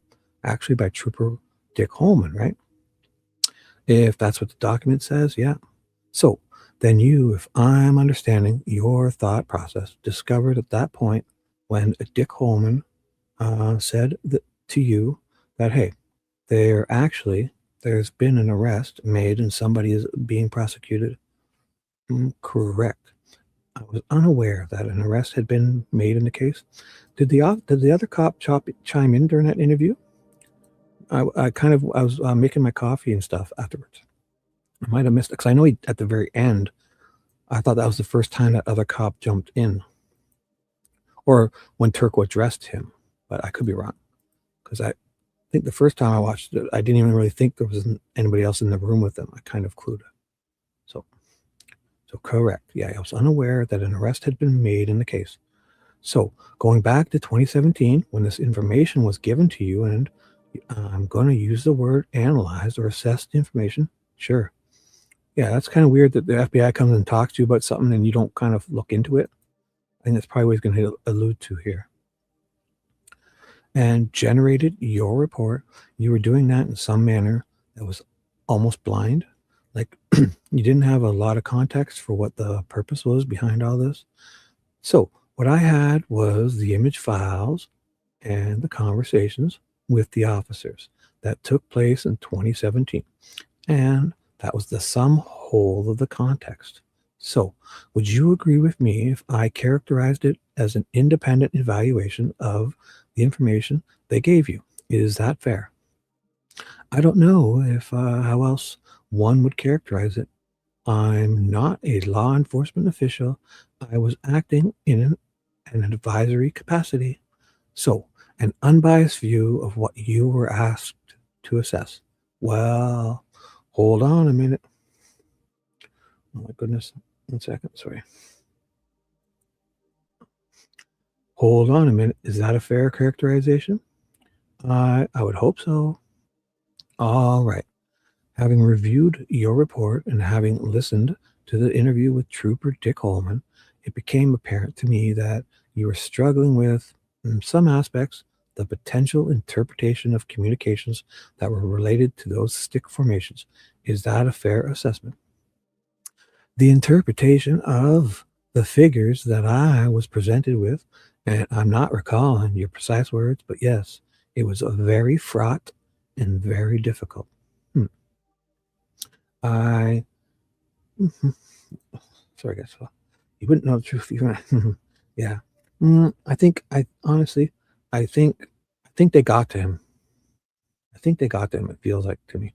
Because this guy here, this Turco, this one here who's trying everything to fucking turn around what he kind of like back up all what he actually said, is not the guy who wrote this back in 2017. Like, come on, look what he's writing here. This is his words. But back in 2017, like, look at this. Doesn't sound like the same two guys. Look at how much he wrote this. Somebody showed him 2 images. They didn't say, and then he comes up with all this. His own comments. The figure on the right, he's going on about Thuriacs and Thursday, Old Norse, Thorn, Old English, he's like fucking breaking it down, haggle runes and this, Uluaz and look at this. This is Turco's report. This is his report, the very beginning. And two FBI people came and gave him an email and then came and talked to him and showed him these and said that there's 2 girls laying underneath these, dead. And he comes up with all this. And he has a couple days to think about it too. This is his report. Like, talking about fucking National Socialist Wolf's Angels, and from what he includes this in his report, the Wikipedia, the Wolf's Angel, Wolf Hook, we used hieratic symbols, Division, the Reich, Netherlands, Nederlands, national movements, and I don't even know what's going on here. Stahlheim veterans. This is his interpretation. So the Thursday Thorn. So he's leaving. This is his own report. His general conclusion, of course, this remains speculative, but there are a series, Haglaz, Wolf's Angel, Thurs is the simplest theory. So this is what he thinks. He thinks this is what he sees. Haglaz, Thursday is the simplest theory, thus potentially the middle character represents the Germanic rune.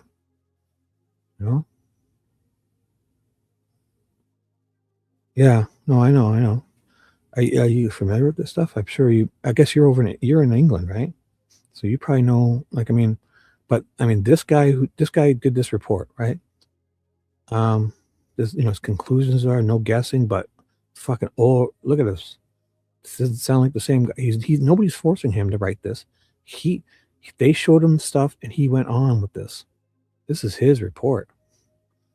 This is Turco's report just after receiving an email and probably this photo or something.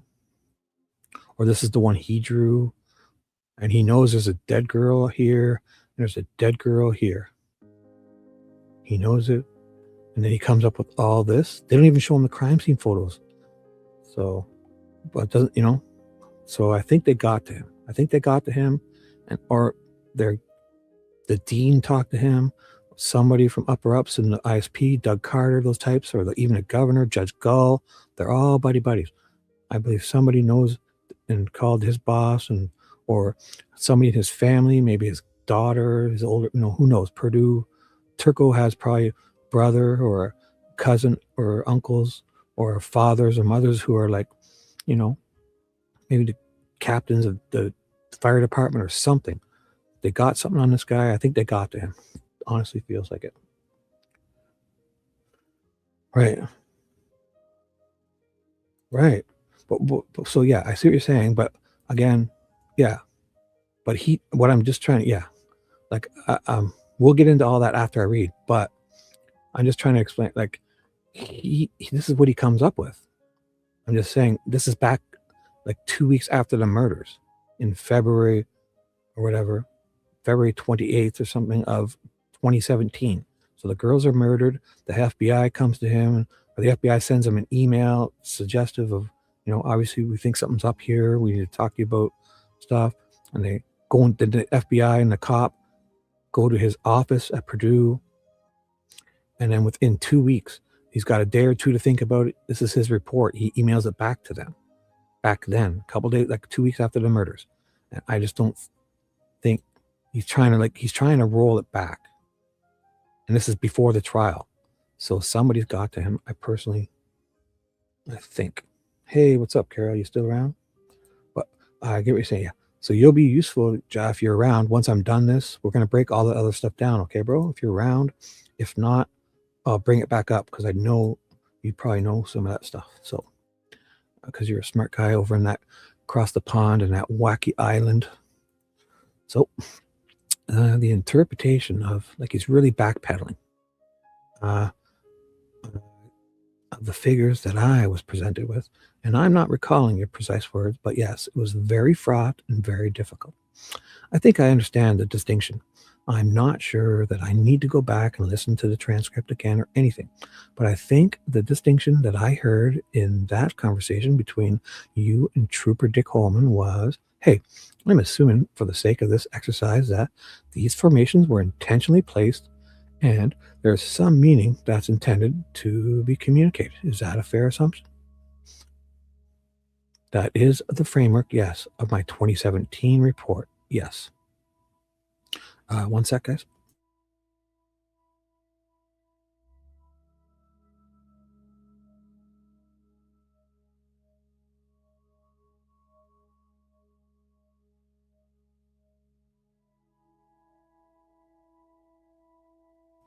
Look at you guys. My coffee's perfect. Dude, you got a cold one? Sounds good. Carol's here. Fishy's dozing off, concentrating on my voice right now. Right? I feel it. Let's do this. So the area in which you were struggling was with essentially defining a specified meaning. So these things, right? To these things, right? It could mean this. Sorry. It could mean this. It could mean that. Like a wolf could mean A. It could mean B. It could mean C. What? Like a wolf could mean A. It could mean B. All right. Yeah, so that's what, they're talking about that. What you were just talking about. Yeah, that is within the framework of the speculative hypothesis, right? So what were you saying that wolf was again? You made a comment. I guess I didn't really even think about it. There's a wolf in between them. So the middle picture is a German supremacist patch. Okay. They operate out of several cities in Germany and the Netherlands. I wasn't even really thinking of the middle patch or the middle thing. I remember you saying that. I kind of wasn't blowing it off, but so what does he come up? How does that come into play though? Is it something he throws in? Because this would be like Abby, right? Oh, unless this is, how does this come into it with Turco's head? Like what? I guess we'll break it down afterwards because he puts conclusions, the Nazi connections, like he really goes in. So I'll definitely, you know what, we're definitely going to break this down afterwards because like how does the middle character get into this? Is this like a continuation of maybe Libby's sticks or something? These get like, if you know, if not, we're going to do it. I'm almost done. So we're going to do that in a few minutes. Oh, if I get on the right, in 36 pages, we're going to do that. So the area in which you were struggling, I read that, that and that. So that and that is within the framework of the speculative hypothesis, right? So there are two difficulties here. Thank you, Teresa, for highlighting this. One would be considered construing any possible meaning to these figures with the working hypothetical assumption that there are in fact some attempt of rendering something in runic or rune-like characters. That's the speculative hypothesis of the report. The other difficulty is presented by the possibility that, by the other possibility, which is not entertained for the purposes of my report. Well, why? Why do you feel the need to tell us that now? You had a fucking 3 days to write a whole report. It was pretty intensive. It's like, you're like the ME, throwing in a bunch of shit. They browbeat. That's what they do to these guys. The state browbeat Riley Voorhees, browbeat them all the witnesses to change their tune a bit. They got to this guy, the ME, all of them. And some of them helped, like that ME, that quack. And now I think he probably loved it and helped. I think some people like this Turco probably wouldn't have, except for the position he may have thought he could get himself in. So he's trying to wriggle out of it. So that these are not runic characters. And it's ultimately really, it is impossible for me to say with any certainty one way or the other what these are. Well, he's being a dick because I think basically what his first one should have said is that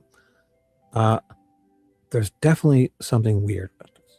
Now, it's definitely an attempt at some type of message, and it has to be some kind of form of runic. Now, if you want to believe that those sticks are there to hide the girls, like Jerry wants to say, that's ridiculous. So, is it for an undoing? I don't think. Why would you do it? You know, you wouldn't. Undoing, I don't know. You wouldn't leave one naked if you were trying to undo. You maybe use their clothes. Like, I don't know. So it's present, but is it real? Like, did the guy like really believe? Like, was it a real cult that, or you know, they're really religious, or somewhere in between where they're like a Brad Holder, a fanboy type of, bastardizing the religions and taking 3 or 4 things and staying as a Christian on Sunday, but still LARPing in the woods and cherry picking 2 or 3 from, and just being up on meth-induced psychosis and posting on social media like a little girl, like a teen girl. Or would it be somebody who wanted to set these guys up, who did that, like retribution to some crimes or some, and did that and then put those sticks on there because it knew they would imply that, all these white guys in that area, like all the guys that were questioned, would get kind of hemmed up because of that, like a misdirection, a staging. Either way, those are the only plausible ones. The undoing and the literally covering them up to hide them is the goddamn most ridiculous thing. Plus, Jerry even took it a step further at CrimeCon and said that the angle of Libby's sticks were to block her from being seen from Weber's driveway. The sticks clearly don't block Libby. Therefore, what Holeman is literally saying is that you can see Libby's body from Weber's drive. And remember, there are like 60 cops and people running around for hours over there, up high. If you're walking at the edge, you can't see up. But all those other people on the other levels and looking over, if Holeman thinks that is to hide Libby from being seen from Weber's driveway. The stick is not hiding her. Therefore, Libby can be seen from Weber's driveway. Even if it's just a pale white patch. Come on. She was pasty and I'm not pasty. She was like pale. It was cold. She was, dead. And they removed her, a lot of blood. She lost a lot of blood. So, and it's ultimately really, it is impossible for me. So wait, which is not entertained for the purposes of my report, that these are not runic characters. Fuck off. This guy's trying to pretend. So where's that section? They're not. Come on. You think those could not be, and you're doing this, and nobody's twisting your arm? Who? This guy is. You think there's a possibility or not? And you went this deep in that the possibility could be, and you think it's like 50-50? No, it's like fucking 95 to 5% that you think it could not. And it's ultimately really. It is impossible for me to say with any certainty, one way or the other, what these are. Oh my God. That's such bullshit. Well, okay, so Professor, I would say to him right now, I'm not even sure, but I was like, okay, hey, do you think it was to hide them? No, that's stupid. Do you think they fell out of the trees and landed on them? No, that's dumb. Do you think it was an undoing to hide what they felt bad about? Well, no, because you can clearly see they would have done to undo, like, plausible, but they undid stuff that wasn't there, like, because the injuries were on their necks, right? Like, why all of it? Why wouldn't they just pile it right on their necks then? And if you're so, lay the other clothes on top of her, at least cover her with leaves so you can't see her, so what is it, that staging or misdirection or posing and fantasies, somewhere in between. But for him to say this, that there's a possibility that they're not runic characters, is, I don't know. And there's also the third thing on the blood too that he never seems to talk about. Maybe they didn't even tell him. So, but what you do acknowledge is that the formations. Oh yeah, dude, do whatever you got to do. I'll be here for a bit. It's only 3:30 a.m. where I am, so I'll be here for another 3 or 4 hours, most likely. No hurry. But what you? Sorry, one sec. Gotta take a drink.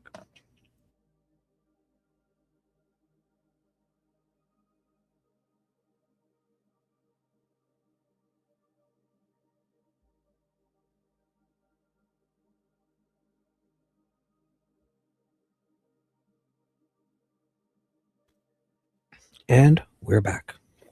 So, but what you do acknowledge is that the formations, you said it's quite plausible that those are intentionally placed formations, right? You recognize those images in the course of your educational background. That I'm not sure about, but it seems like you say quite plausible. Plausible means very, like, I believe it's a very likely. Like, plausible is like I could believe it. If you could believe it, then how could it be anything other than not? It's like if it's plausible for this guy to believe it, then how could it, like, obviously you can say that, hey, it might be something else, but you're not, you how could you say that? Because you say it's plausible that it is. And if it's plausible to a guy like you, something's there. It's there. For whatever reason, we don't know. But so that I'm not sure about. But it seems that the detectives felt that the figures were left intentionally. Oh, so he's trying to play like they influenced him, and that these were not branches that fell from a tree into a pattern. Not having seen the actual crime scene photos. True. And who knows what they showed him? Again, I can't. They must have. Who knows what they showed him really? But only someone else's abstract rendering thereof. This is already an interpretation. So, therefore, that's difficult for me to say within the context of yeah. So, but I mean, wouldn't that be then irresponsible for him to be going all on like this if he wasn't even remotely possible? So he's got to be full of shit, because you don't get this much in a report. Hold on a minute. I'm sorry. I think you answered my question. I'm not trying to cut you off. Sure. So referring to page 1 on your report, the first paragraph, you specifically indicated that these markings, the ones that you were given, constitute an inscription inspired by Norse runes or modern creations thereof is quite plausible. It's quite plausible. It's a plausible argument. What? You're not saying that, asshole. His first paragraph, he says. Yeah. It is not self-evident. So this is his first, unless there's probably something missing, or maybe a title page, I don't know. So his initial thoughts on the images, his summary. It is not self-evident that these markings are runic inscriptions. It's not self-evident, so nor is it immediately clear what they would mean if they were. However, the argument that these markings constitute an inscription inspired by Norse runes or modern recreations thereof is quite plausible. Right? The following are conjectures based on the working assumption that these lines do, in fact, constitute a runic or runically inspired inscription. Right. Quite plausible to you. You're a fucking guy who knows what you're talking about. So that means something's there. I mean, oh boy. Hey, what's up, Becky B? You been here for a while? Sorry. Hello, Becky B. Anybody else who's here? Hello. Thanks for being here. The show is about to begin. I'm only kidding. Yeah, it's quite. So it's a plausible argument. What? Quite plausible is what you said. Quite plausible. Yes, is my words. Plausible argument. Like, are we taking that he's trying to imply that's like a implausible argument? Like,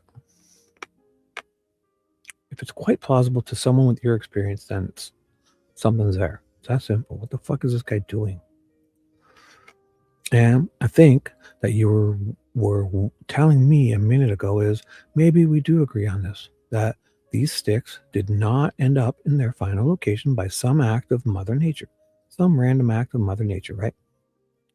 But also what the defense should do is, why are we so stuck on this Turco guy? Why don't they call someone else in to... They got time. They got months before. Why don't we just call someone else in and say, look at these fucking pictures here. Like, holy fuck. Get 10, you can get a lineup of fucking those people saying, holy shit. So I don't know why we're so hung up on this fucking Turco. I don't know how they got there. That was the understanding that you had with regard to talking with law enforcement, although it's probably because of Jerry's lying. So maybe they're trying to use him to get at Jerry. It's the only thing that makes sense, right? Because they're pissed. The contempt hearing, they were just almost removed. This is 2 days after that contempt hearing. The contempt hearing was on the 18th. So 3 days after that contempt hearing, they're back on the case. They were almost thrown off. They're pissed. So most likely how they try to get Andy Baldwin through Mitch. They want to nail Holeman. Although Holeman can't be held responsible. So I don't know. Because Gull is allowing them to lie in sworn affidavits. So I don't know. So that was that's the law enforcement communicated. That's what law enforcement communicated. That they were intentionally placed there. That was their suspicion. Yeah. I don't know what they would call it. Their working hypothesis that they appeared to be intentional. Of course. Well, Okay, so what else would it be? You're a fucking university professor. Obviously, they didn't fall there. You think the wind blew them there? What? What could it be other than intentional? Now, so the defendants E and F were marked for identification. The witness. Any objections to another cough drop? Oh, he's doing what I'm doing. Good idea, bud. Great idea. I just ran my Ricola. I'll have a different one. I've got the berry flavored here. Berry flavored Ricola. Let's do it. Great idea, bro. Dewey's got his eyes on us. Dewey's eyes on. You're paying attention, bro? Let's do this. Dwayne The Rock Johnson in the house. Let me hand you what's been marked as Defendant's Exhibit D. And Defendant's Exhibit... Ooh, Diener's there. I have a D. No, Diener. What? Diener has a D. Oh, my God. Diener, you're a woman. Diener jumps in and says, I have a D. Oh, you do? Rosie's like, girl, you got a D? So do I. So do I. Check this dance out. Yes. Yeah. Yes. My D's bigger than you. Oh, yeah. Mine's bigger than yours. And they're dancing now. They're having a dance off on top of the table. Bum, bum. Oh, it's right here. It's right here. Check. Oh, my God. Here's my D. It's right here. Oh, my God, Rosie, you didn't whip it out, did you? What is he doing? Oh, yeah. It's right here in front of me. Check this D. It's the transcript. Oh, my mistake. It's not his. Sorry, my mistake. It's the transcript. He didn't pull it out. Oh, boy, Dewey. You see what you made me do, Dewey? You put those emojis in here, and that was your fault. Exactly. Flex those muscles. Pull the D out and dance on the table. TikTok sensation. Whew. That's pretty funny, though. Check that out. I wonder if anybody else had that same thought, because it caught me off guard. Diener's jumping in like, I have a D. And like Rosie, oh, you think? Yeah. Well, Rosie's like, oh, yeah? Well, here's my D. I got a D right here in front of me. Check it out. Oh, look, I'm a horrible person. I'm a horrible person. These are crime scene photos. Oh, sorry, I don't mean to make light. This is the girls. Take all that stupid back. Serious Shibby's back, okay? These are crime scene photos, okay, Professor Turco? And I know not everybody looked at these like we do in the normal. So would this be the first time he's actually seen these? This will be interesting. I'm sorry, I didn't mean to start joking with this. I didn't know we're going into this. So, start fresh. These are crime scene photos, okay, Professor Turco? But he had the transcript, so they're changing course here. Then they got the transcript, but then they jump in. They must have took a break or something. Feels like he's plopped the crime scene photos down in front of him. And I know not everybody looks at these like we do in the normal course of business, but I'm going to have to hand them to you, all right? So E is a photo of one of the young ladies. Uh-oh. Have you ever seen that photo? No. Did they say this in the interview? I don't remember. I was making my coffee. And in that photo, there are some stick conformations. Do you see those? I do. And does the formation appear to generally mimic one of the formations that you were given in the diagram that was offered up to you by the officers of the law enforcement community in this case? Generally, I would say so, yes. Like, I hope they show him Holder's hand tattoo too. Say, hey, check this guy's hand tattoo or whatever, drew it on. This guy here drew this on. He's posted all this other shit. And it's his son's girlfriend that's dead. And he's also told police that he's never met this girl when actually he had met her. And he's also told police that he walks through the woods and listens to the branches. He listens for Odin to speak to him through the branches. Then show him that photo. Right? And then all the other shit that he makes, tell him that Holder makes fucking ceremonial knives. He's a blacksmith who makes those types of knives to, and a whole bunch of other shit. Then ask him, yeah. So, okay. Would you agree with me, just for the sake of discussion amongst lay people even, that those appear to be intentionally placed stick formations, not something that was just an act of nature? They appear to be on top of the body. I'm not sure how else they would have gotten there, right? Would you agree with me that I said I was going to skip that. You caught me, buddy. Fucking Rosie does this. Would you agree with me that the particular stick formation is, because like, would you agree with me that that particular stick formation is consistent with, let me direct your attention to page 2 of your report, is consistent with your reproduction of this Haggle rune, or Haggle's rune, Haggle's rune, and the conversation or the literature that occurs thereafter? We are comparing apples to apples, is my point. Yeah, it's consistent with the image, which is what was conveyed to me by the inspectors. And as to whether that is a rune or not, or intended to be a runic figure or not, then if so, then which one? That is unclear. Agreed. So what was that again? Attention to page 2 of your report. So it's these. So what did he say about that?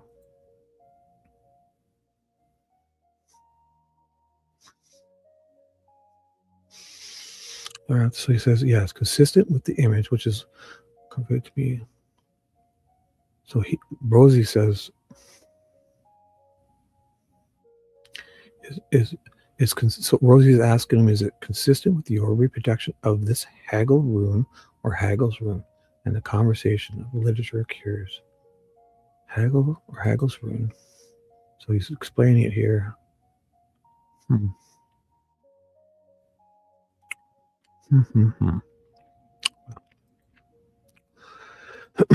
And Rosie agreed with that answer.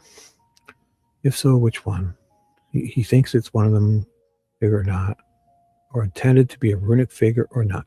And then if so, then which one? It's unclear. Agreed. All right. Defendant's Exhibit F, second photo of the crime scene. This is obviously is a part of the first. E is on the left side here, and this is a shot from further out. This is F. On the right side of F, there's frankly a small tree. I'm going to describe it as that and some stick figures in front of a body. Do you see those? I do, yeah. Are those the configuration of those sticks? Is it generally consistent with the configuration that you were offered up by the officers in this case and reflected on page 2 of your report? I would have to say no. So that's what they're doing. They probably think, like most of us would think, that they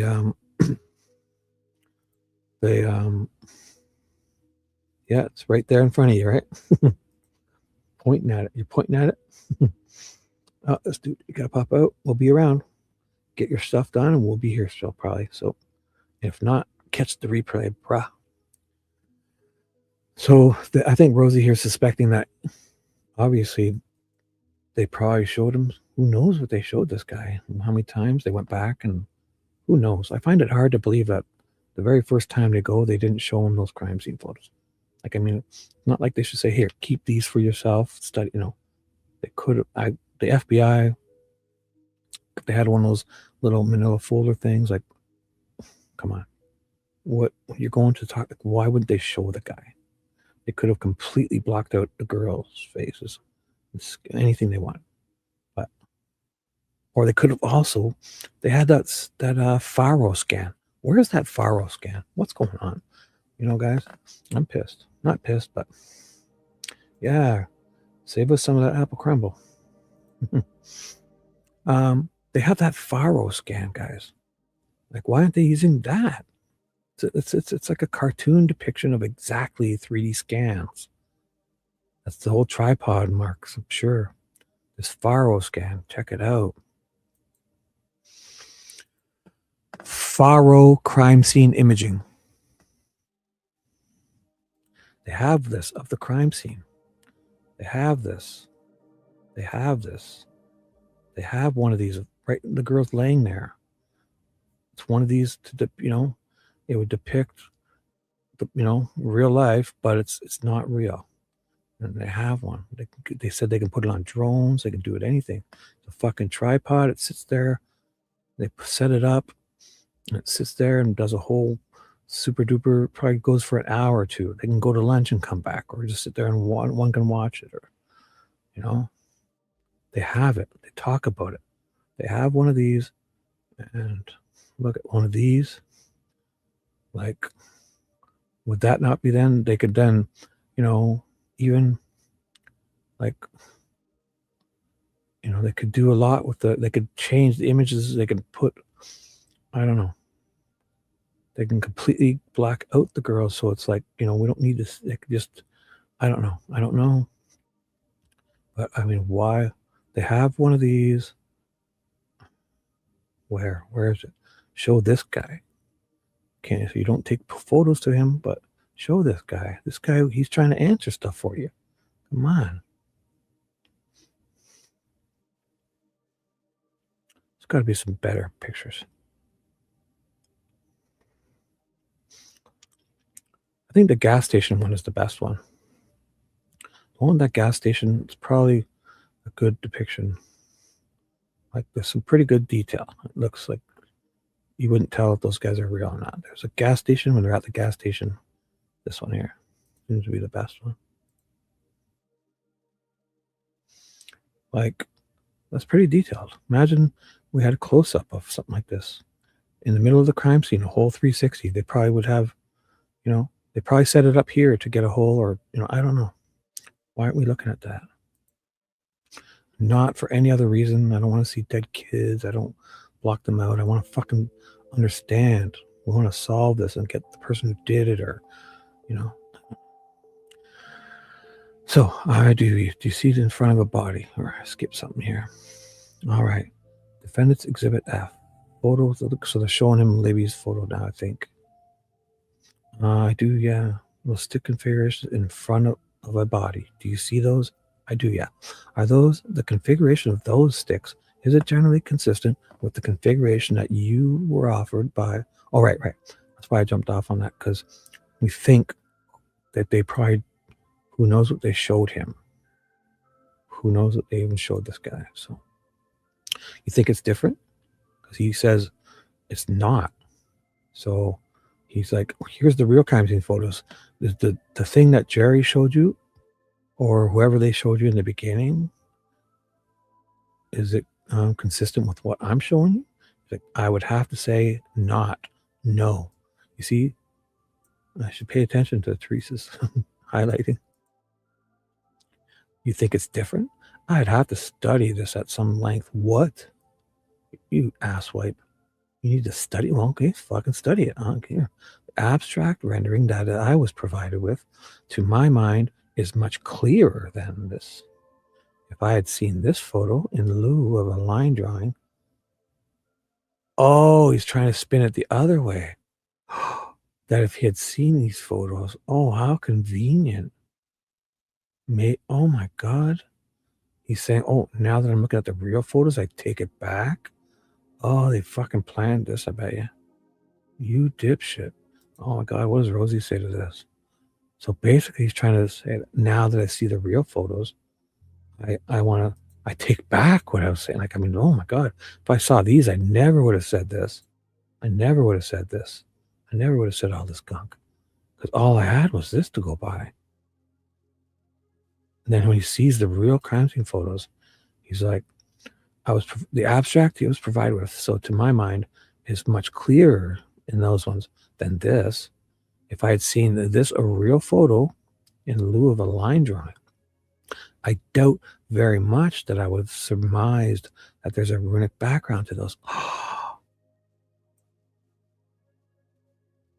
I remember this is what bugged me here. What the fuck? He was, oh my, they planned this. They probably said, hey, do we really think he never saw the real photos? Come on. That's what, this is a whole fucking scam. Because picture, okay, those FBI agents going the first time. Who else did they talk to and show those photos to? Sounds to me like, Richard Allen's there, fucking Mullins throwing them in his face. Who else seen those? Probably Holder and all them. They're plopping them down in front of people like nothing. Way to believe that those FBI's go to talk, and not even a suspect. He's there to help them. So fuck them. That's what they did this purposely. They're like, pretend you didn't see the photos, pretend you had this, and then when you see these photos, this is their trick. Let's change timestamps, let's do all this. And when I say, did you see these photos? Oh my God, if I saw these real photos, I never would have fucking got this wrong. I never would have said all this gobbledygook, because all he sees is these the first time. And what do you see in the photos? Exactly this. It's just there's a dead girl underneath it. I mean, this one. Look at it. It's a dead girl laying here. So you see this, knowing that there's a dead girl's head and feet here, and you think it's all this shit. And then when you see the real crime scene photo, which is just this more clearly with the dead girl underneath it, and then the dead girl's boyfriend's father is got this tattooed on his hand, or written on. He walks in the woods, listening to the branches for Odin to speak to him, the exact type of fanboy poser you explained in your description. And he's makes ceremonial knives, and her neck was cut. Suspicious she's posed. Her leg is now posed. Now he sees her. Oh, that's a good point. He's seeing their Libby, this will be the first time, right? Let's see what he says, because that should surprise him. No? He's just been shown those photos. Why isn't he saying, oh my God, her leg is like the hangman? Because he's not, right? And Libby's laying there with her arm above. People have been saying, oh, look what I just stumbled on. Dewey, check it out. So, in this sense, if Turco's never seen these before, why isn't he mentioning that? Let's see. Because if he doesn't, then he's seen these before. No? Good catch, Shibby. Let's see. So if I'd seen this photo in lieu of a line drawing, if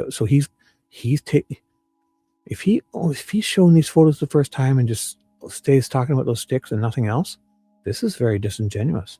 Almost proves to me that he's lying about having seen these photos before. It's proof. As if if he doesn't mention here before they move on that at the very least Abby's leg is behind her like the hangman type. Wouldn't that, because he's not seeing it. If he's going on just this, he has no idea she's got her, and her hands are on her, So Abby's got her hands on her chest area, and the one leg is underneath the other, right? And it's folded behind the other. And Libby's laying there with her arms pointing straight out. And this is the first time he sees these photos and doesn't comment on that. Okay. So if I'd seen this photo, Libby, in lieu of a line drawing, I doubt very much that I would have surmised that's a runic background to those, just to the sticks. So it appears to be much clearer in the line drawing. Right. Yeah. The sticks. What about the rest you're seeing now? So I find it, again, it's very difficult for me to unsee my own conjectures, hypothesis. But looking at these with fresh eyes, I don't think I would have come up with this. You fucker. Okay, so you're saying that you had been given differently information by law enforcement? You might have had a different opinion? That's possible. It's impossible to know. But you weren't, right? Excuse me? No, I was not shown this. And with respect to this, particular image F, would you agree? Redactions, right? Would you agree with me that it's a little tougher to see the stick formations because of the background of the leaves and things of that nature, and that it would take a little bit more time to go through and sketch this out to see how consistent it was?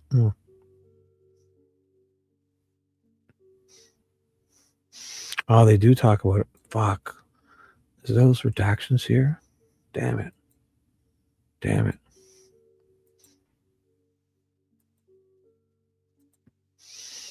So these are the redactions. No, that's the non-confidence.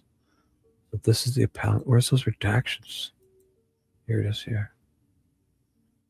Excluded exhibits. So what was it again? Turco's deposition in March. So this is what I just opened, right? No. Oh, so this would be the redactions? So I did have it here. But I bugged T. Oh, is this what I bugged T to get? I'm such an idiot. It was right there in front of me. But thank you, T. I think this is what you... So what page was that? Oh my God. So this is what I'm reading, right? Yeah. Oh my God. Is this what T sent me the link to? No, she sent me the actual PDF. So this will have what page? Sorry. Oh my God. But I like T's better. She has the highlighted stuff. So redactions are page 51. Page 51, which would be page 195.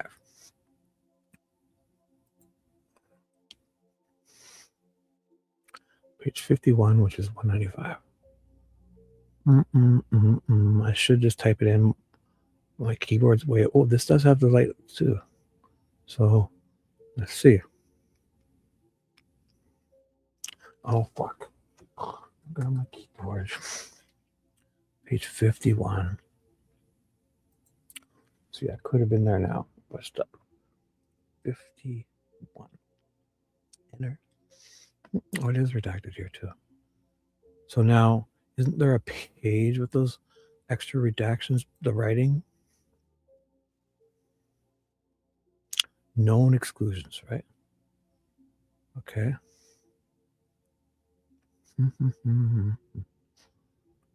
Show me the page 51 of Turco. Or what was it? 51 or page 195?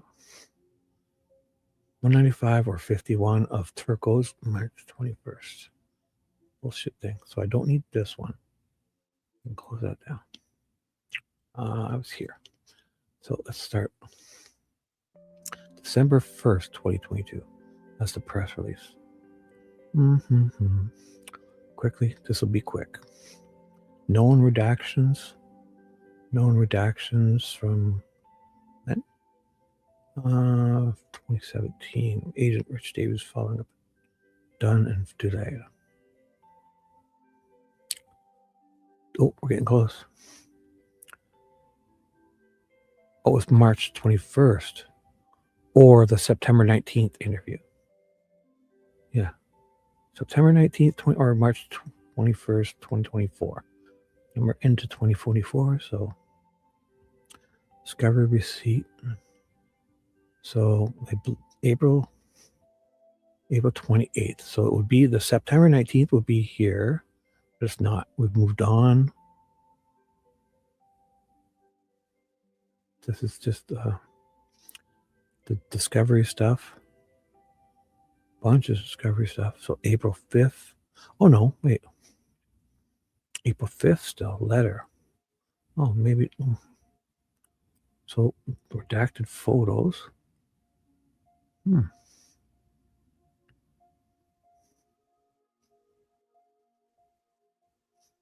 I've seen this. Oh, this just that they're side by side comparison ones.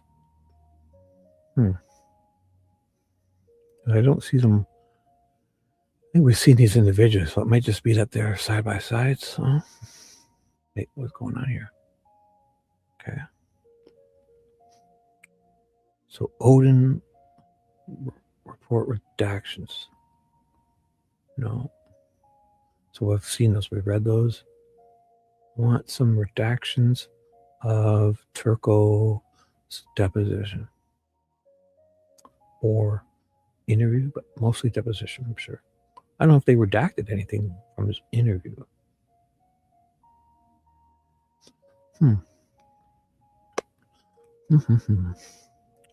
Quickly, show me. Come on, show me. Show me. This is all Brad Holder excluded. Nope. Abrams, nope. Statement could, nope. What's this? Affidavit of search warrant exclusions.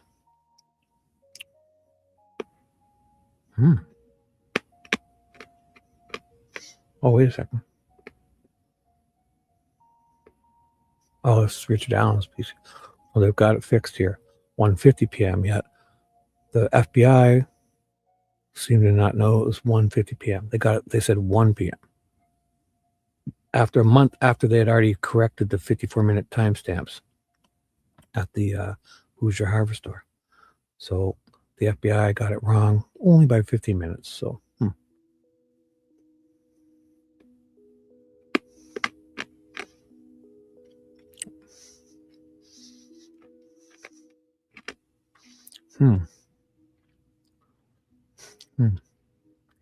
I spent 2 more seconds, guys. I'm going to find this if it's here. If there's any redactions. It's August 10th. So photos excluded. Nope. Nope. Nope. Nope. So we're going to be getting close to the end. How many more pages is there? Oh, 10 pages. So it's panoramic. Nope. Nope. Nope. Nope.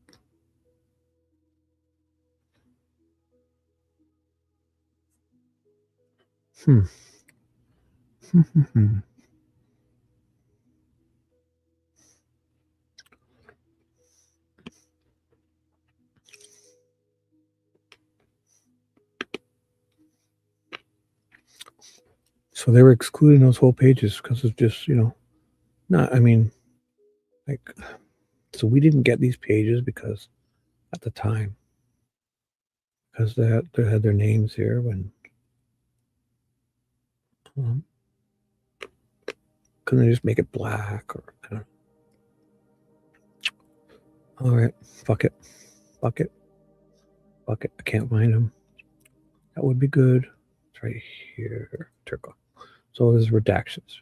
So if we ever see that page 51 or page 195, I'd say 51. Let's see. Because then they do go into her legs. So something about the tree, right? Yes, it begins on the thigh of her left leg and proceeds in an upward diagonal to the upper right-hand corner. Oh, so we're talking still about the sticks, right? Is that, to the best of your knowledge, is that stick part of this larger branch? That was a question. Wait. Is that Turco? I think it's so. I'm not going to have an opinion about it. Wait a second. They have this wrong. Something's wrong here. Because then I'm not going to have an opinion about it because I don't want to change your mind, but I think it's a fair question. Okay, yeah. So that might impact your opinion. So it is. So Turco's asking him a question. So yes, it begins on the thigh of her left leg. This is Turco, and proceeds in an upward diagonal to the upper right-hand corner. Is that, to the best of your knowledge, is that stick part of this larger branch? Was Turco's asking Rosie? Oh yeah, so Rosie doesn't want to influence him. I'm not going to have an opinion about it because I don't want to change your mind or influence. Yeah, I think it's a fair question. But I think it's a fair for you to ask, but I don't want to influence. So yeah. Okay, yeah. So that might impact your opinion. That would potentially impact my opinion. All right, fair enough. So, so they put something into the exhibits or whatever they. Let me show you what's been marked as defendant's G, and have you take a look at this. Sorry, 1 second. I need a drink. I'm a little discombobulated there.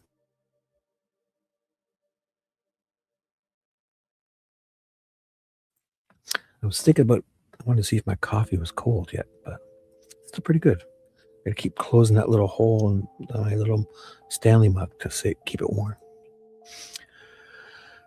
So let me show you what's been marked as defendant's G, and have you take a look at this. I'm really just referring to the image here. You can read the text if you want, but I'm just referring to the image. I'm not familiar with this. You haven't seen it before, right? I have not. No. Oh, you motherfuckers. Did you have a chance to look at that image? Oh, of course. Oh, boy. It'll be done sooner than I thought. There's going to be pages. There was 2 pages of redactions. So I'll have to... Oh, what? Oh, shit. She sent me these. I'm an idiot. I have them. I have them open. I'm an idiot. Scratch that. I fucking... You guys... Oh, my God. She sent them to me. This is one of the things she sent. The redactions. And I spent a fucking 20 minutes looking for them. And I had them open. I'm an idiot. Oh, boy. Oh, boy. Exclusions. So this is exclusions. I wonder if the Turco ones. Oh, I'm such an idiot. If they're here, there's 66 pages. Oh my God. T sent them to me and I spent all that time looking for them. I'm such an idiot. Such an idiot. Or maybe this is what I was just looking at. All those pages of, oh my God, I've got to check now. I should have looked here. Probably the same thing I'm looking at. I feel this is the same thing. Although this letter, Dear McClellan from Todd Click's letter. Oh, I feel like there's more here. Although this is the whole double thing. Well, why don't I just look for page 50, right? Because that's the whole thing. No, but this isn't the deposition. Oh boy. Odin redactions. I need deposition. Turco. I just gotta find Turco. Any redactions involving Turco? How's that? And Jesse Marie. No. Brittany will get. Do I ever want to read half of these? But I'm not doing it for the people. I'm a serious creator. I'm an influencer. I'm a reader of old documents. A cracker of bad jokes. A few mildly funny sexual innuendos. And, I'm very influential. Oh, investigative journalist. I'm credentialed. Gull, I'm credentialed. Wait till you see the badge I drew up. Oh boy, Gull. Wait till you see my credentials. I fucking drew one up in crayon. And instead of having it laminated, I just used that clear packing tape. Oh my God, Gull. And I used a shoelace. I'm only kidding. I didn't do that. But if I did, I would wear one to show Gull. And she would have to show me. I would spell like a kid. I would use a K instead of a CH and stuff. And put things backwards or upside down. Multicolored, different crayon colors. I would say, Gull, I'm credentialed media. I demand you show me the exhibits. I demand it. And I'm sure that'll go over just fine. So I didn't see Turco's name.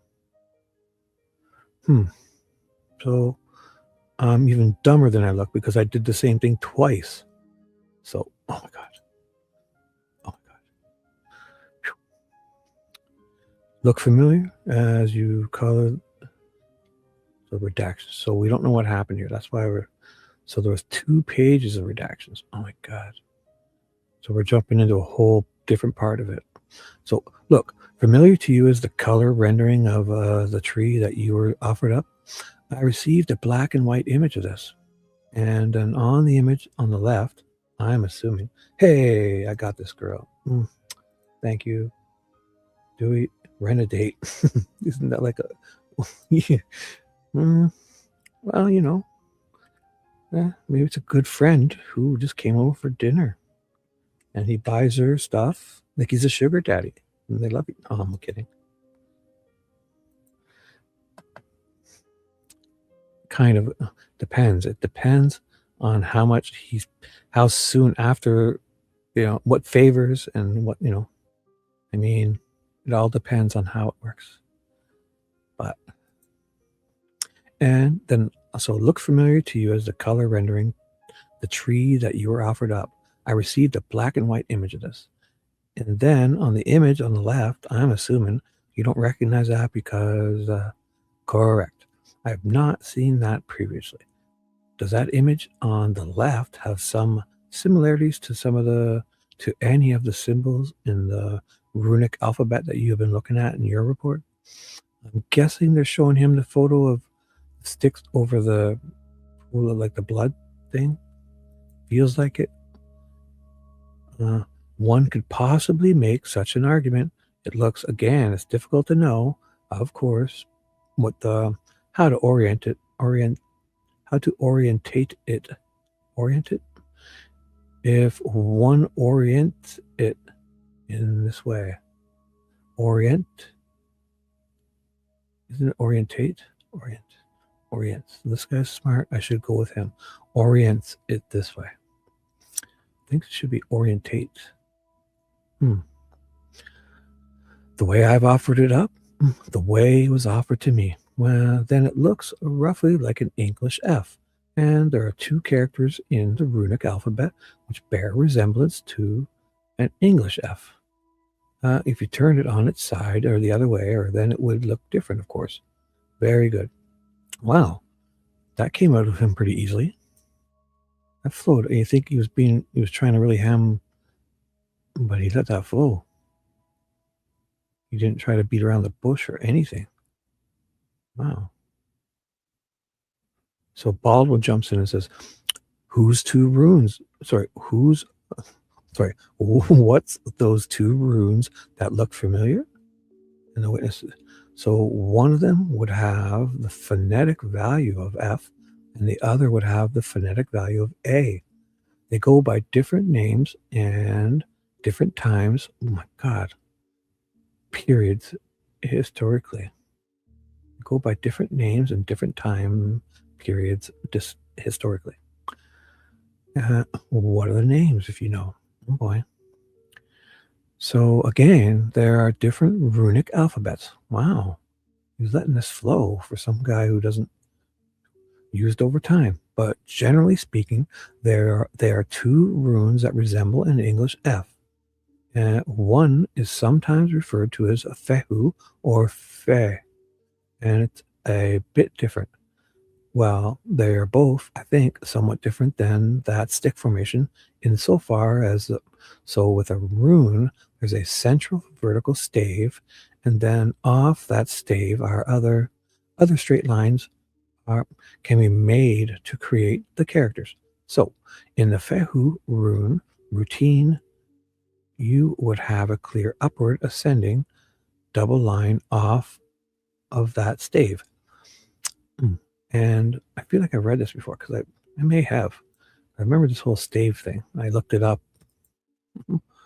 And like there's something about it. Oh yeah, when you have a leg, that's what it is. When you have a chair, you know, kitchen chairs, and you have like just a brace between the 2 chairs, like, you know, to keep them stronger, like between the legs, but not, you know, upwards, like a support for the bases. I get attached and have no friends. Yeah, look at you. What do? You screw everything up. You know, you screw everything up. Again, so the stave is like a connector to support, like a support between 2 legs of a chair. And then there's another rune that looks similar to that. Again, it goes by different names, but it stands for a phonetic A sound. And that would have descending parallel lines as opposed to ascending parallel lines. Oh, sorry. Excuse me. And would have descending parallel lines as opposed to ascending parallel lines. My fault. If I could see here it is. Here it's quite difficult to say. Rosie's jumped back in. Refer to what exhibit you're looking at. My God, he's really seems like he just wants to get out of there now. Oh, fuck, what am I fighting these guys for? I got to get the hell out of here. So just tell these guys what they want to hear. Oh my God. This is Defendant's Exhibit I believe. And here, the stick is neither ascending or descending. You know what? I almost feel like I could be wrong, but after they've showed him the photos, it's maybe he's thinking, oh my God, these guys fucked with me, like the cops, like they never really showed me these. It's almost like he's like, oh, I gotta be more forthcoming now. Look at this shit. It almost feels like it. Or I don't know. I could be taking it wrong. It seems like they're flowing for him. After he showed those photos of the bodies, it's almost like he's changed his tune back to a reasonable guy who wrote all this shit. I could be wrong. But it feels like it. So, this is Defendant's Exhibit I. I believe, and here, this stick is neither ascending or descending. So, that would be problematic. This one might be ascending slightly. It's sort of difficult to say exactly how it's oriented. Oriented. Why does that keep sticking me? Oriented. Yeah, that's right. Why do I keep thinking orientate? Because if it's oriented, but to orientate it is to do it. Yeah. Vis-a-vis the longer stick that these two are branching off from. There might be a light upwards ascent in the upper line, but the lower, if that's the correct orientation, to orientate it, and then I would orient it. It was oriented. That line appears to be perpendicular to the vertical. Oh my God, perpendicular. Parallel. Perpendiculars up and down. Parallels. Oh my God, this guy's big words. So you would acknowledge that the alphabet that you are working off of in your report is one with perfect angles and lines because it was generated by a computer, right? Well, that is the way the characters are drawn, either by a computer or by someone who is skilled in the carving or writing of runes. Somebody is using a device, some kind of mechanical device. So the lines are straight and the angles are correct and those types of things, right? So all runic figures are angular. Sure, no circles, no rounded edges. Historically speaking, there are no round figures in runic transcription due to the nature of the materials. One sec, need a drink. Oopsie.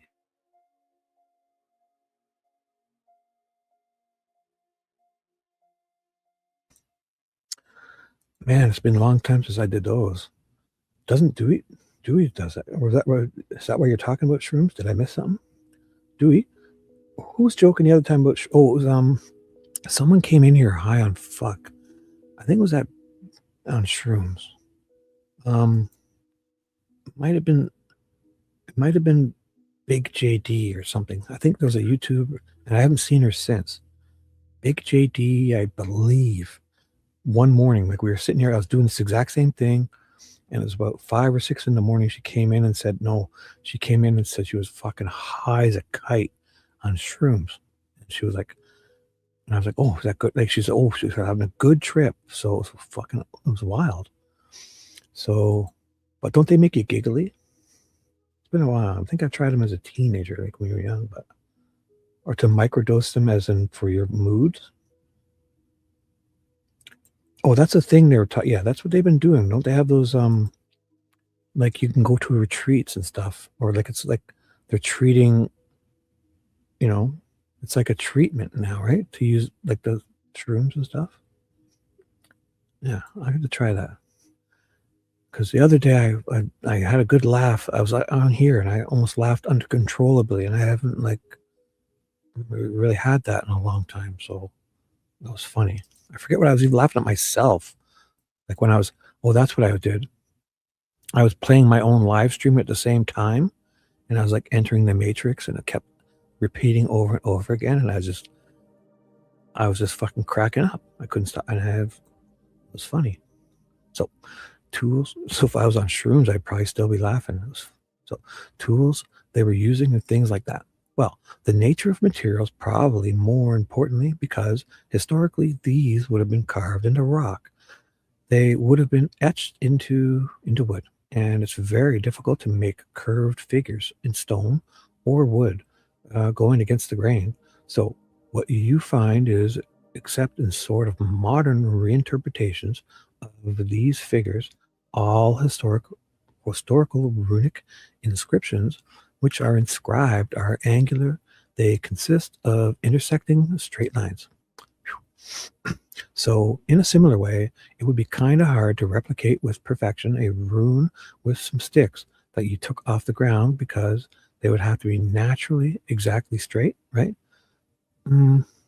Yeah, that's true. They probably would have scoped those out, eh? Wonder what the process was with that. 'Cause, I would imagine that to be the case, yeah.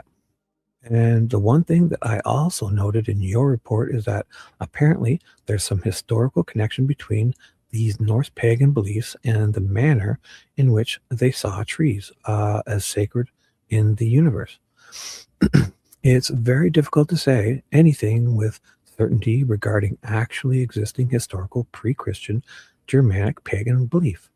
What we do find are indications in later sources.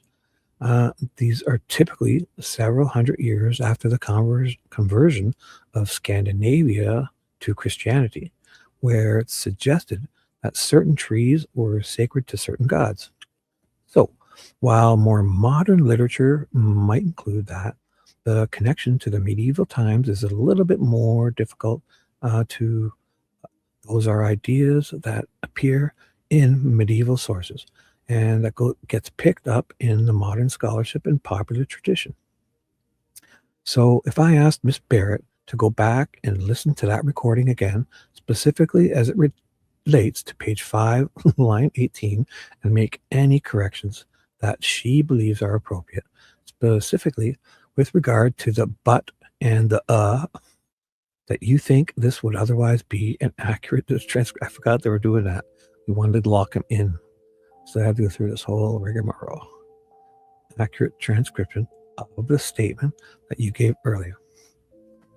That was the only verbal omission that I was able to note. See, I think it feels like, it could be me. It feels like now that he's seen the real photos, he's like, okay, I can't spin this shit anymore now that I've seen them. I don't know.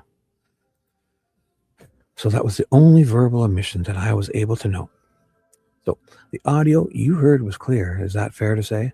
Generally speaking, I'd say so. Wow, what's happened, eh? I need a drink. 1 second.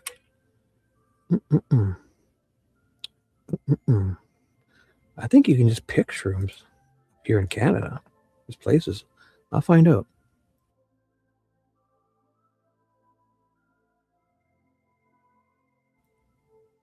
Like there's, if you know which ones, there's just growing everywhere, I think. You can get the high off of them. I'm pretty sure. There's got to be areas, or maybe out on the East Coast. I don't know. I forget. I'll have to look that up.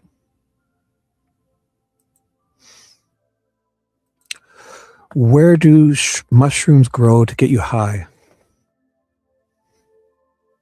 Magic mushrooms contain the psychoactive chemicals psilocybin and psilocin and grow naturally in environments across all continents except Antarctica.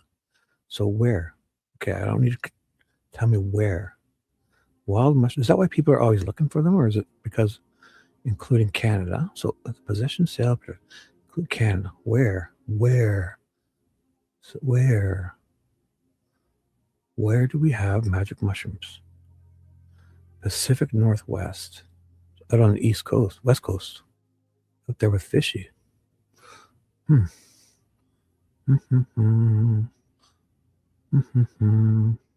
do you find good spots? Is that why everyone's foraging for them? I thought they were foraging for them like to like put in food. Oregon, that's out there with you. Hey Dewey, let's go. Jump in the car and drive out to see fishy. Pick us some mushrooms. Where? I'll look that up after. No, that sounds fun. We'll do that after I'm done. How's that? Generally speaking, I would say so. That wasn't a problem in terms of, not particularly. So I don't have any. Did I go to the wrong person? Am I on the right one? I feel like no. It's just, yeah, it definitely feels like this guy's changed his tune, right? audio you heard, yeah, this is where the only verbal admission feels like you're talking to a whole other guy.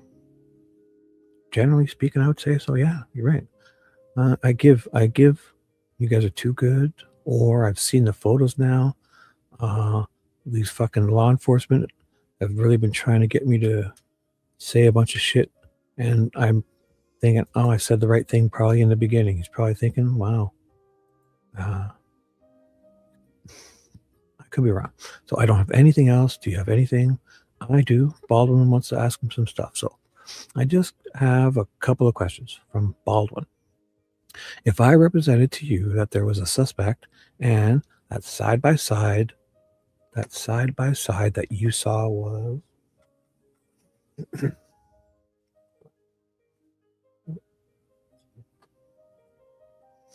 what was that? Okay, so the side by side that you saw was, yeah, if I could show that exhibit, that is a Brad. Oh, he's gonna show him his hand tattoo. Oh boy, he's probably showing him his social media. Brad Holders. Rosie says H. Thank you. Is it H and I? Rosie, it's just H. It's side by side. Okay. Mr. Bubble. So if I represented to you that was those side by side photos, yeah, he's showing him those ones we looked at with the twigs. I won't bother you, but basically looking at Brad Holders' twigs on the floor of the forest and stuff. And if I represented to you that Baldwin does it too, eh? Maybe just, oh my God. If I represented to you that this was a suspect, that this was a suspect, that this suspect, or that was a suspect. Oh my God. That was a close-up of his hand. So he drew it a couple of weeks after the murders took place. So he had a connection to that particular victim with that, and that suspect had a fascination with runes. Would that type of context help you in making a better determination of whether what was on that girl was a rune? I don't know if, well, I don't like how he worded that. I don't like that. I think, wait, would it help you make, no, not more context to determine whether it was a rune or not. Just that, I mean, that's fucking a link to him being the guy who might have done it. Oh boy. I don't know that it would. There's certainly a similarity between the two figures as to, well, yeah, the fucking Ryan Winters from ISP almost bonked his head on the roof when he saw it. Ryan Boucher brought them in to Liggett, and Liggett told him to get lost. Ryan Boucher took him to the state police, and Ryan Winters, state trooper or whatever, almost jumped out of his chair and hit his head on the roof. Because he had seen the photos of Abby's stick configuration months earlier, and now he's seen the photos of her boyfriend's, or the dead girl's boyfriend's father's hand drawing her tattoo. So, now, as to whether either of these are runically inspired, well, I mean, the fucking guy talks about them in his hand tattoo. Isn't there? They should have fucking told him this beforehand. This guy fucking, look what he wrote underneath this photo. He's writing that they are. You know, oh my God.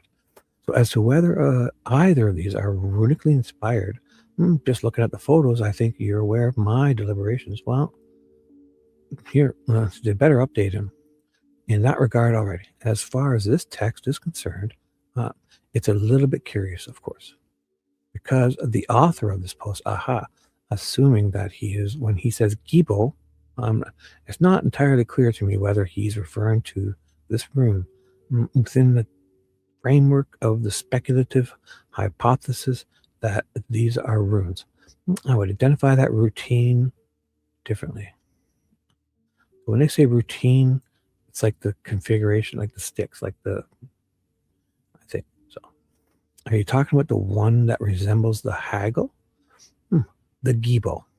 You know, within the context of the hypothesis in my report, this is page 2. And discussing the asterisk-like looking black figure, I tentatively, again, within the speculative framework, identify this as a potential haggle rune. It does not appear to be a historical haggle rune. How about from a fucking meth-induced psychosis guy? A guy with meth-induced psychosis who's been up for 3 days.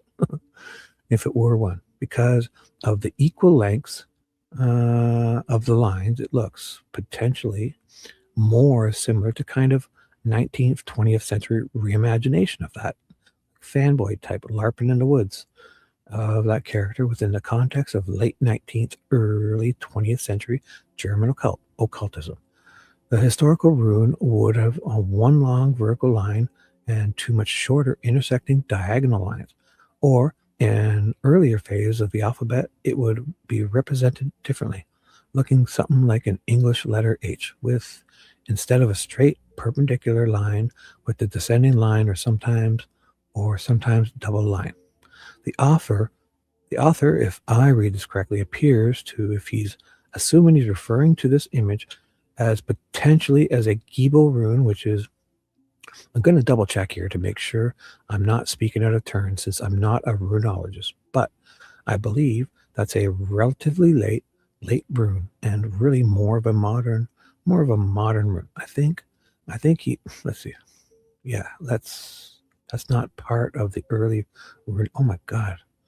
There's an old English or Anglo-Saxon rune called Eho, which means maybe something like gift. It looks like an X. If you added an additional vertical line to an X, you would arrive at this asterisk-like looking rune.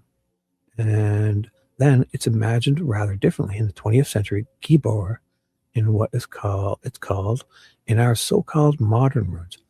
Guido von List, who's an early 20th century sort of occult mystic figure, and that is, I assume, what the individual is referring to, but it looks like he doesn't know very much about runes. Holy fuck, that was quite the answer. God, I need to get a drink. 1 second.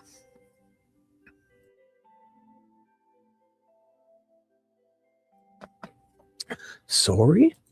What do you mean? Fun guys? I'm a fun guy. Hey, Nature's here. What's up? Yes, girl. I just had some a few weeks back. Good. Yes. Oh my God, the blue vein. Dude, you don't need to focus. I love this. Blue vein. What the hell? I'm jealous I missed all this. Oh my God, look at you guys. Dewey's dropping couch hit. Oh my God. Oh my God. You can at the right time of year and you know, yes. Don't you dare say sorry. Oh my God. I'm sorry, Shibby. I'm going to focus. No, unfocus, girl. I love it. Don't you dare unfocus. Don't you dare. Dewey, I'm going to start reading again. Make sure Fishy stays unfocused and fun. I like fun, Fishy, not this Stay fun, unfocused. Everyone, hi.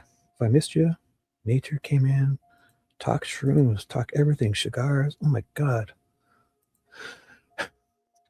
I did want to kind of clear up the distinction between, okay, I'm sorry. I can add something to that. This is on the last page of my report. I include a modern esoteric interpretation,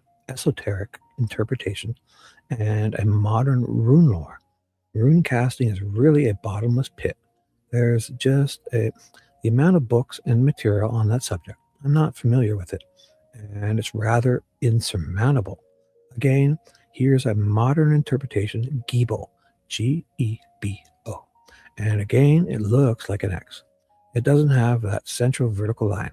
So it's impossible that he's referring to what's contained on that, the fleshy part of his hand there, incorrectly, because it's not Giebo, or he's referring to something else. Or he's not referring to it. Yeah, I suppose those are the logical alternatives. So Rosie... but it is a rune, Giebo. It is a modern rune. Okay, but this does not resemble a modern Giebo. In the context of what you're seeing there, it all makes sense, right? I mean, there is a discussion about runes in the text, and then there's a photo of something that looks like a rune, right? I wouldn't say that all of this makes sense. But Baldwin's back up. Even though you're not a runologist, you are educated in what a rune looks like, though. Is that fair to say? That's fair to say. Okay, I'm going to read again from the first page of your report that you prepared. Sounds like March the 1st of 2017. So, right, I mean, this is 2 weeks after. Like he says, the FBI, one of the Nicole Roberts or whatever sends him an email. And then within a day or two, her and a different cop come out, like a Purdue or something, state cop or something, or the campus cop, I don't know. They go and question. He's in his office. They don't show him the body photos. And that's why, like, for February 28th, he has a day or two, and he emails his report, like, basically within 2 weeks. So that sounds right. The argument that these markings constitute an inscription inspired by Norse runes or modern recreations thereof is quite plausible. Yeah, he doesn't want to. Of course, I said that. So, did you ever tell Buckley, that's it, Buckley, or anybody else that those sketches that you looked at were not Odinism or any type of cult worshipping or any type of group that would have conducted the crime? Right. Because I bet you Jerry, when Jerry lied and said that, probably busting Jerry's lies here. So, Odinism per se was never discussed. Hey, Kelly, what's up? Yeah. After we're done here, I'm a fun guy. You like fun guys? Dewey's a fun guy. I'm a fun guy. Oh, remember that, Dewey? We were joking about this the other day. Dewey and I are both fun guys. If you get us in a dark room and there's moist conditions, right? We'll grow on you. We'll grow for you. We're fun guys. Right, Dewey? Psh. Hey, CN, what's up, bud? I'm the Rune Whisperer. Perfect timing. Well, as soon as we're done this, we're going to fart around. So make sure Yotan's here. Ja Rule. If he knows about the runes. Look at Dee comes in. Oh my God. Look at this. A couple of West Coasters. From Under Cheese. Look at you guys. Perfect. Tell us about the From Under Cheese, bro. Look at you guys. What's happening? Did you guys just come in one car together? Oh my God. Wow, chat's popping. Oh my God, I'm so popular. I should probably just leave you guys alone. Welcome. Great to see y'all. Let's do this. So afterwards, we're going to go on a little bit of I got time still. Well, it's only 4:40 a.m. So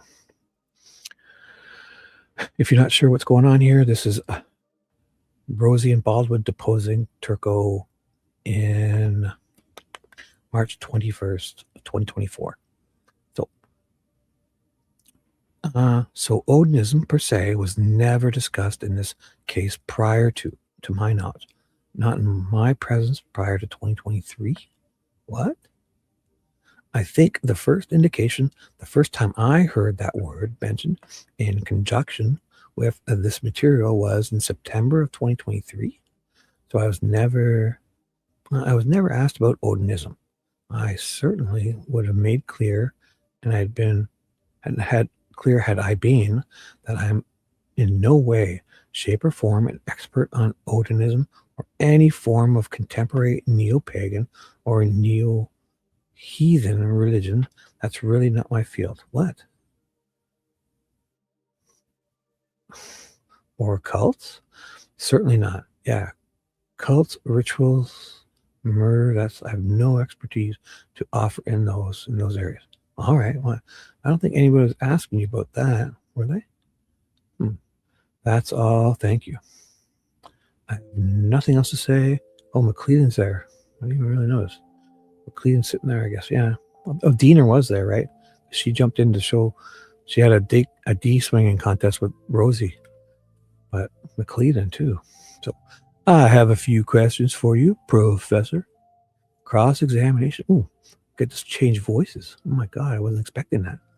By Mr. Bossman McClellan. So I want to start with your report, and I want to, I guess, get a general overview of your report. When I read your report, oh, you want to make it clear that it's his, right, Jared? You don't want this to attribute to you guys, right? It's his report. Let me see if he says that 10 more times. Yeah. I took it as saying these images that you saw are not self-evident that they are runes or have any runic heritage in them. But assuming they did, this is possibly what they mean. Is that a fair summary of your report? That's accurate. Okay. And you had mentioned earlier, you said, I don't know how you said it, but the fact that the sticks were used to make these designs would not be indicative of runes because runes are carved into sticks, not made with sticks. That would be unprecedented to my knowledge. So historical rune figures are always inscribed in either wood or in stone. Now, to my knowledge, I've never come across, and I've done a bit of homework, I've not come across anywhere, including in what little neo-pagan rune manuals I've glanced at. I'm not familiar with any such practice of constructing runes out of sticks. There is potential for confusion here, since runes are sometimes referred to in poetry, in Old Norse poetry, which is famously dense and sometimes nearly indecipherable. Indecipherable. They are sometimes referred to as branches, twigs, sticks, as a kind of poetic metaphor for runes. Oh my God. Oh my God. Oh my God. Did I say hi to everyone? So, hey, Dee Dee. I said hi to you, right? Hi, Cian. Hi, Dee Dee. Hi, Kelly.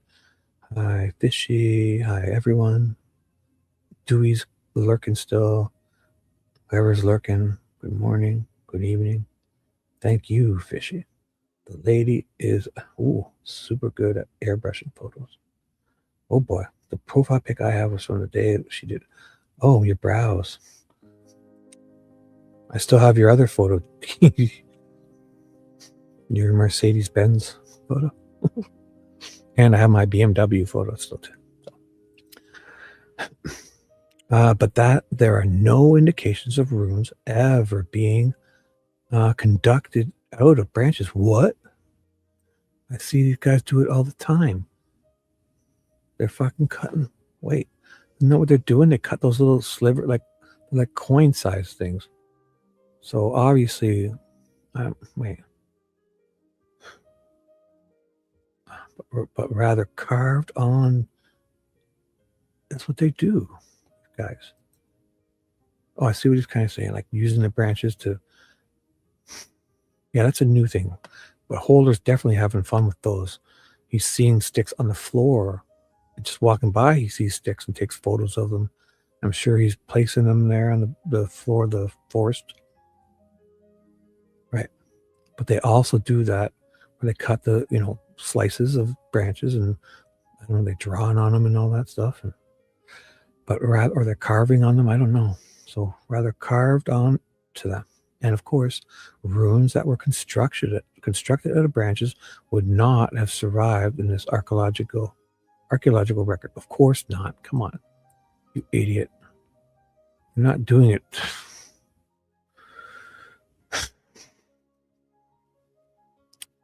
Like those sticks on the ground. When the holder takes a photo of them, that's it. There's the record. That's the social media record. And it doesn't matter if they blow away that next day. So obviously, if we didn't have all that, oh boy, we're in jobs. We got auto incorrect. Oh boy, what's a tire rimmer? Dee Dee. A rimmer. Oh boy. Yeah, you got to go like when you put a tire on the when you put a car tire on the tire machine, you have a thing that's got a rimmer, right? Because it's like the bead of the tire is smaller than the rim. So you got to get it over the rim's edge. So you got to lube it and talk nice to it. And that when it's relaxed, then it goes over easy. Right? Right. Constructed out of branches would not have survived. Yeah, obviously obviously they're not doing those to last and tell messages for hundreds of years. But those photos do. That's the whole thing. That's why they're using the branches now, I think, right? So, and then if we move to your hypothesis, the assumption that these sticks are runes, there's some major issues with that. One being that you can't establish a text from those stick formations. And then even if you could establish, oh, this is Nick, right? I'm so sorry. This is Nick, wasn't it? Idiot. Went to Nick. Yeah, it's Mike McLean. Sorry. I bring my douchebag voice back.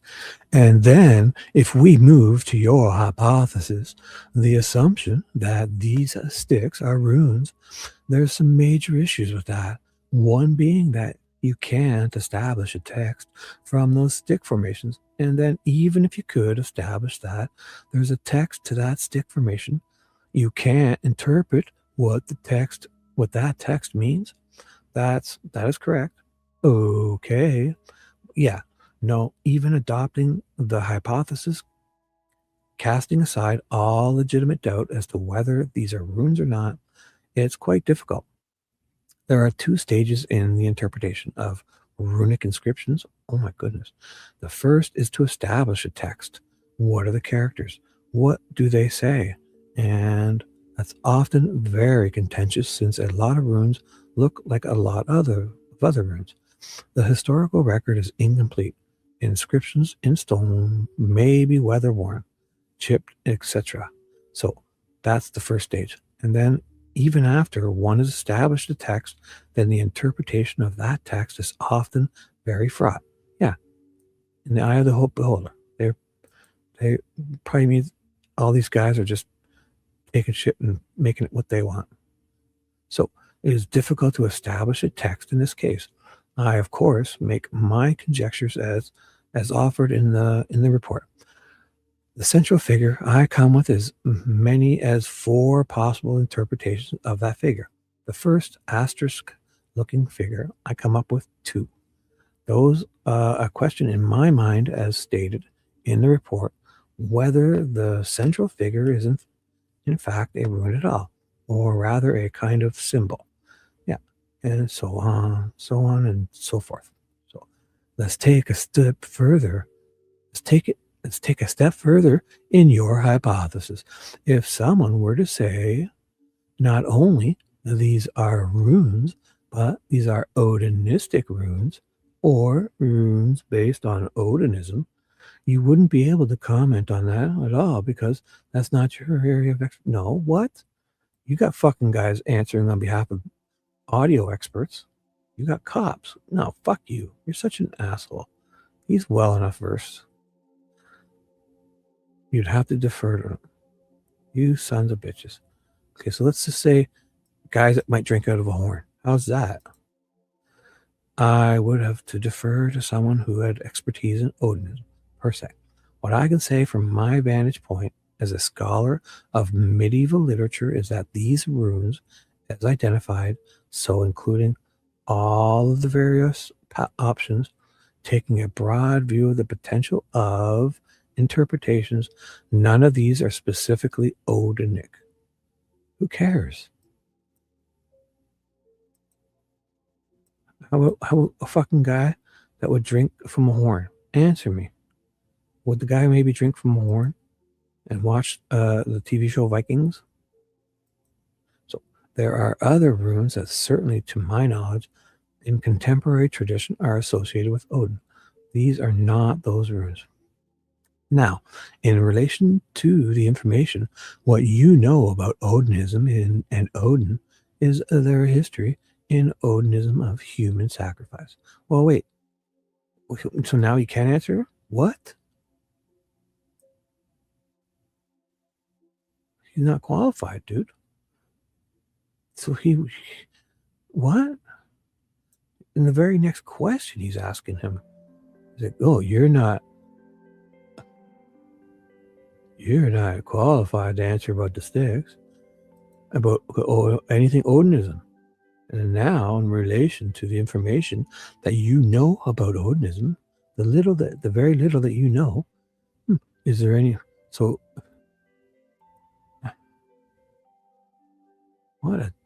What the fuck? So you don't know anything about Odinism before. You don't know anything about Odinism. You can't answer anything about Odinism. You're not qualified to answer anything about Odinism. But now, in the relation to the information that you know about Odinism and Odin, is there a history to Odinism of human sacrifice? So I have no fucking clue. Not to my knowledge? No. I can't answer that. I'm an idiot. And so if there was a ritualistic killing based in Odinism, if one happened today, it would be the first of its kind, to your knowledge? Well, how would he know? Clueless. That's the issue. So let's say we assume, for the sake of argument, that this is a ritual human sacrifice, an Odinistic ritual human sacrifice.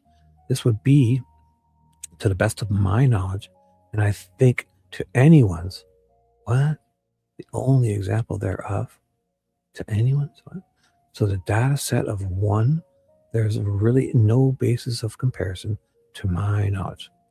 I'm going to show you what I'm going to mark as a state's exhibit. Want you to use numbers or letters? How about numbers? So the plaintiff's exhibit 1 was marked for identification. So McClellan's still asking questions. 1 sec, let me have a drink.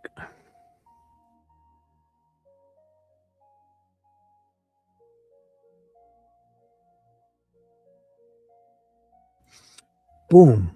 Derek, hey bud, where you been? How you doing?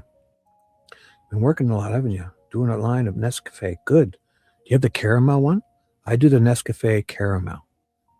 It's try the Nescafe caramel. How you doing, man? Where you been? Been busy, I bet, right? Good to see you, man. Hope everything's good. Did you get that hole fixed in your car or whatever? Did you get your white hole, that bleached white hole fixed? It's good to see you, bud. Nice to see you. Talk amongst yourself, children. I'll be back in 1 second to listen to Ruin Chat. I'm going to show you what's been marked as State's Exhibit 1. And I'm going to draw your attention to page 3, bullet point 18. And I'm going to have you read this brief summary that carries from page 3 to page 4, just to yourself, just the indented portion. I'm sorry, what the fuck is this? What document is this? This is State's Exhibit 1. What I've marked as State's Exhibit 1. And what it is it's a Richard Allen's third Frank's notice request for Frank's hearing based upon newly discovered evidence request for findings of facts and, oh my God, and conclusions of law upon any ruling on this request. What a mouthful. One apostrophe. It's a document that was filed by the defense. I want to have you look at the subsection of number 18. Okay. And it carries from that page over to the next page. Just read it to yourself. Okay. Just to myself. Okay. Just to yourself. And when you're done, let me know. So the witness complies. He complies. He reads. Now, have you finished reading that text? I have.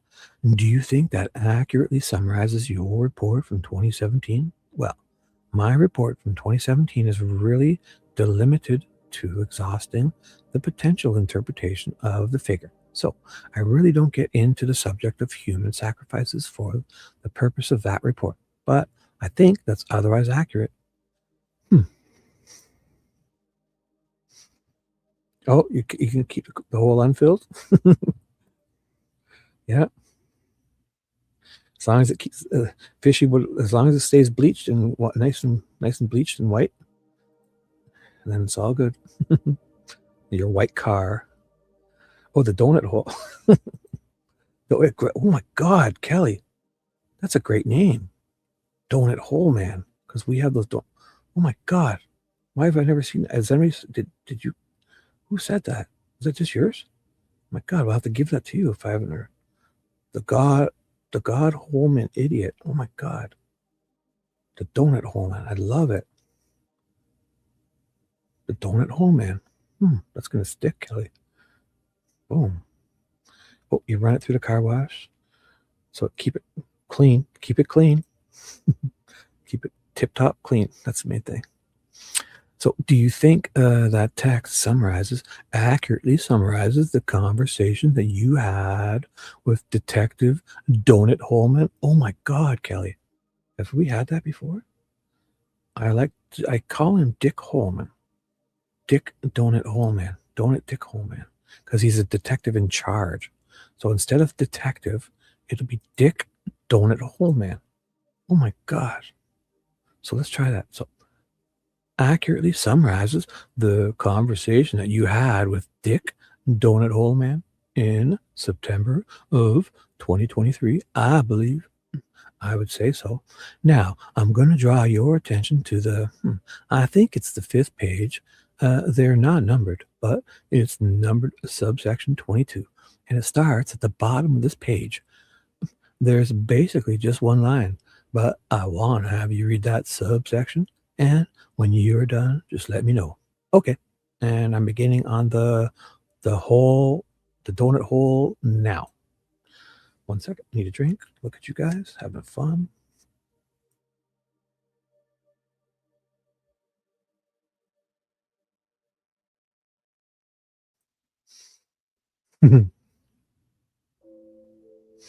Oh, I don't even know those ones. That's over in the UK. I guess they have Stonehenge is a group.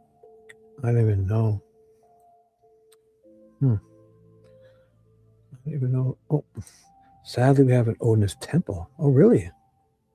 A temple? Huh. How? Do we have any in North America? Okay.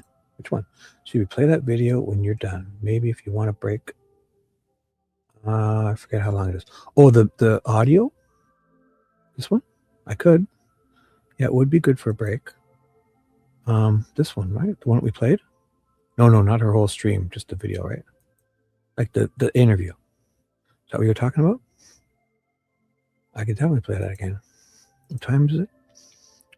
You know what? Look at fishies. Oh my God, thinking of my feelings. Which one is this?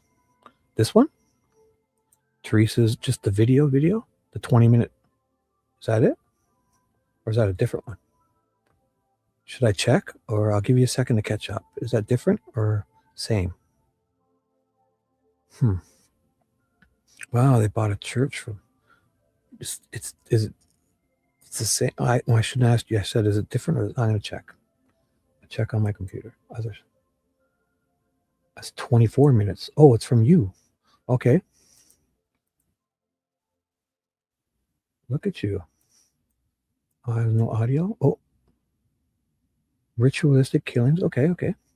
Yeah, we could play this. Realistic to what we're looking at. Then we have.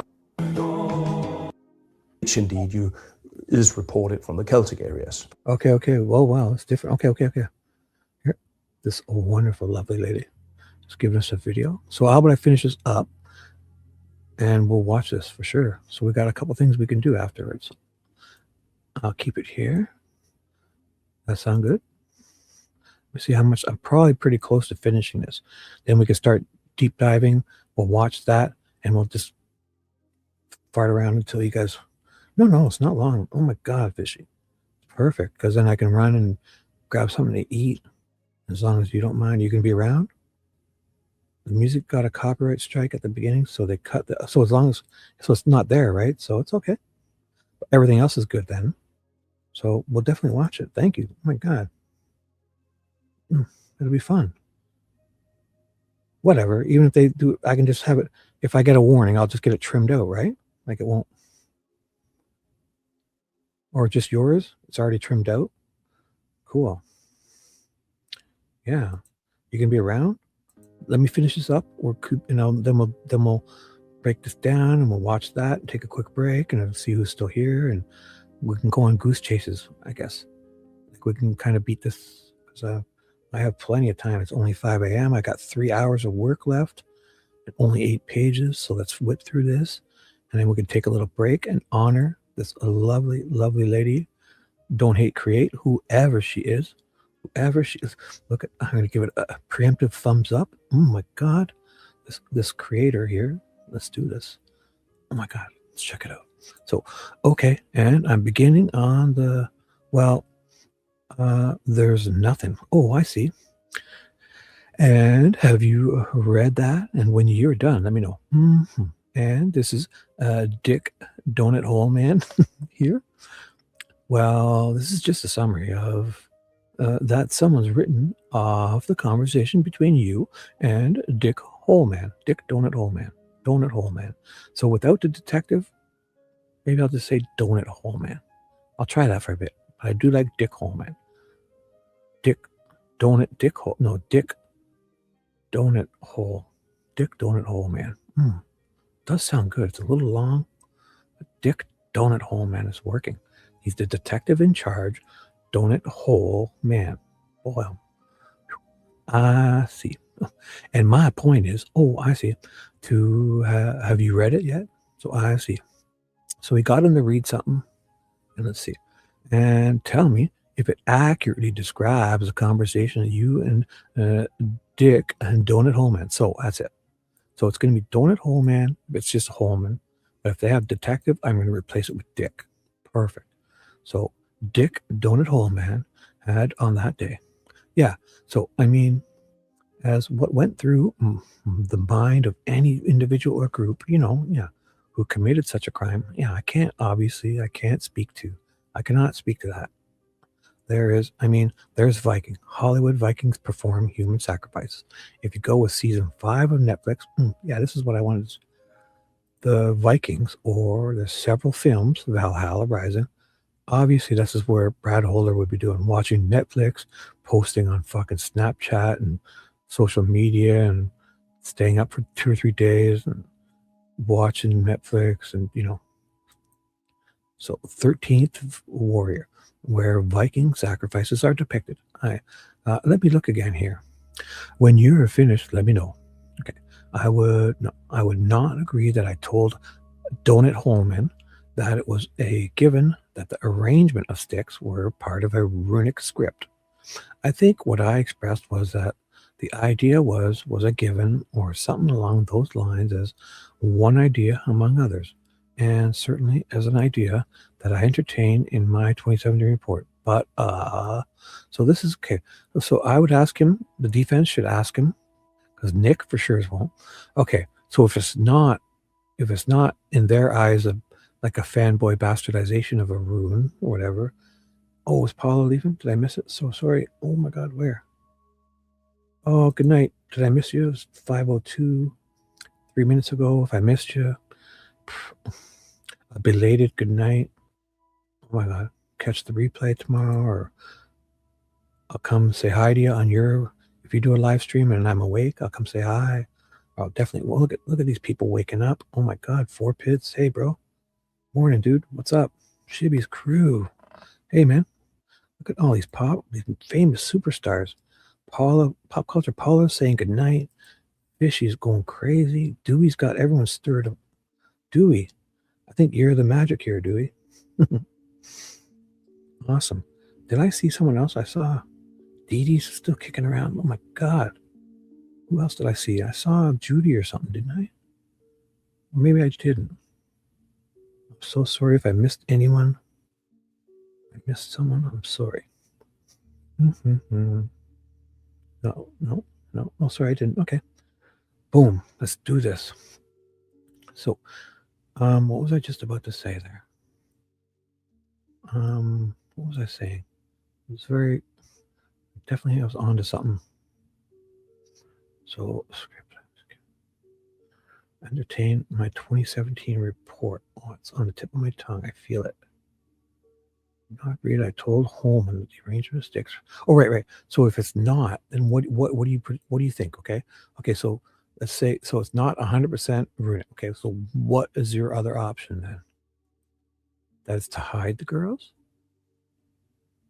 What else could it be except some type of thing like that? Whether, obviously we can't say if it's the person really believed in it or was really, or was, or just a fanboy or some meth-induced psychosis. Who knows? But if it's not any of those, what is it? To hide the girls? Or that it fell out of the trees? You don't know. So this is where he's trying to help Nick still, I think so. Is it fair to say that the first segment you read more accurately describes a conversation between you and Donut Hole Man as opposed to the second? Let me remind myself of that first. This is 18 here? Yes. Yes, I would say so. Why is she highlighting that so much? Yes. Let me remind myself. Is that first? This is 18 here. Is it fair to say that the first segment you read more accurately describes a conversation between you and Holeman as opposed to the second? Let me remind myself of that first. This is, yeah. Okay. I don't have any other questions. Thank you. So Rosie's back up. When you say that in your report at the beginning, that it's not self-evident that these are runic inscriptions, you are familiar with that statement. That is, I believe, the first sentence of page 1 of my report. It is non-self-evident that these markings are runic inscriptions. So what do you mean? Is that just looking at those diagrams on a piece of paper doesn't give you the context to draw that conclusion, right? Certainly. I mean, in other words, you'd have to see Thor standing over them with whatever tool it was that he carved inscriptions in to give you some context, right? So it would be self-evident then. If Thor were standing next to it, yeah, that might be a context clue. Yeah, so what I'm doing in the... Hold on. There's no other question. Mr. Boss McClellan asked you something. Wait. There. So he was about to go into a whole soliloquy here. Yes. That might be a context clue. Yes. He's about to... He's like, stop. Hold on. Whoa. You answered the... So let's see. Rosie's, hold on. There's no other questions. Mr. Boss... There's one other question or whatever. Mr. Boss McClelland asked you some questions about... I don't even know what question he asked you, frankly, but you started talking about the fact that these runes are most often, or maybe always, seen carved in rocks or in the wood or things of that nature. Do you recall that line of questioning? Historical Germanic runes. So, do you recall that line of questioning? Yes. It would be unusual, though, in modern times to see people try to replicate these things in other ways, would it? They are pervasive in the popular culture. Yeah. Perverted. Like they're bastardizing, cherry picking, fanboying, LARPing in the woods, posting on social media, going to church on Sunday. Yeah. Smoking meth for 3 days. Drinking a fifth of whiskey every day. Or rum. So, yeah. So they're on the internet. They're in Hollywood movies. They're in Marvel comics. They're on heavy metal album covers, so on and so forth. Are you qualified to speak about the movies, young man? So the answer is yes. No, wait. This is Rosie. So did this go? Oh my God, I'm such an idiot. Sure, it went back to Rosie or Baldwin. It's the defense, right? No, McClellan. Right, yeah, Rosie's back up. I'm sorry. So the answer is yes. I don't remember the question. Well, the question was, it wouldn't be unusual to see people try to replicate these runes in other fashions in modern society. I don't think it would be, no. I just rattled quite often off a few examples, yeah. So, in fact, what I think you are saying is it happened quite often. These are pervasive symbols, yeah, in our pop culture. So, as I'm looking at your report and specifically your analysis of the possible meaning of these formations on page 2, for example, you talk about the Haggle rune. And the Wolf's Angel. I'm going to hack some of these up. This is what Yotan was talking about earlier, or he commented about it, right? Hey, Carol, you're still with us? Awesome. Awesome. Dee Dee's here. God, look at all these superstars coming to listen to little old me. Good. Get that, do a couple more lines of Nescafe, bro. Get it in you. You'll feel better. And the Wolf's Angel. I'm going to hack some of these up. But Iwas or Iho, as I read this, what I'm taking from this is that there's actually quite a bit of flexibility or discretion that can be exercised in interpreting what these meanings are. In other words, it might mean one thing to one person, but it could mean another to another person. Is that what you're trying to communicate? I think that's fair to say. And then with regards to the statement that do you recall having a brief discussion with Mr. Boss McClellan about human sacrifice just a minute ago? Yeah. And give me 1 second. So you did. And right before that, you said you could answer questions on Odinism, but then you were talking about the human sacrifices and Odinism. So, and give me 1 second on page 12, line 5 of this transcript. Let me just read this to you. The question is, or the response from you starting at line 7 is, actually, is it in execution, a judicial execution? Is it a human sacrifice? People argue back and forth. I think that's probably more important from your perspective, is that it's widely believed in the 19th century sources, so which are the kind of thing that are freely available online. When you Google that comes up. Right? When you Google that comes up. Yes, the Vikings practice, ritual killings. Right? And sacrifices. Those are your words, right? I believe so, yep. And what you're communicating here is that in more modern times, there's a connection between these sacrificial practices and these ancient beliefs, and that has evolved in more modern times. There's an idea in the popular imagination, most recently fed by Hollywood, sure, that human sacrifices were part of Viking culture, which is really what you said earlier. If you watch Netflix, you might believe this stuff. More or less, yeah. I have nothing further. Andy? So Mr. Baldwin's going to redirect. Are you saying there's never been a death associated with Odinism? I would not know. Okay. I thought that's what you had said earlier. You kind of did. In the modern, no, that I can't speak to. Again, I'm not an expert in Odinism. I'm not aware of any individual that has previously claimed to have killed in the name of Odin or not. In a more contemporary context, I'm unaware of that. There is, of course, no contemporary religion avows a belief in or the practice of human sacrifice for obvious reasons, right? Because I just Googled Odinism and murder, and I pulled up a few articles and called "White Supremacists Are Killing in the Name of an Ancient Nordic Religion" in 2017. It may well be all. I don't think there's any religions or any religious denomination that doesn't have criminals. Yeah. Among them, there are, crimes committed by people with all the religious beliefs. I'm not aware that there is a higher rate of crime or prevalence of crime among self-identified neo-pagans or neo-heathens. I simply haven't, I don't know if that data is available. I've certainly never looked into it. And that's fine. Since you're not an Odinist expert or a cult expert, you would have never told police that the sticks were not Odinism or not any type of cult worshipping. Aha. So Jerry's going to say that he says that they weren't. Well, then, hey, if he's not an expert, then he should never have told Jerry that. That they weren't. Although Jerry probably lied. I don't even know. So that was not a hypothesis that I was asked to weigh in on in 2017, and certainly would have declined to do so. Thank you. And I got subpoenas just so that we don't have to track you down.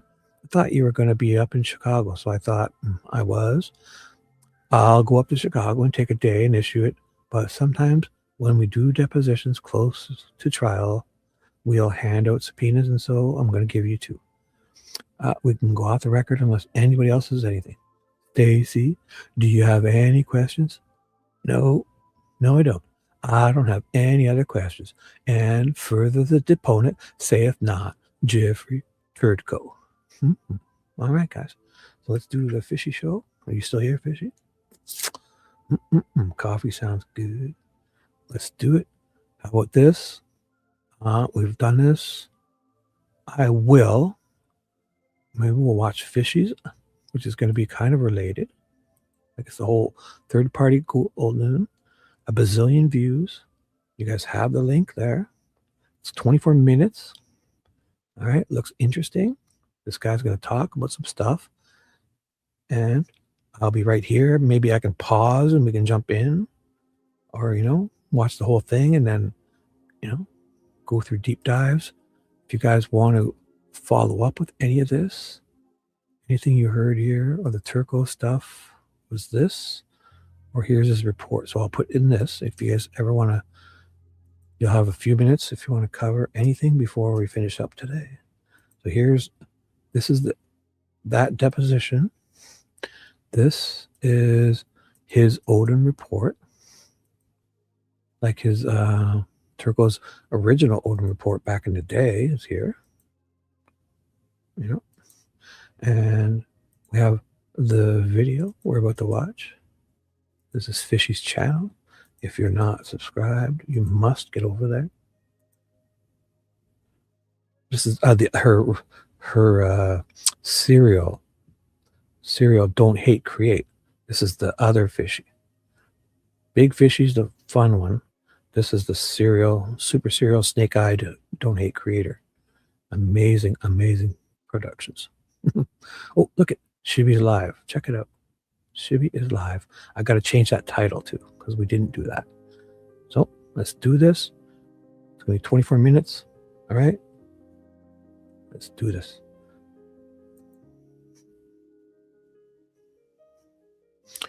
Oh, it's going to be quiet because she had to remove some audio that was in the beginning. So I hope it doesn't get too loud afterwards. We'll see.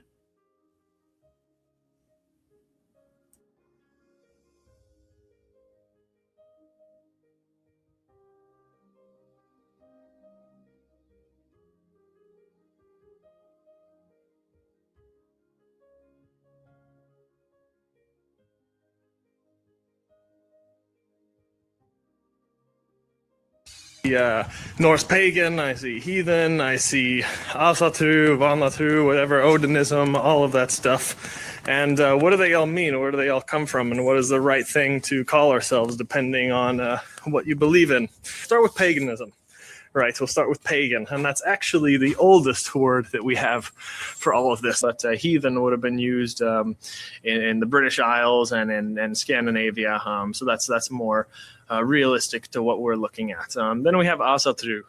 It was first made up in Iceland in the 1970s. It's pretty simple. Asatru translated just means belief in the Aesir group of gods. And then we have Vanatru as well. So then that's worship of the Vani god. So that's pretty simple there. Then we have Odinism, same thing. That's also a new word that hasn't been used before.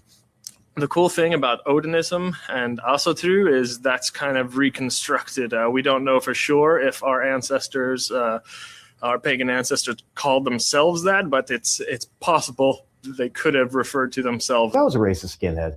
Human sacrifice is perhaps a pre-Christian practice we never stopped doing.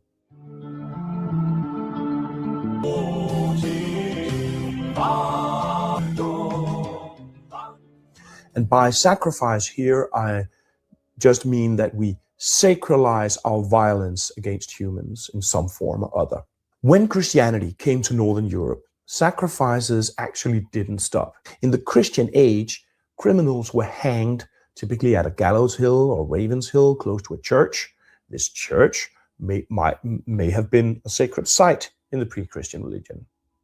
A place where people would have been hanged, also in heathen times. Typically, a person to be executed would become an embodiment of a Christian cosmological logic a symbol of the fallen state of humanity, much in a similar way as sacrifices have traditionally been identified with the deity that is receiving the sacrifice. There's also a distinctly heathen flavor to the idea that noblemen were beheaded. They were warriors and should be killed with a weapon, where commoners were hanged. It's very possible that pre-Christian sacrifices could have also targeted criminals and thereby existed in this gray zone between a human sacrifice and execution. Exactly that is reported from the Celtic areas, and it would give meaning to the sacrifice, as it would simultaneously be the deity receiving the life, but also it would be the deity exerting an agency, protecting and upholding the social order by killing people who threaten the social order, a criminal, right? And this is speculative. I'm just saying, in this rather brutal legal system, it would have made a lot of sense to operate in this gray zone area or continuum between human sacrifice and execution, which indeed is reported from the Celtic areas. But I actually think that we still sacrifice humans. Rock carvings of ships and their boat-shaped burial monuments, we can already see how these proto-Norsemen were on track to becoming the seafaring Vikings we know and love. Now, they didn't seem to have a writing system at this point, so all the theories about their mythology are pretty fragmentary and not very well sourced. But we know from their art that they cared about three things: animals, boats, and the sun. But the Romans got something very valuable for us. They actually wrote some stuff down. In roughly 98 CE, General Tacitus wrote the Germania, an ethnography of the Germanic peoples they made trade with, and noted that they seemed to worship a pantheon of gods led by Mercury, honored with animal and human sacrifices on a specific day of the week, around when the Norse writing system first appears. Futhark runes first get used around 150 CE, theoretically derived from an old Italic script, though it's not 100% clear how they got from the Italian peninsula all the way up to Scandinavia. Mythologically, Odin receives the forbidden knowledge of magic runes by ritualistically sacrificing himself to himself on Yggdrasil the World Tree and getting a sweet power-up, which I guess is as good an explanation as any. So what happens next, as the 700 CE, is when the monks show up. Christian missionaries roll up to Scandinavia, and the Norse hate it so much that apparently it kicks off the Viking Age in retaliation, officially beginning in 793 when Vikings ransack and burn Lindisfarne Abbey, taking all their shinies, killing and enslaving the monks, and firmly establishing their reputation as terrifying for the next 1,000 years. The Viking Age continued for around 3 centuries, but while the Vikings were out Viking, the Christianization of Scandinavia continued behind them, and by 1100, the area was almost fully Christianized. Anyway, with that bit of Christianity-approved justification out of the way, Snorri dives into what we hope is some proper pre-Christian mythology. And this is where we get our first look at Loki. Now, Loki pops up all over the place in the Prose Edda. He's referred to with the epithet backbiter and described as fickle-minded, the inventor of lies, and beautiful but evil in disposition. So basically, classic femme fatale. Snorri's retelling portrays the gods as flawed, fallible, and extremely human, which this era also has the Poetic Edda, an anonymous compilation of poems collected around the same time. The Poetic Edda contains the Lokasenna, the flighting of Loki, an additional bit of detail from the precursor to Ragnarok, where Loki calls out the Aesir on their failings and sins, and how they all like to heap blame on him when really they're just as bad as he is. At the end of that poem, they bind and imprison him, but they never really prove him wrong. Now, the portrayal of Loki in the Eddas kind of resonates with the biblical concept of the scapegoat. While nowadays that term means someone who's blamed for everything, in the Old Testament the scapegoat is part of a cleansing ritual. 2 goats are taken, one is sacrificed, and the other is driven into the wilderness. That one is the scapegoat, and it carries the sins of the people away with it, leaving them ritually purified of their failings at the cost of 2 goats. Christianity later added some Jesus flavoring to the scapegoat concept, with the idea that Jesus himself is kind of a scapegoat for the sins of all of humanity. But unlike the goat, he does it on purpose as a willing agent, which is deliberately separating him from the scapegoat concept. Employed by Odin. Odin received a lot of human sacrifices, at least in the mythology, and he's sort of died a few times, sacrificing himself to himself for power and knowledge, and Baldur's death by mistletoe has some suspicious mythological resonances to other stories of sacrifices to Odin. There's a story about a legendary king, Vikar, whose ships are becalmed because Odin requires a blood sacrifice, and Vikar's name is drawn every time they draw lots. Vikar doesn't want to die, so his counselor assures him that they won't really kill him. They'll do the setup for the sacrifice, but instead of actually stabbing and hanging him, they'll use a harmless tree branch and like a really soft noose. But when they do, the branch suddenly turns into a spear and the king is really killed. Trying to fool Odin with a fake harmless sacrifice isn't very wise. So when Baldur is killed by a weapon made from a harmless little mistletoe branch, it lines up alarmingly well with this story of a tricksy sacrifice to Odin. And we gotta remember, Baldur doesn't stay dead. He comes back after Ragnarok, and Odin knows this because he knows the prophecies of Ragnarok. It's also noted in the text that nobody knows what Odin whispered in the dead Baldur's ear, but why would he whisper in a dead guy's ear at all? Baldur is killed in a way that closely resembles a sacrifice to Odin and comes back even better than before, something Odin famously did to himself to gain knowledge and power. And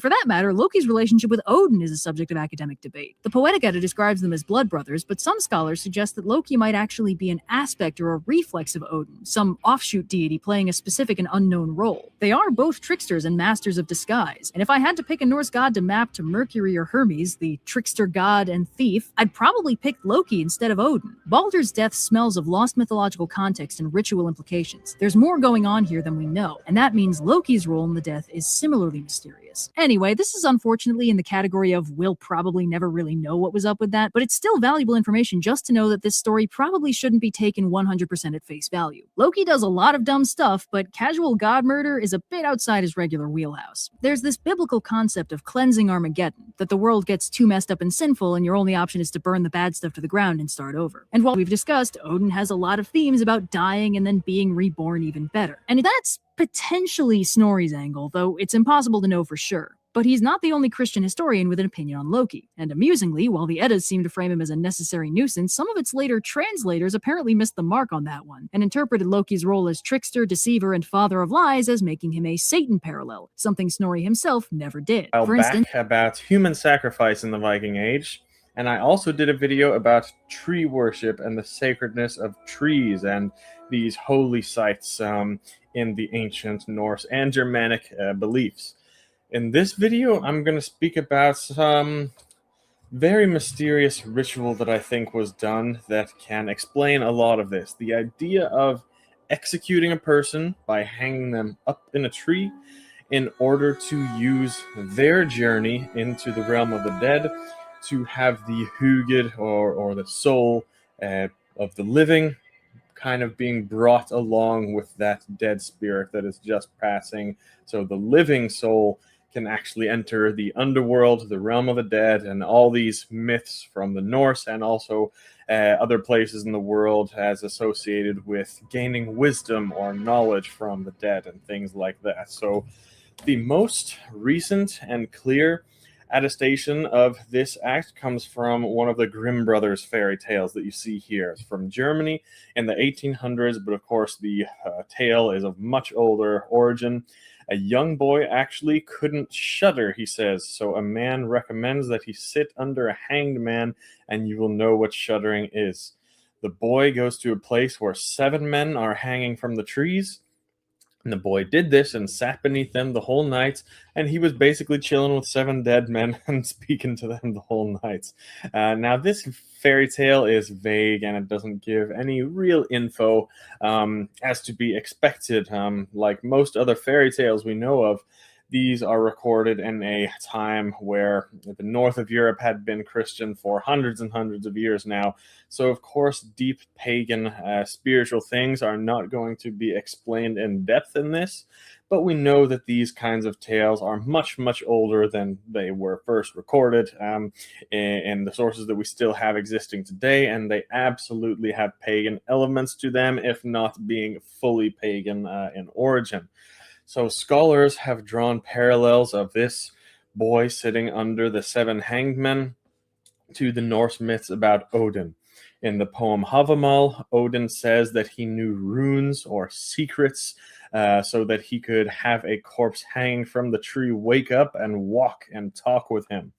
And Odin was also said to be able to raise corpses from the grave and speak with bodies hanging from the gallows as he does in Ynglinga Saga. And of course, there are other mythological sources that are symbolic in nature, but the myths absolutely can reflect things that real humans did specifically in spiritual, religious ritual. We have seen this many times in the myths. One source from ancient times that is regarded to be very reliable is Adam of Bremen's account of the sacrifice of the temple of Uppsala. This was in the late Viking Age when the Swedes were still pagan. I think the year was 1070, but I'll put it up here. And it was then that Adam of Bremen wrote about their pagan temple and the sacrifices that took place there, about hanging the human sacrifices from the trees in the sacred grove while some rituals and evil incantations were sung. We don't know what was done there, but it was something, okay? They didn't just hang up the bodies, the human sacrifices, and say, oh, all right, job well done, let's go party now to the feast. No, they hung up the human sacrifices for a purpose, and the purpose was so secret and pagan, and so it was regarded as so evil in the Christians' eyes at the time that they didn't even want to write down what went on there, the songs that were sung there. Of course, these were Christians trying to put an end to every trace of real pagan practice, so they're not going to explain these things. Now, before anyone wants to get butthurt and talk about how Christians brought civilization on and order among our ancestors and how our pagan ancestors were barbaric and did human sacrifice, and we have reasonable evidence that this continued on to the Viking Age, and this type of thing was done in places like Uppsala, where Adam of Bremen wrote about it. We don't really have any evidence at all that innocent victims were sacrificed involuntarily, at least. We definitely have records of criminals being sacrificed. Executed might be the right word. We even have attestations in the sources of civilians that wanted to, for whatever reason it might be, they voluntarily wanted to be sacrificed so that they could enter the afterlife. So they weren't just slaughtering and sacrificing innocent victims multiple times a year at their pagan festivals. The reasons that sacrifices were done were for a specific purpose. Again, it could be criminals or it could be voluntary people wanting to be sent on to the afterlife for whatever reason. But the living used this opportunity to aid in a religious ritual that I will explain in just a minute. But one more source, and I'm very sorry, guys, I can't remember actually where I read this, and I wasn't able to find it when I was doing the research for this video either, but I remember there is a law code from post-Viking Age Scandinavia basically forbidding the pagan practice of sitting under a hanged man. Again, don't quote me on that. I haven't been able to find the source, but if I do, I'll list it down below in the description. And if anyone else knows of it or finds it, you can write in the comments. But yeah, it is similar to many other laws, the same thing that forbid the pagan practice after the Christianization of Scandinavia, among other forbidden practices too, such as things like utiseta, or going to sacred waterfalls or springs to wake up the spirits there to become powerful and wise. All things that actually were done in pagan times, but then became illegal once Christianity came into Scandinavia. You can check out my video I did on all those sources and practices. Another source that is actually similar to this one is the Deuteronomy. I don't think I'm pronouncing that right, but it's up right here. It's the 5th book of the Torah and in the Old Testament of the Bible, basically going over some laws. And in there it says that if you were to punish a criminal with the death sentence by hanging them from a tree, that you were supposed to bury him that same day before nightfall, because if the corpse remained until the nightfall, then it would be cursed, and you should not defile your land in front of God like that, as it says in this law. I don't know about you guys, but that sounds like another law trying to prevent people from doing something that was a little too pagan for the Christians of the time. And this actually lasted for more than 2,000 years, that this was illegal, and this was basically the steps that one had to follow if you were going to execute someone by hanging. Even in recent English tradition, when they were still executing people by hanging, they would have to bury the body before nightfall. if it was hung from a tree. So these trees were called dul trees, and they were often located near hills, burial mounds, or crossroads, which were all places that we knew the pagan Norse would go in order to contact spirits, wake up the dead, and things like that. Of course, this is just a theory, guys. We are not going to have any sources from the Viking Age or any time at all, really, that were written by the Christians that are telling us how to do some of our most sacred pagan practices. So this is exactly what I think they did. I think what they did was they hung up a person in the tree for whatever reason, whether it was an execution or a voluntary human sacrifice. Then the living would sit underneath that hanged person, and they would meditate or sleep, or they got in a trance state or whatever. They spent all night there sitting under that tree, under that corpse hanging, to communicate with the dead and even travel into the realm of the dead to achieve some sort of power or wisdom. The idea is that this dead spirit, if it's hanging from the tree right above you, when that soul leaves the body at night and it heads into the realm of the dead, in the underworld, wherever that may be, that the living soul can also take a trip with that dead soul and ride it to the underworld. And in the Norse beliefs, this is called sending your hugid out of your body. And we actually have tons of sources about that. You can see my video that I did. But this is nothing unique to the Norse about this. There are similar beliefs from all around the world. One of the most recent ones is the Inotaba tribe of Southeast Asia, where when someone dies, they plug up all the holes to stop the soul escaping.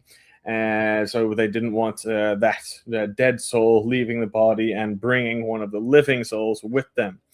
It is also a custom in some of the Pacific island tribes that were still being recorded just 100 years ago that you were not supposed to let anyone fall asleep in a house where someone had just died, because they thought that the person who had just died, their soul leaving their body, would kind of catch the living people while they were sleeping and bring their souls into the realm of the dead as well.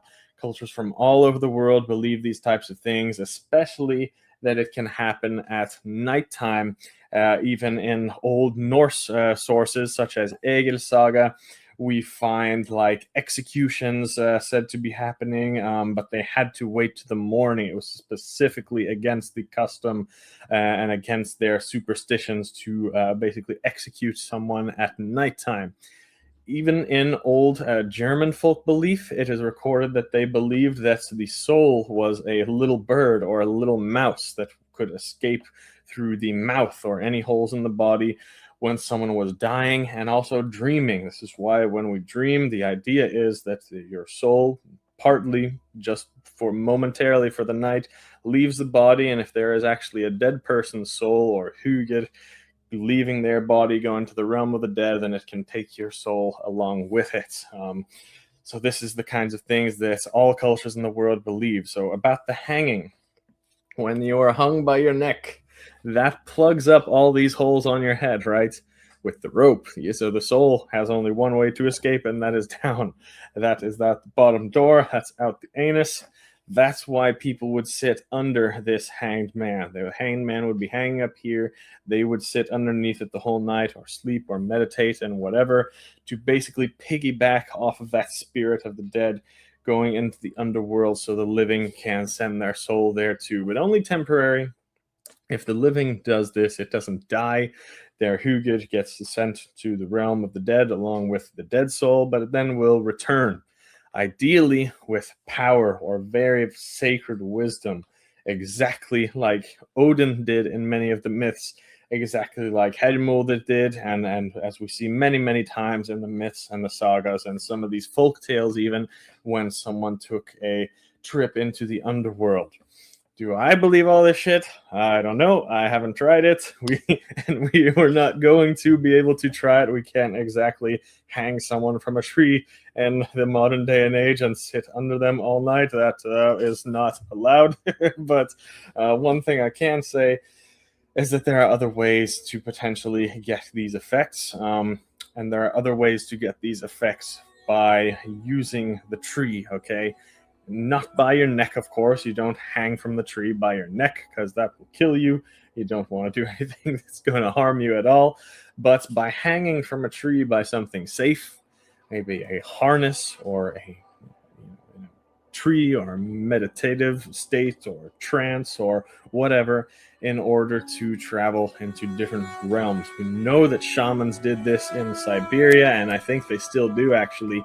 They believe that the cosmos was connected by a world tree, and one could travel up and down this tree into the different realms, just like the Norse had the tree Yggdrasil and could do the same. We think this is all like a common trait that all cultures and shamanic practices have from around the world. They hang themselves on a tree or sit on a tree or use a tree in a certain way, like that's here in our realm, in order to influence and basically travel up and down the spiritual world tree and sending their soul into other realms.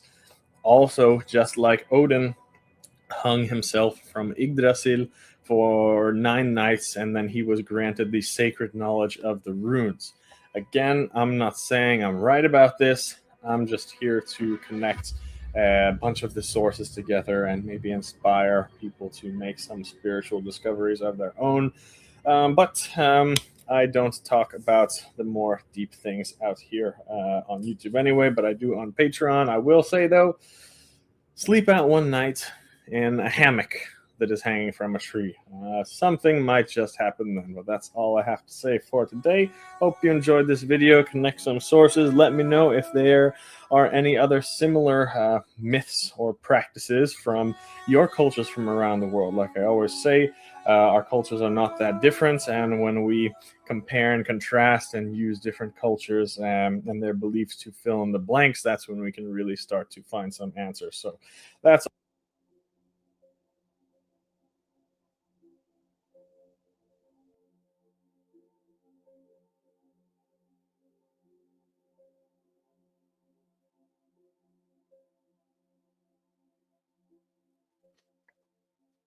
Where's the bye? The kitty cat. I'm just finishing chewing my sandwich, guys. 1 second. I'm here.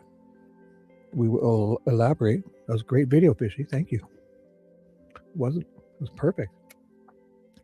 1 second. Oh, the whole thing. I never heard that about them.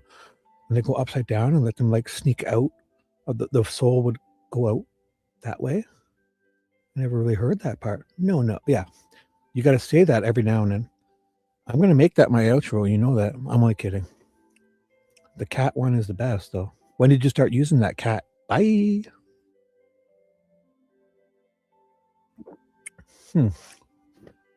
Okay, I'm pretty much done. I put hot sauce on that egg sandwich, too. Alrighty. That was a great video. Okay, so we can hear everything. Oh, I put myself up. I'm on the screen, right? You hear me? I can listen on my laptop. Make sure I sound wonderful. Yes. Oh my God, I sound so good. All right. Nope. Just egg, American cheddar, and eggs. 2 eggs and some American cheddar. And some hot sauce. No, nothing else. No butter, no nothing. Oh, I had mustard earlier. Actually, I just had a ham and cheese. Like I like doing the whole, when I make a ham and sandwich, I have some shaved ham, Black Forest shaved ham, and provolone cheese, and just the nice soft buns, those buns, and no. Okay, dude, my city has 800,000 people. I have grocery stores on every corner. I can reach out my window and get a block of American cheddar. Where do you think I live? I don't know. No. I think no, we have enough Canadian. We might. I don't know what's happening now, but we'd probably trying to buy Canadian stuff if we can, or local, made. We got tons of choices. Ooh. On your channel or his? I couldn't watch that. Yeah, I've seen those. I've seen those. The Patrick Westphal stuff. So what are we doing, guys? Do we want to wow, that was something else. With the did you guys, what can we do? We can do a few things. So we have choices here. We could kind of fumper around. No, I don't. I've seen that enough. I mean, for the interview, I would watch it, but I've already seen it a bunch of times.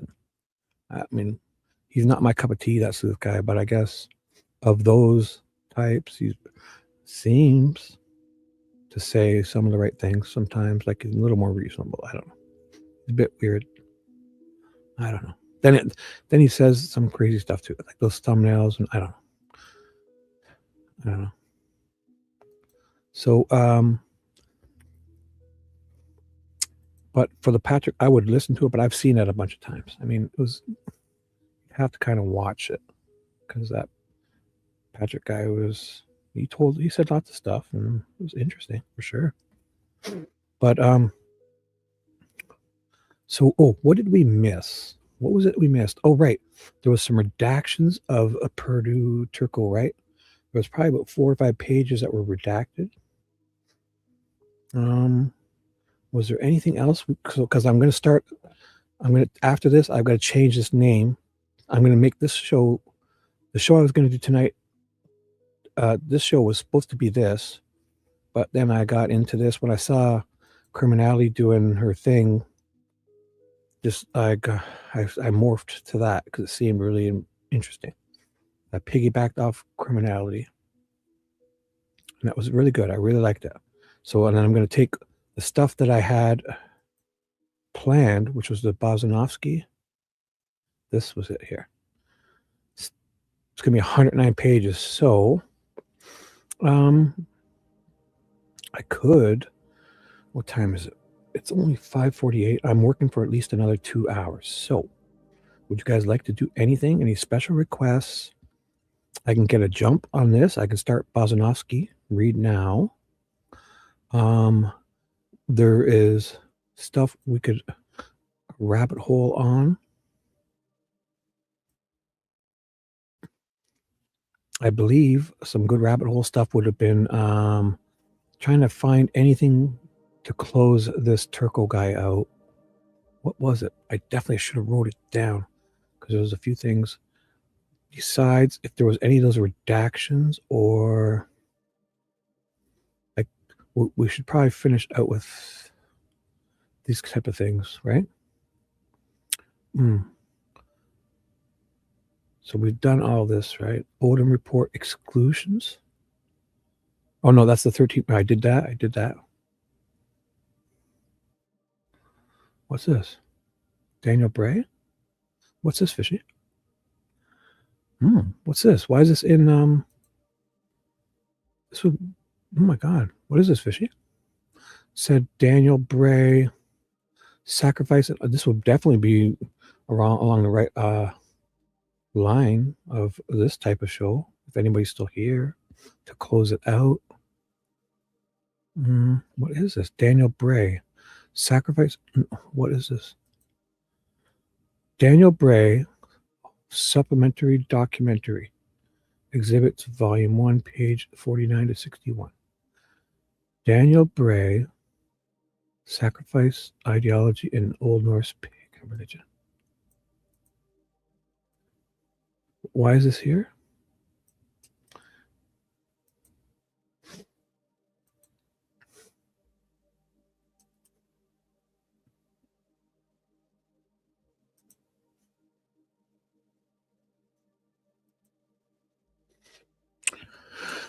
Old Norse sacrifice, known as blot, was a central religious practice involving often animals to God, ancestors, and spirits.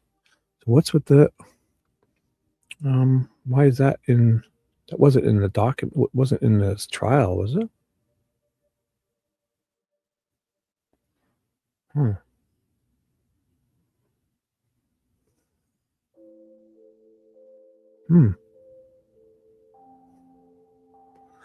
for something that's not happening, there seems to be a whole lot of stuff on these pages. This must be the page that Turco linked. What was Turco's? So, what is this? Daniel Bray, Sacrificial Ideology. Anything you guys want to do, or should I jump into the next show? I should probably finish up something here. I feel like I've missed something. I don't know if I want to read all this. That's a lot of reading. What is this doing? Why is this here? God, that's a big read. Oh my God. Anthropology and oh boy. I don't think I have that in me. It's a lot. That's going to take forever. My goodness. By Daniel Bray. Oh my God, that's too much. Odin report. Confidential interview report. No.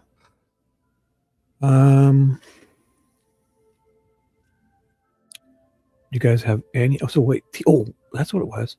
Didn't T send me redactions for that stuff? No. Did I cover them? Known exclusions? I should shut that down. Got too many tabs here. So here, let's close some tabs off. So I want this. I need that just in case.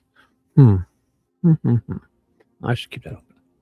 I'm not going to do this. That's too much for now. Need something. So we're not going to do Bozanovsky. No, because I can't even. I shouldn't even. I'll keep it open in case I wanted to start. So here's what I just did. So I'm going to change. I got to change the title. I know that when I'm done. And I got to. We can keep this open, right? This is what we are going to break down. This is his actual report. So we listened to the interview. We read his deposition. Now, oh, that's what I wanted to do. Oh, you want us to watch another video? What is it? What is it, girl? Is this another? Let me see first. Oh no. Without music. Do you want it? Do you want that? 1865 for 5 seconds makes me laugh. So what do you want me to do? To play the whole thing? That's 34 minutes. Oh my goodness. Oh, it's okay. So you want to go play his part on yours? Are you allowed to on mine? But since it's your video, right? Is that what you're saying? Go to 1856? Because I don't know if I watch 34 minutes, but I can play that for sure. We're just playing a part, right?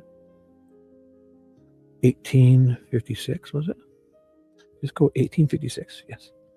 It's fine. It's fine. Uh-oh. Look at this one. Oh my God. Let's give this wonderful don't hate create person. Who is this wonderful person? Give her a like. Oh my gosh. Now we have quality is up as high as possible. All right. It's about to start here. 1850. Here we go for just what? Just for how long? Let me know. Be most concerned about when they encounter skinheads. In the skinhead way of life, earning acceptance and respect means brutalizing your enemies. When I was a racist skinhead, I was a walking warning sign for law enforcement. I wore my affiliations on my skin and my clothes, the tattoos, the patches, membership in a group, and connections with an outlaw biker gang. Violence was as right and necessary to me as breathing. So how can an officer know when he's encountered racist skinheads? White laces stood for white power, and the red laces supposedly meant the person had spilled blood for his or her race. Now skins aren't necessarily wearing the traditional clothing and laces. Officers have to work to uncover their ideology. From an officer's safety standpoint. Was there another? Did I miss one? Sorry. Did I miss a video? Oh, the first one we played. That was it. Oh, how's the race? You were? Oh my God, I didn't know that. What? You were? That's not you. Are you in there? Oh my God, I didn't know that about you. Oh my goodness. I swear I did not know that. Is that something we should know? Oh my goodness. Oh gosh. Okay. Yeah, he sounded like, so you're laughing at this guy or what? I don't know, he sounded like, I don't know. What was he talking about? Shoelace? If you have white shoelaces? Like, And then the red shoelaces means you've spilled blood? Come on. The fuck? Is that... Acceptance and respect means brutalizing your enemies. Hmm. When I was a racist skinhead, I was a walking warning sign for law enforcement. I wore my affiliations on my skin and my clothes. The tattoos, the patches, membership in a group, and connections with an outlaw biker gang. Violence was as right and necessary to me as breathing. Damn, he got those tattoos off his face. Wow. Okay. So how can an officer know when he's encountered racist skinheads? White laces stood for white power, and the red laces supposedly meant... Or they post on social media like Brad Holder. and the person has spilled blood for his or her race. Now skins aren't necessarily wearing the traditional clothing and laces. Officers have to work to uncover their ideology. From an officer's safety standpoint, what is the quickest way possible to learn as much as they can if they've encountered skinheads? Check for tattoos. Skinheads are known for their tattoos. These can quickly help officers determine the wearer's beliefs and membership status. Most importantly, they can also reveal the level of dedication and potential for violence. When I was a skin, my tattoos were advertising my history of violence to anyone who knew what they meant.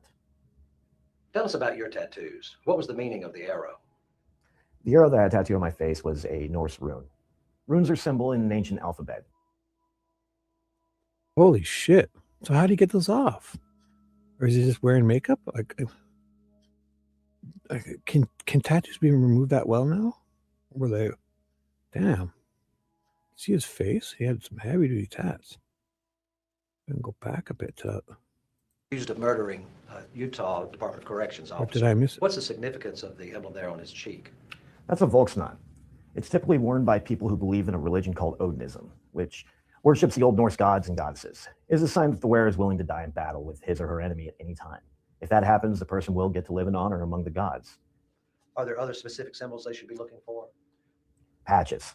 Skinheads who belong to a certain group usually wear a particular patch to show their allegiance.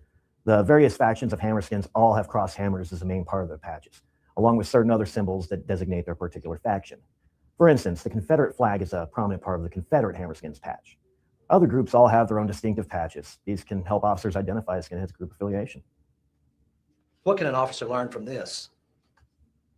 This tattoo has a lot of important indicators. One, it's a patch. Tattoos of patches, sometimes called meat patches, show the intensity of a member's dedication. Since a member has to give back... Well, damn. Yeah, that's pretty dedicated. Oh my God, it's a huge tattoo. 100% built. Oh my God, it's quite a tattoo. He's probably gonna have it filled in and all that stuff too, right? Oh my God. This patch, if he ever leaves the group or gets kicked out, that patch is tough to remove if it's a tattoo. Number two, the tattoo is not only reveals the wearer's group, but also his membership status. The crossed hammers show that he's a hammerskin, and he's a full patched member, because all three components of the hammerskin patch are there: the hammers, the half cogwheel, and the group's colors, red, white, and black. Both the hammerskins and the Vinlanders had patches especially for prospects to wear before they earned full member status. Is there anything else the officer should be aware of? Symbols, like numbers and letters, can sometimes help identify specific beliefs. You can often see the numbers 88 used among white supremacists. H is the 8th letter in the alphabet, so double H stands for HH. That means Hail Hitler. 311 stands for Ku Klux Klan, since K is the 11th letter, and the 3 means 3 Ks. Skinheads, like a lot of white power people, often use numbers to indicate a group they belong to without spelling it out. If an officer sees numbers on a skinhead, try to match them up to letters of the alphabet. For instance, 38 stands for CH, or Confederate Hammerskins. 28 can stand for Blood and Honor, another skinhead organization. 5-11 is the Prygian European Kindred. Numbers can also reveal the skin's religious beliefs. 83 means Hail Christ, which indicates belief in the racist Christian identity religion. Letters can also stand for a specific phrase that indicate a group or a particular belief. HFFH means Hammerskins forever, forever Hammerskins. So is it significant if a skinhead belongs to a group? Yes. Membership in a group shows a greater commitment to the lifestyle. Once you join, the other members become your brothers, and usually your partners in crime. In fact, most skinhead assaults involve several people, making the attacks more... The one thing, though, it's weird, is like, when these guys, like, is he out of the group now, I guess? Is he done?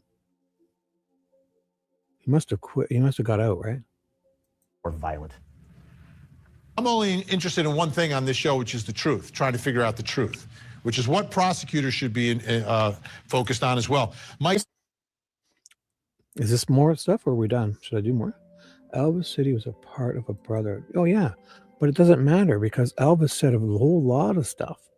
And he said it to Murphy. Yet they didn't accept it. Right? Because what Holeman heard in his course of his investigation was a lot of stuff. And it gets into the trial. It gets admitted. It's you know, it's legal. Like it's law. People get in trouble. And, but yeah, I think, because I don't know, some of these guys when they're talking about it in public like that, I guess even if he's done, I don't think a guy who was like, they probably wouldn't be happy with him sitting there. It's not a bright idea to be sitting there going public with all these guys. I don't know. We got a few things. What was it? So the redactions, I'll probably look for any more redactions. And we had some other stuff. I could finish anytime. If you have any requests, Fishy, let me know. He was going to go to prison and probably but still, I don't know. When those guys are talking like that on just doing videos and posting, like Brad Holder posting all that shit, whereas, Patrick Westphal was definitely a lot more, quiet or, no, I don't know. Just don't think it's wise to be out there posting all that stuff, obviously. Oh, side by sticks of forms.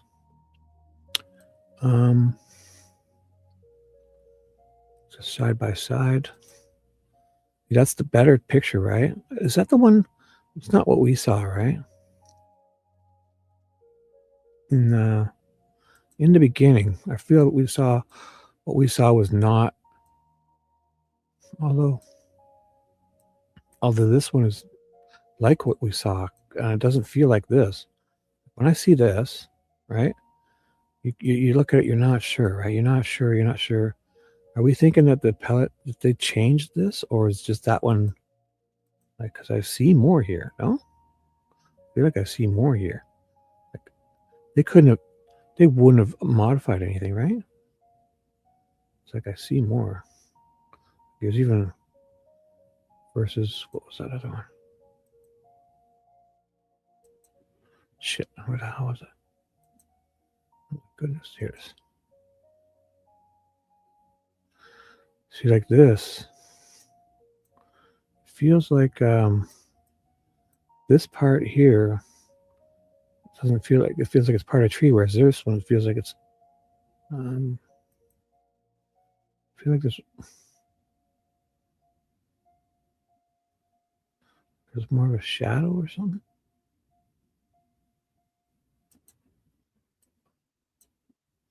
Yeah, this is the bright one. This is the lighting. Or this is even a different angle. It seems to be looking straight at it more.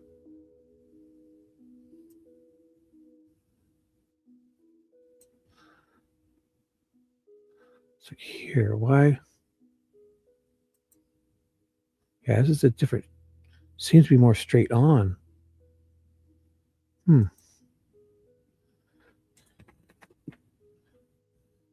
Oh, did I miss anything?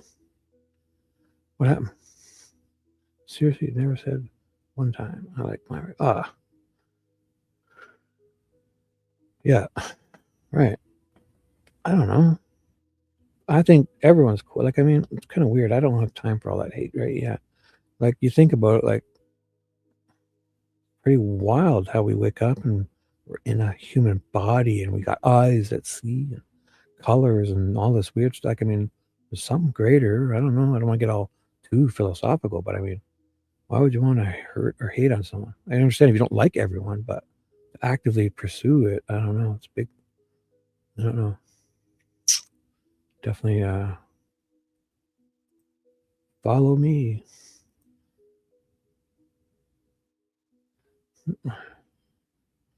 Yeah, it is. Yeah, it is weird.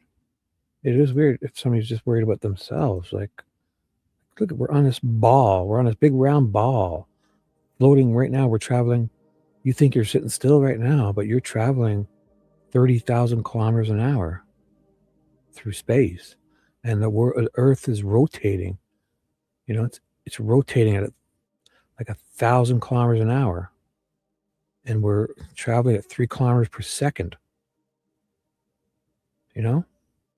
So every second, you know how big 3 kilometers is? Like, let's say it's 2 miles.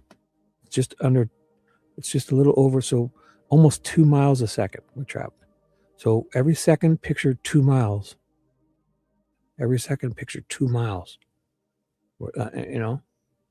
And that's what I think of. Fucking sun is a big ball and fire in the sky could explode at any second, and this whole earth could just crack in half. And oh my God, why would you worry about all these other things? I'm not worrying. I think it's amazing. It's amazing. Why would you want? I don't know.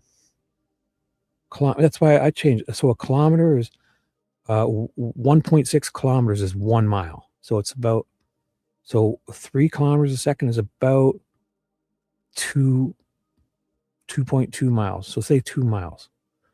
They're long. Kilometers are shorter. A mile is longer. So 1 mile is 1.6 kilometers. So every second you're traveling 2 miles. 2 miles. So picture how long 2 miles is, right? You can know a place that's a mile or two away from your home.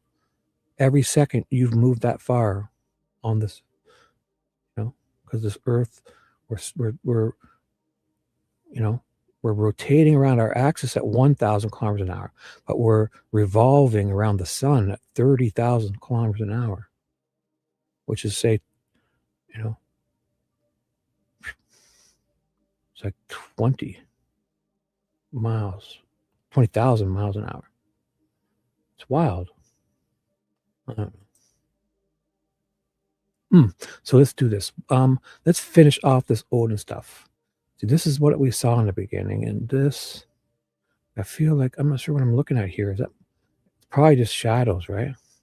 Feels almost like it's more blood running here and here. No? Or just with the light. The other one is washed out, right? Oh, it's there, right? It's kind of, definitely just brighter. So, how can we finish this Odin stuff off with we kind of went all in with this, so. Oh, you crashing out? Yeah, I'm pretty much done too. You're very welcome, Fishy. Thanks for being here. Thanks for being here. So, good night to you. You know what? Maybe I probably should the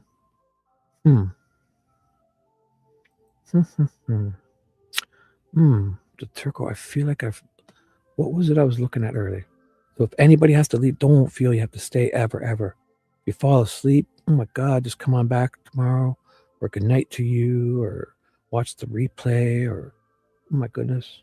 I've been going on a lot. Lately, and you guys, if you're here, if you want to come and just chat, I appreciate it, but I don't expect you to always, you know, spend so much time. Even if you just come in to say hello and good night. Oh my God, I don't know what I'm doing. I've been doing way too long. Look at me, 7 hours. Oh my goodness. What am I doing? All these shows. Why? Maybe 109 pages. No, I don't want to start that. I feel like I'm missing something here. Let me just double check on that stuff. What was it that I was sent? 1 second. I just could take this off the screen for 1 second. I just need to double check. I'm pretty sure I was sent more stuff. Is there anything we can finish up with this Turco guy that I'm forgetting, or does anybody know? Thanks for being here, Fishy. Night. Get yourself some sleep. I feel like I'm missing something. So we did the Turco report, right? Clicking on the stuff Teresa sent me, just again.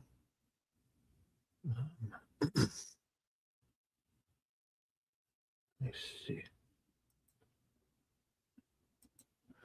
Okay, so here it is. So I had the Turco report 28. I did that.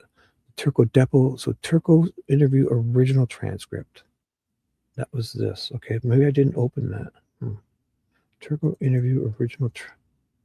Oh, right. Yeah, I didn't. This is fresh. Okay. Okay, so let me share this back up.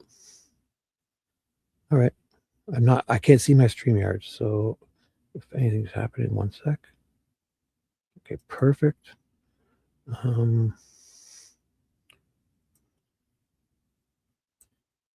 me share this. Putting this back up. Where am I? Oh my God. This one? No, this one. Sorry.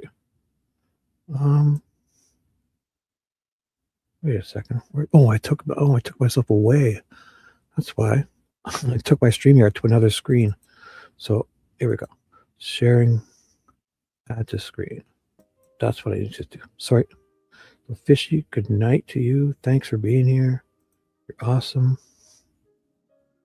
And if anybody has to go to sleep, I'm just going to fart around and see if I can close this out because I have this. This is the one thing. Is this. Where did I put it? I got it right here. Here it is. No, this one. I just opened it. Where are you? Oh, it's in my StreamYard browser. Okay, here it is. I got to put it in these because there we go. So here's the original transcript of this. Did we miss stuff? Turco. So it's the interview. What he said. It's very clear and concise. So wasn't there stuff redacted that I wanted to find? Or that's from his deposition, right? So this isn't the this is the Holeman interview. So there wasn't anything redacted there. I feel like I'm missing something to finish this Turco out.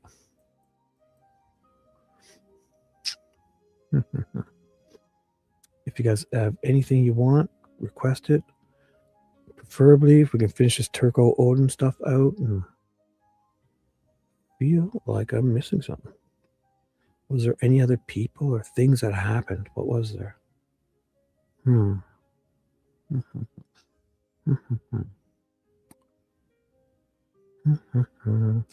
So that's what I'm just going to look through here. Confidential Brad Holder. No, enough of those photos. Sticks. The location of the Harvard. No.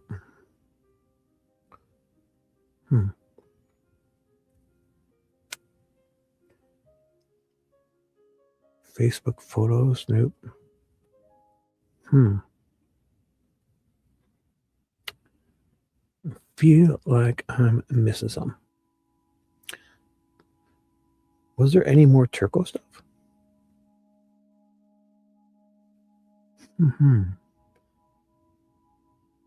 Probably talks about Turco in his deposition, right? Purdue, Leesenby. I've done all these. Yeah. You know what? I should just probably prepare for tonight's show. All these distractions. I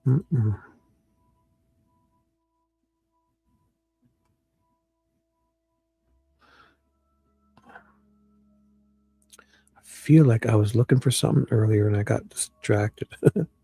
Ooh, Bozanovsky's. Oh, because this is what we're doing. Aha, that's what I can do. I'll get ready for tonight's show and I'll find things like this. I should just kind of look over it because this is, oh, just nothing. Just a paper bag. Oh my God, you silly people.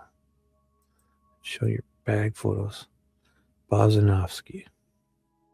So here, it's going to be, I should scan Bozanovsky and see if Stacy, this is it.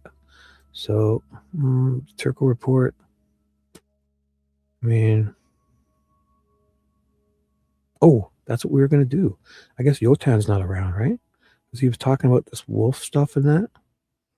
I don't know, Kelly, is Yotan around? Or, that would have been a good time to finish, but it's okay if you're not. I mean, it's a weird time. Look at this. It's 6 a.m. my time. We definitely got distracted. I was planning to do this. It started out horribly, this show, but it actually went really well. One of those things. I'm glad I didn't give up because after the first hour of farting around and almost losing 10 nice subscribers, I turned out good. So I think we were going to talk about this wolf stuff and how it came into play. Like, because if this is just things, how does this get inserted? How do we get here? Why is Turco talking about this? Because he thought this and this were there. Like, how does this get in between a free and highly speculative guess? Oh, so I should read it. What these signs might have meant to someone who encountered them in popular sources might produce something like this. So maybe it's he guessed from the sticks that, wow.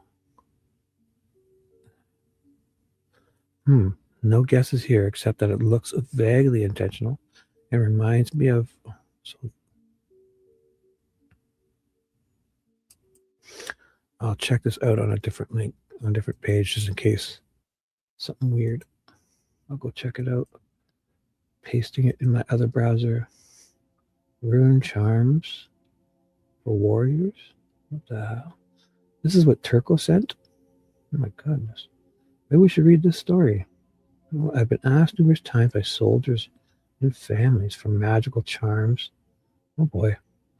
Maybe I'll read this because this is going to help us close out this whole thing. This is the one that Turco linked in his. Oh, we should see what he said.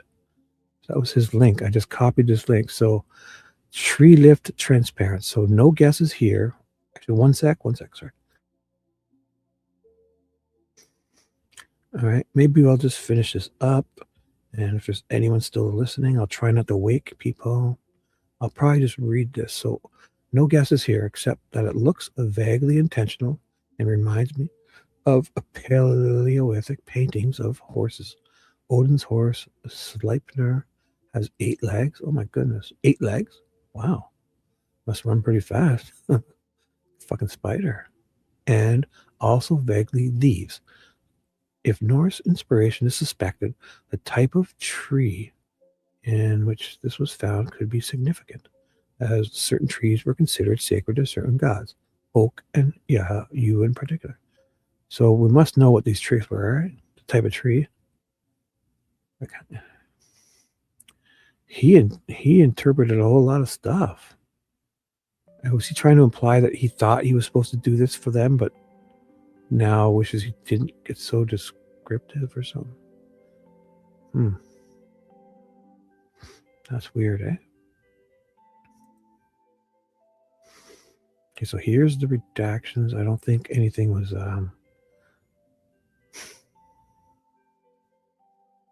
known exclusions. The tree falls in the woods. Looks like it was staged. You know what? I should read these because I don't recognize these. Oh my God, so this is the ones. So are these all redactions? So let's figure what these are. And I'll go through each one and I'll maybe read a bit. And if anyone's still listening. Shameless. Oh, is that the TV show? Or oh, Shameless. What is that? Oh, Derek. Oh, it's okay. Yeah, no, don't be shameless. Yeah, I mean that's okay. Thanks, dude. If you're going later, man. Later. You're very awesome. It's good to see you. It's good to see you're high in spirits and see you've been busy lately. This was a weird show. It turned out weird and got good. Fishy saved it. Derek, you saved it. And all the other people that were here made it awesome. Yeah, I'll probably just finish this out. I might just go through these redactions, see if I can find any redactions and close this out. So I'll probably be talking to myself. Thanks for being here. You're awesome, dude. Come on back anytime, right? Have a great day.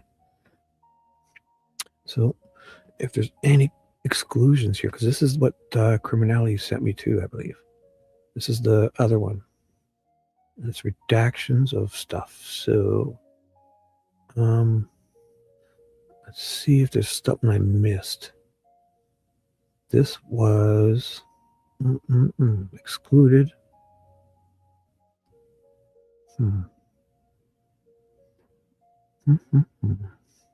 So that wasn't excluded. Why was this excluded? Well, I guess when we see this, the whole page was probably excluded, right? Oh, you're not going. Oh, okay, yeah, I was just gonna definitely. Yeah, Like, I'm just kind of farting around, nothing special. So I thought you were leaving. Yeah. So these were the redactions. I feel like, did I miss this page? No, that was the redactions on his. Oh, that's the one I like. You know what? I found that other sheet. That's what I should have closed. Where was that? Oh, this is what I do to myself. I'm not going to read that. That seems like there was the person's report, not Turco. I'm done with that. I don't need this anymore. So these are the redactions, but I had found a what was it? It was earlier in my show. Where did I find that? It was one of these. Ooh. I'm gonna go back to find it on my other screen. 1 second. I know exactly where it was. If you hear me, I'm just gonna listen in the background to my other. I'm going back on one of my other screens. We're going live. I was like, no, fuck it, don't. 20th and 21st. I'm gonna find it, Dewey. Did you tell? Doesn't want he wants to just get it on now. Is this what you? Oh my goodness! Old Norse Thorn, Viper's Driveway. He was just a. Where's his deposition? Is it in here? Like, what are they reading? Stamps have been shifted. I understand. Don't feel like does this FBI agent write this warrant? For now, Teresa from Cornell. Got to be that appellate stuff. What are you doing here? You're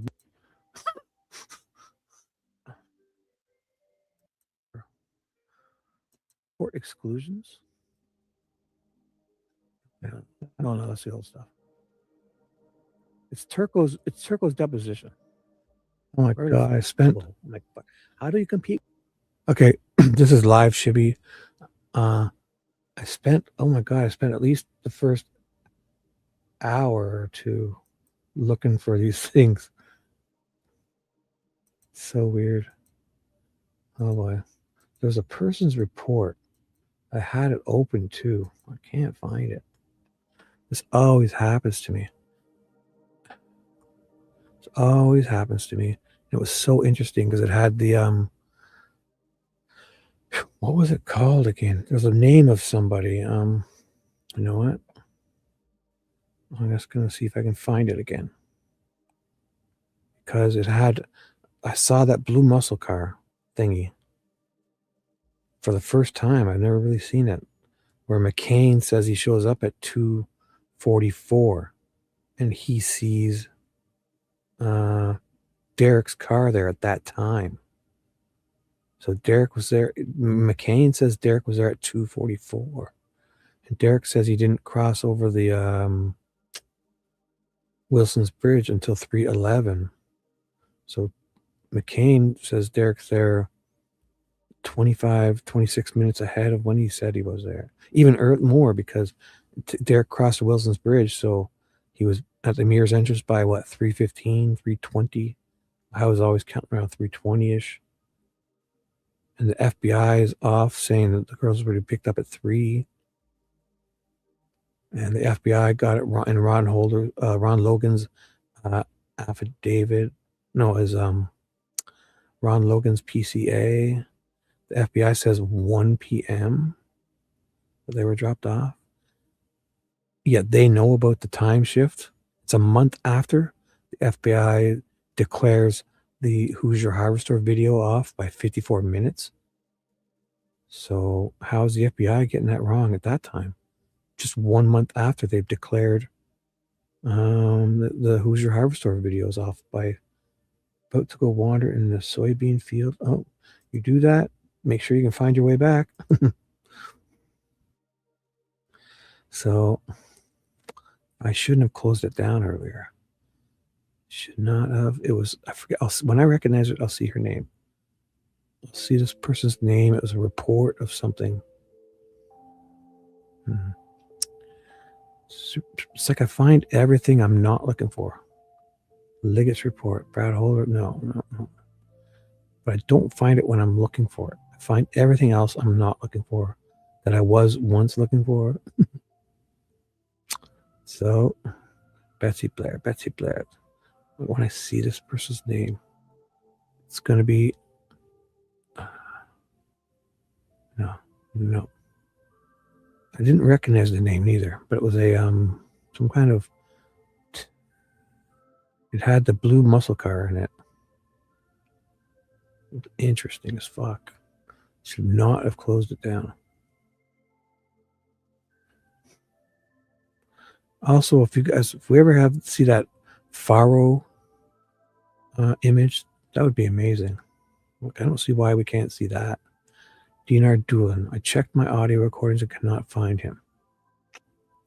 Classified report. No. Nope. Yeah. Any special requests before we shut her down? This was kind of an impromptu. No, it's got to be over here. Over here. Definitely in these. Bozanovsky. So I'll just start and read them all. I'm at work for another 6:30 a.m. So I got at least another hour to kill. So, oh, that's what it was. I went to the bottom, I think. Oh my goodness. I'm getting good at this, I think. It was here. Might have been in, no.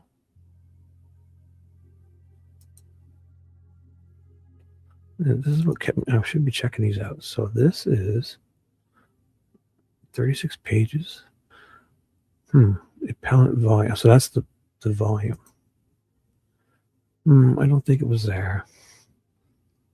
Fuck. I should pay better attention when I find something I want. But I'll do it again. I forget the name of this woman. Oh my God. What was her name?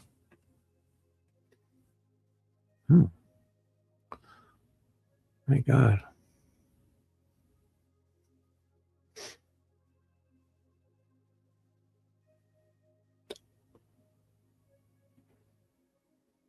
You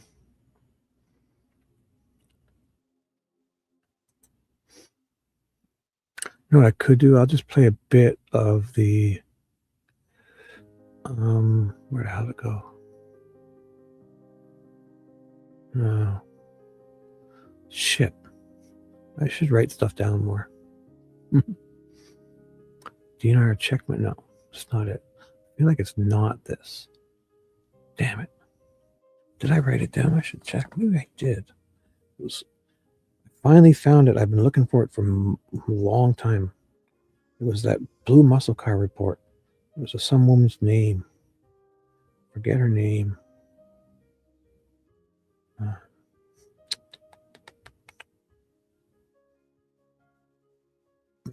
No. I should have wrote it down. It's linked to another gun. She admits, nope. I'm probably going to shut this down. Any last requests, guys, before we finish her up? Alrighty. Yeah, I think I'm done. I should not do this. I should be more prepared. Actually, today's, went good. It went good because we recovered. I should just acknowledge it was saved by Teresa from Criminality and Fishy and all you guys. So how about that? Before I make this a shitty show, I should shut it down because it's like I gotta learn to acknowledge when things go well and then not and kind of end this. End this so I can start again another time. It's like I keep trying, to capture something and I don't know what it is.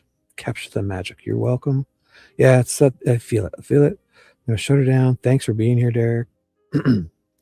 It turned out well. So tonight I'm gonna change. Right now I'm gonna change to back. This title is gonna be moved. I'm gonna edit and fix this because we did something completely different than what I planned.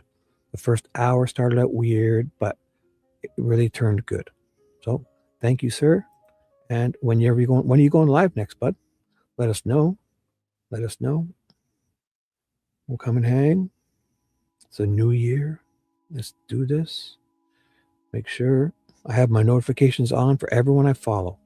So if anyone goes live, I know.